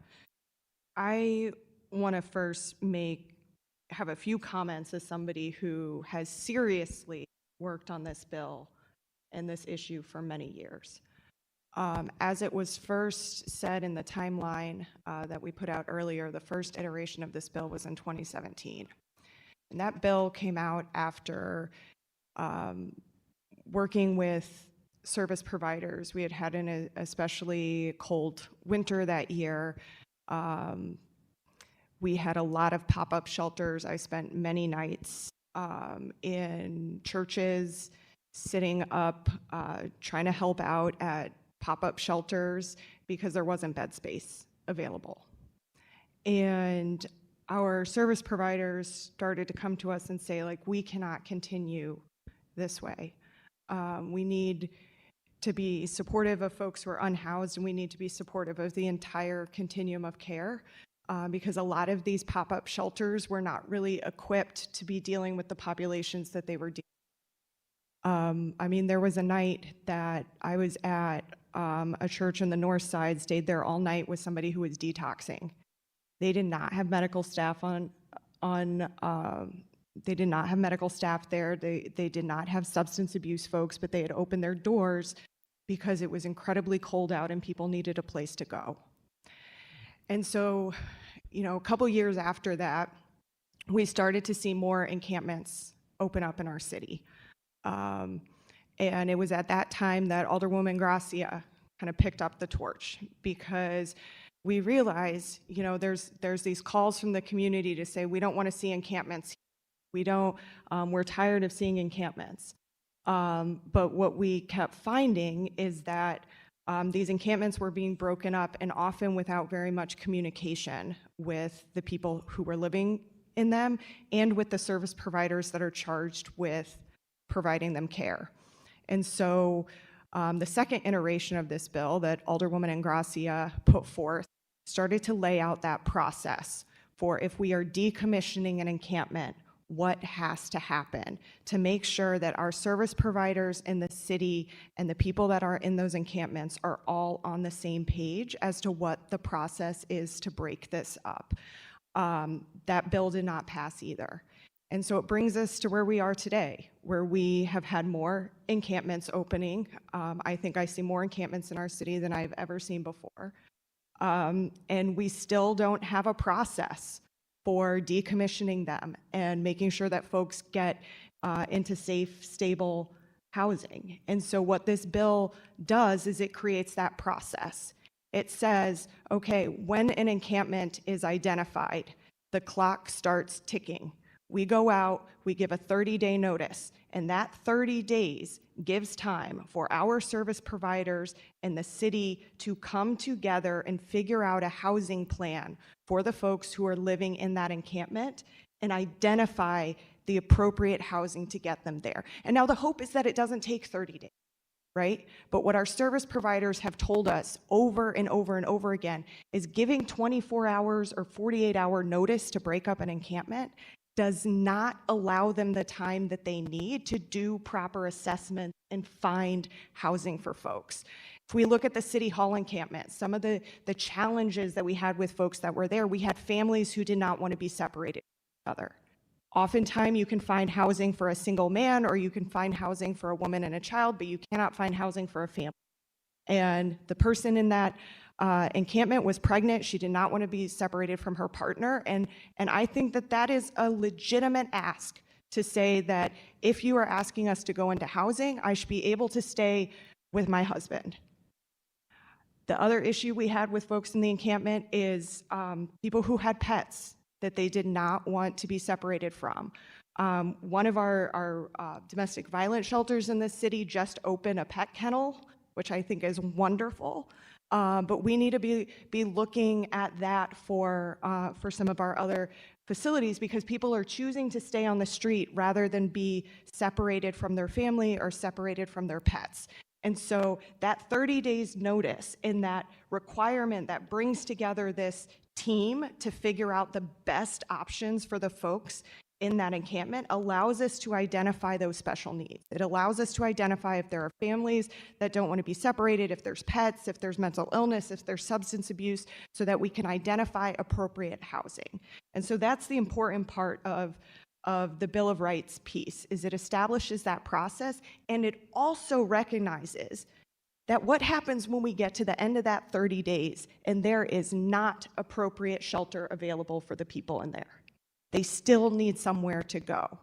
And so I would rather those folks go into a military-grade tent that can withstand temperatures that are minus 40 degrees, that they're in a place that has security, that they're a place that has showers and bathrooms and hand washing station and 24-hour support, than to stay in a tent that they got from Walmart that cannot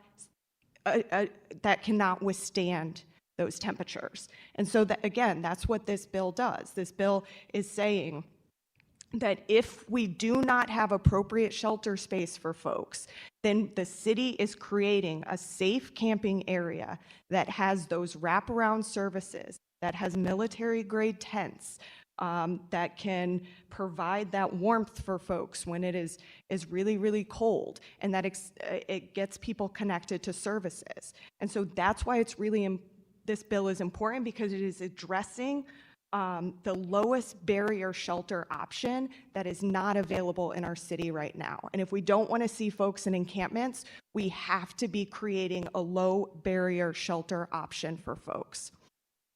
Going on to the next bills, I think it's important to recognize how all three of these bills are connected, because we have to have that low barrier shelter option, but we also have to be supporting the entire continuum of care. And the thing I would ask of you is maybe in a next meeting, I know you said you're planning on having somebody who has run an intentional encampment come in and testify. I would also ask that maybe we have somebody from the continuum of care come and explain what the continuum of care is, because I think that there's not a lot of understanding that housing is a continuum, that we have, the lowest barrier shelters, the safe camping areas, your emergency shelter, your safe havens, and then we have our transitional housing, then we have our permanent supportive housing, hopefully have permanent housing for folks, and that we have to be providing for that entire continuum of care.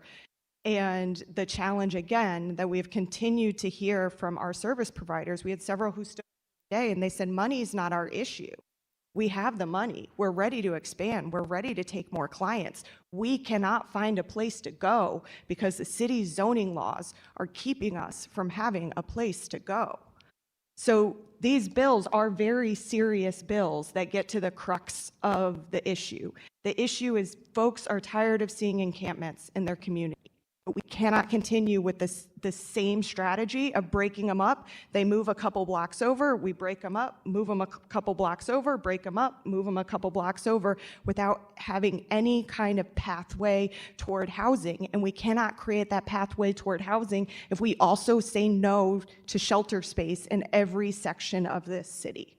And so we're faced with this dilemma right now. Continue to see the proliferation of encampments, or find a way to allow more service providers to open their doors in this city. Because as they say, they have the money. And we're going to be bringing forth 2 bills that can bring some more revenue toward this in the coming weeks. But the fact of the matter is, if our service providers are telling us that money isn't really the issue, that the ability to operate, to open and operate is the issue, then we should be addressing that right now, because that's the biggest barrier to overcome to get people access to housing.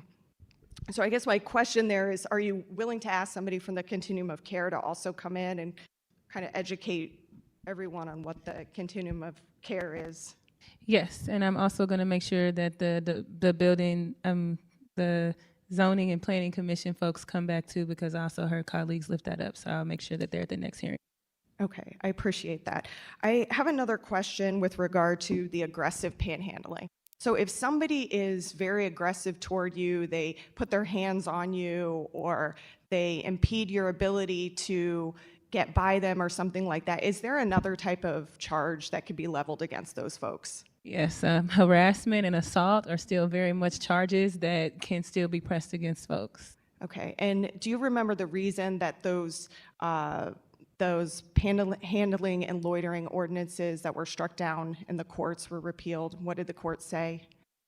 Essentially, their court ruling decision was along the lines of, because these other things are already crimes, of course, sort of the things that aggressive panhandling aims to get at would be harassment, would be assault. Those are already crimes. And so instead, it looks like you're arbitrarily creating an additional criminal action or criminal violation for folks that could be selectively targeted towards a specific group of people. Right. So do we have examples of other people who engage in panhandling that are non-unhoused people? Yes. Well, I'm a happy panhandler with some of the schools in the area. We go and panhandle to raise money for the sports teams every year, and I actually really like it. It's a completely different response from the but that is considered panhandling, and I know several of our sports teams and things that, particularly for youth, that's a method that they use. And then sometimes you'll see other organizations, nonprofits or churches or other folks going out and collecting money for different services. And I think, again, that is what, in those federal rulings, that's what they're targeting. It's like, this is why it can get on the lens of selective enforcement, and why it may be a risk to unconstitutional, because often you don't see those groups that are, if you're going out to fundraise for a sports team or you're a part of a nonprofit or a church, they often don't get cited and don't get that crime. But then if you're, unhoused and you're poor and you're asking for money, you're panhandling, that can be charged. And so that was kind of what was in that federal ruling, but I also make sure that I share that with all the members of the committee as well. Thank you.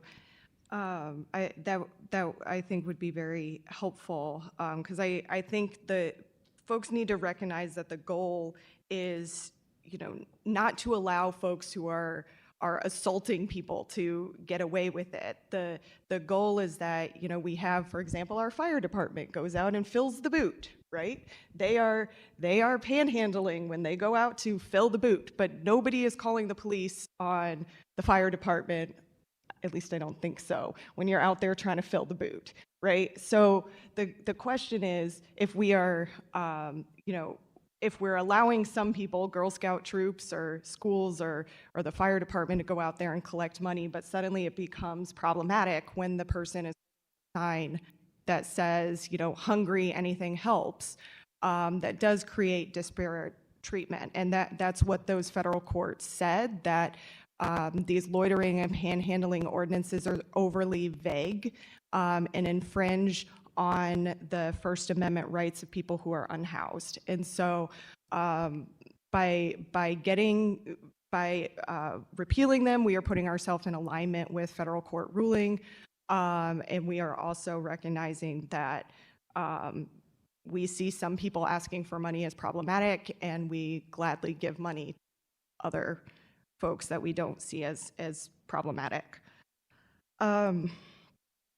The other thing I want to say, kind of, I think, as a concern was brought up about losing federal and state money, I think we have to be very clear that when our homeless service providers apply to the federal government for funding, one of the criteria is to show that we are decriminalizing homelessness in the city, and that we actually get a bump in points on our applications for funding to show that we are actively taking steps toward decriminalization.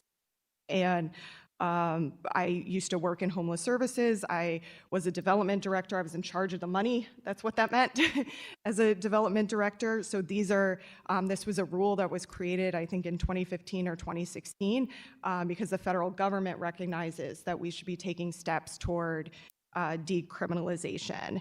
And I also just, you know, because I know, you know, some folks on the board are new and weren't here for some of these discussions, but we have local control of our police department. Our police pick and choose every day which laws they want to enforce and that they don't want to enforce. And if the state government is to tell us what we have to enforce, then they are creating an unfunded mandate. We were able to decriminalize marijuana in the city because we have local control of our police department and our say that we don't want enforcement of marijuana laws to be something that our police department enforces. And so I think it's just important to put that out there. I think that there could be some, you know, tweaks to the bill just to make sure that we're not allowing people to camp on state, you know, state grounds and violating the state law in that way. I think that's a very small change. And I would encourage folks who, you know, who have concerns about the bill to talk to advocates, to come up with solutions and not just no. Because as I said before, the issues that have been brought to us from our service providers over and over and over again, that we keep breaking up encampments with no plans. And when we break up encampments and there's no shelter space available, that creates compounding issues.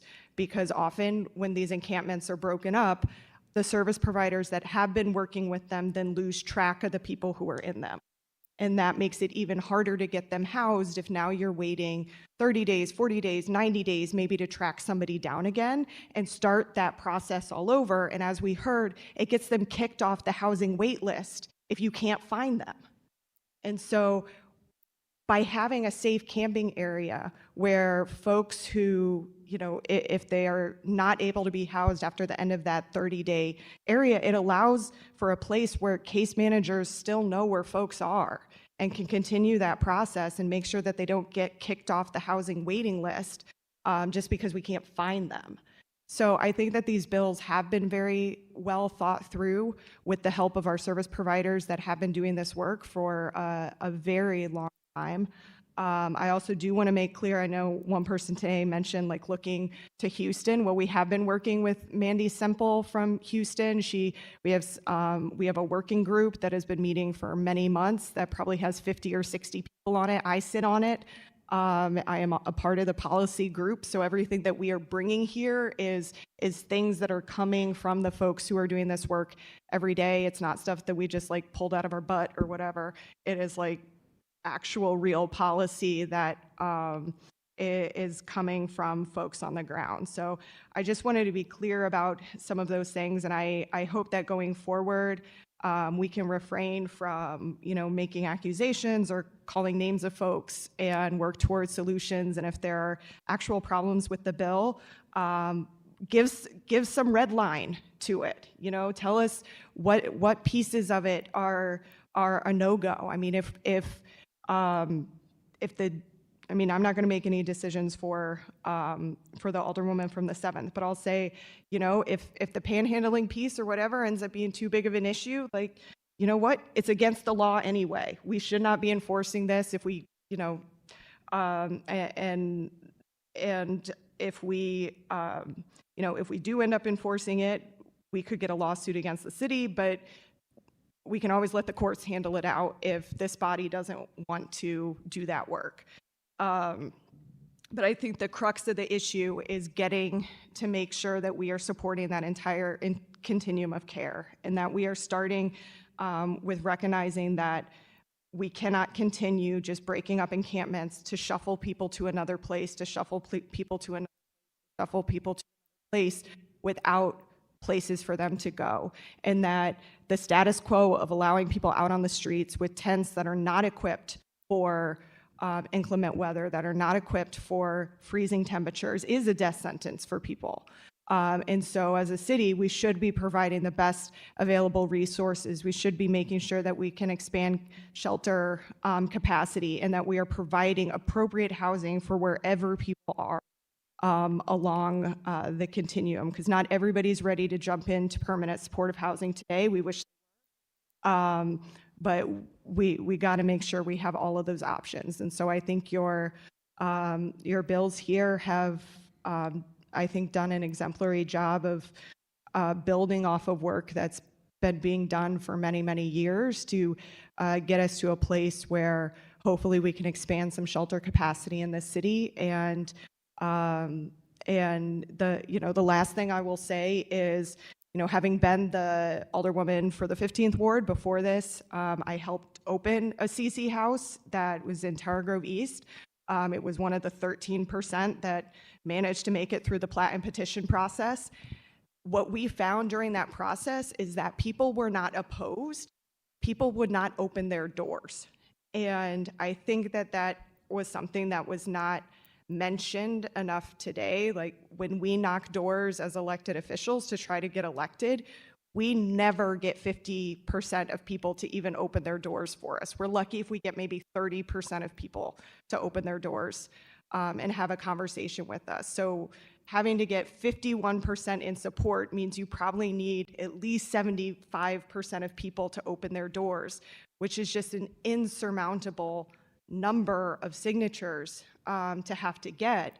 And so the only reason we were able to get there is because the priest of St. Pius literally went out there every single day and just kept knocking doors, knocking doors, knocking doors, knocking doors, until he finally found enough people at home. And we were lucky that we had such a dedicated volunteer like that.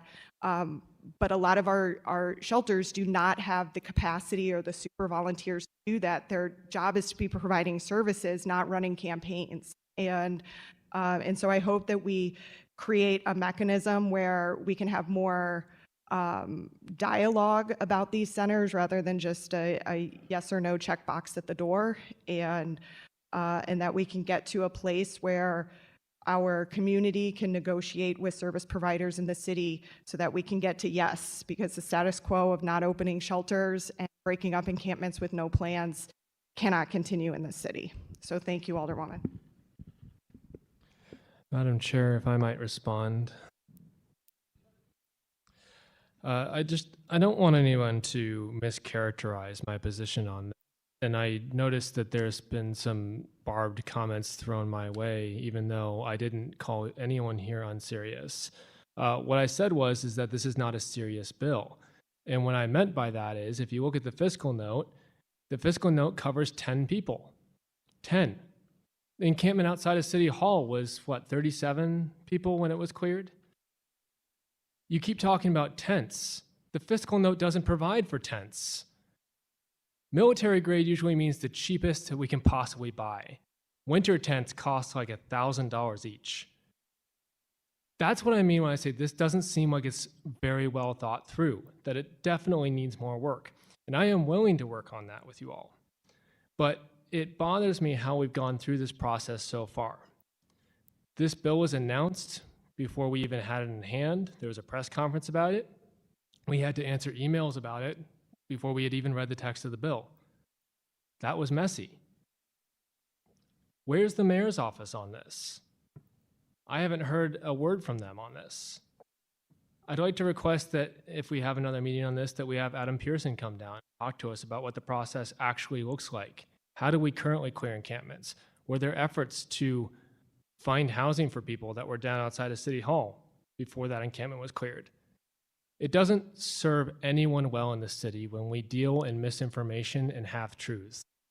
It doesn't serve anyone well in the city when we have half-funded measures.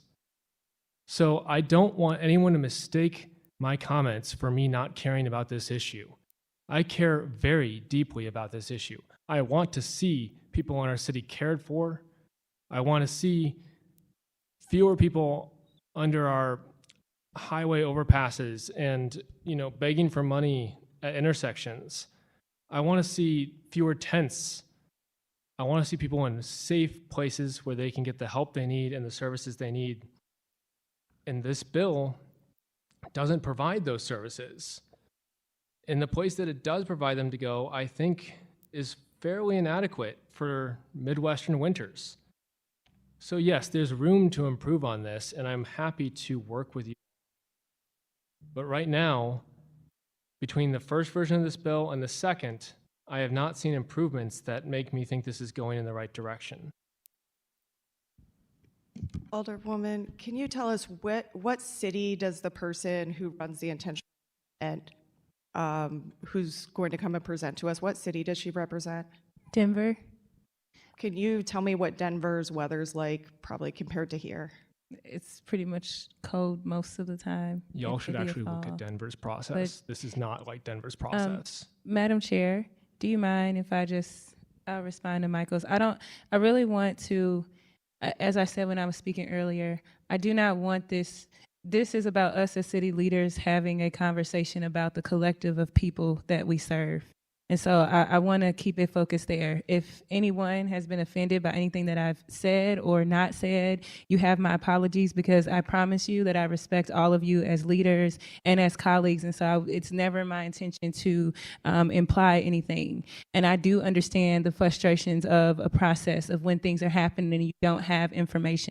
But I expressed when we met Alderman Browning that the reason why it was public before we were having conversations is because the Board of Planning and Commission had to approve of the changes. I can't talk to you about legislation that I don't have in hand yet. It makes no sense for me to start talking to my colleagues about legislation that doesn't exist. You said unserious.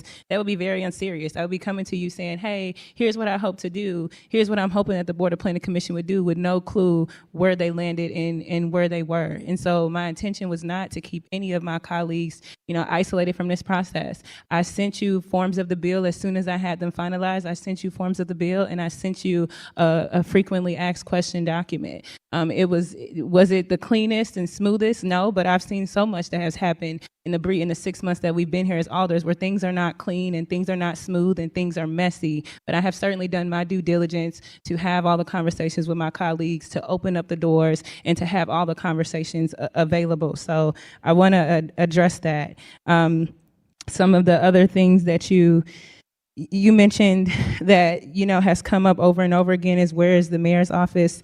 As alderman of the 9th Ward, I think you should ask, where is the mayor's office? And I think you should ask that to the mayor's office, because I don't speak for the mayor's office and I don't represent them. So if you have a question about where they are, you can ask them. The only thing that I can do, which I was as intentional as possible doing in the presentation, is to say that I have done my due diligence as Alderwoman of the 7th. They have been a part of the working group that began in May in 2023 in the mayor's. First of all, it doesn't even start there. First of all, before I was even an Alderwoman, the mayor did an allocation of ARPA funding to go to encampments. That's not me saying, that is public record. That happened. It was a process. So it started there. But then once I was Alderwoman, I started to do my due diligence and enter into a working group that included the mayor's office, that included the Department of Human Services, that included the president's office, to get the work started and get it going. So that was involvement there. And also the other thing too, what I really respect about us, each and every single one of my colleagues, is we are our own leaders. And we don't have to be in 100% agreement of what other people have done, right? We don't all have to agree with each other, and we don't all have to, the requirements is that it gets the amount of votes to pass out of committee, and it gets the amount of votes to pass out of the Board of Aldermen, and then it will be the mayor's decision on what the steps and what the process is for there. But I don't speak for them. But what I hope is abundantly clear is I have very seriously opened up the door to conversation. I have very seriously, for such a complex, nuanced bill, sat down and try to put things together and put them there. I have very seriously, even when public commentary has come from my colleagues that I disagree with, you've not seen me making any, I've tried to keep my comments as clean as I can, and to keep it about the policy and to keep it about the issue. I've tried to engage every stakeholder who would engage with me, invite with me.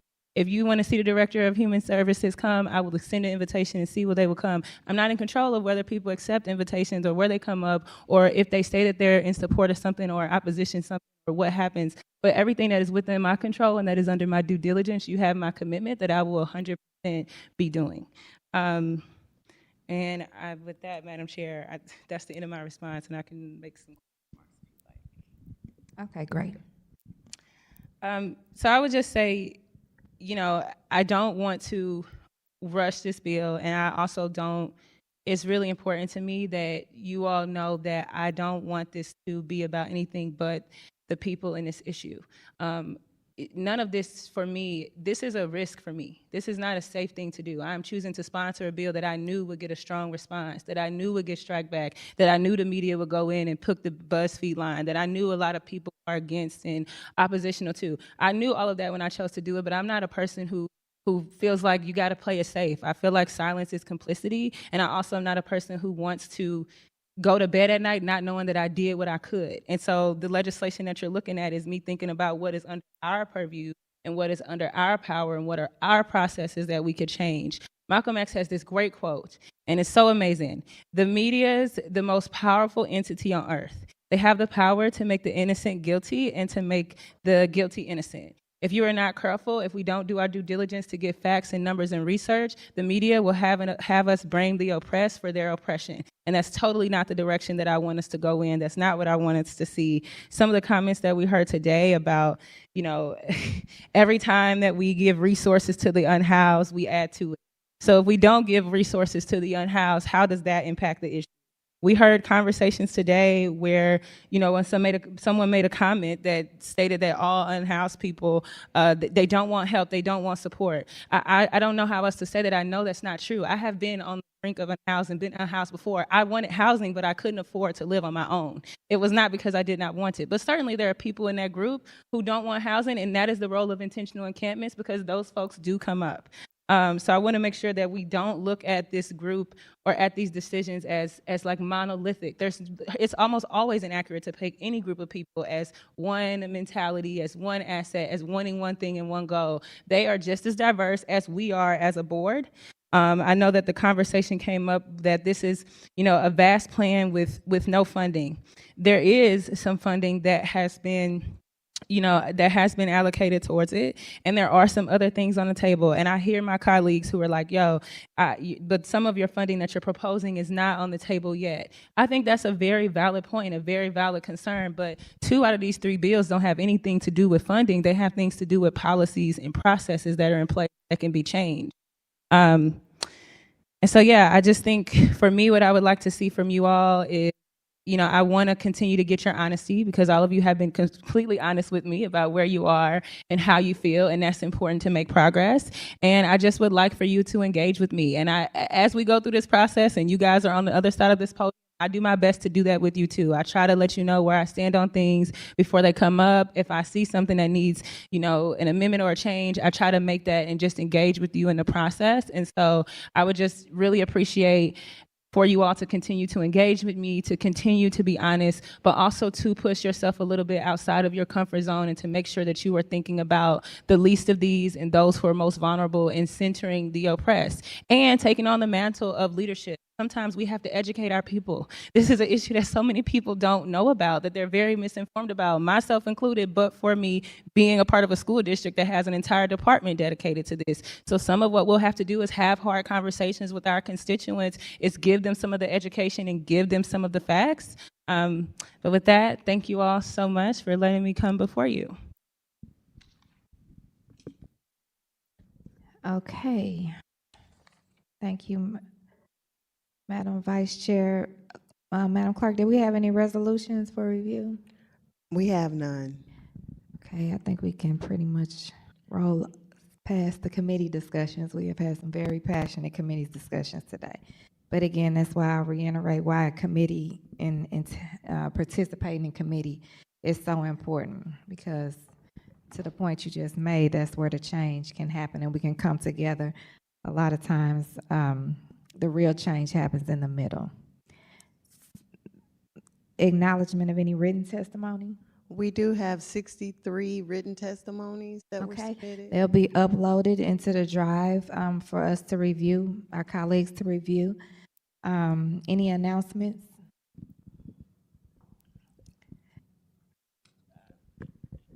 I would announce that the RAM Settlement Committee does meet on the 5th, tomorrow at 6 p.m. Sorry, the week is flying by. And then I would also, I would announce that, and then I would also announce the next hearing for this bill is on November 1st at 6 p.m. And the meeting is on Zoom. The committee of the whole for the ramp settlement is on Zoom. Okay, I'll also announce that at our next HUD's committee meeting, regularly scheduled HUD's committee meeting next Tuesday for Halloween, you guys feel free to dress up in your Halloween costumes. But we will have an update, a current update on the ARPA allocations that have been spent, that have been encumbered, and then moving forward, how we're going to ensure and be accountable on how we'll possibly do some reappropriating and repurposing of those. And I will, before we adjourn, all members were present, so we don't have to excuse anyone, but I will take this point of privilege that to tell my granddaddy happy 102nd birthday. Today he is 102, so I was over there before this meeting that we started at 11, and it was great, and now I can't wait to rush back over there and spend some more time with him. My grandfather is beloved in his community as the award-winning, when they were winning championships, Bulldogs, Sumner Bulldogs, AD, and he's just been on that same corner forever, and I love my grandfather. So happy birthday, Grandpapa. Happy 102nd, Grandpapa, and I'll see you soon. We need to make a motion to adjourn. Bye.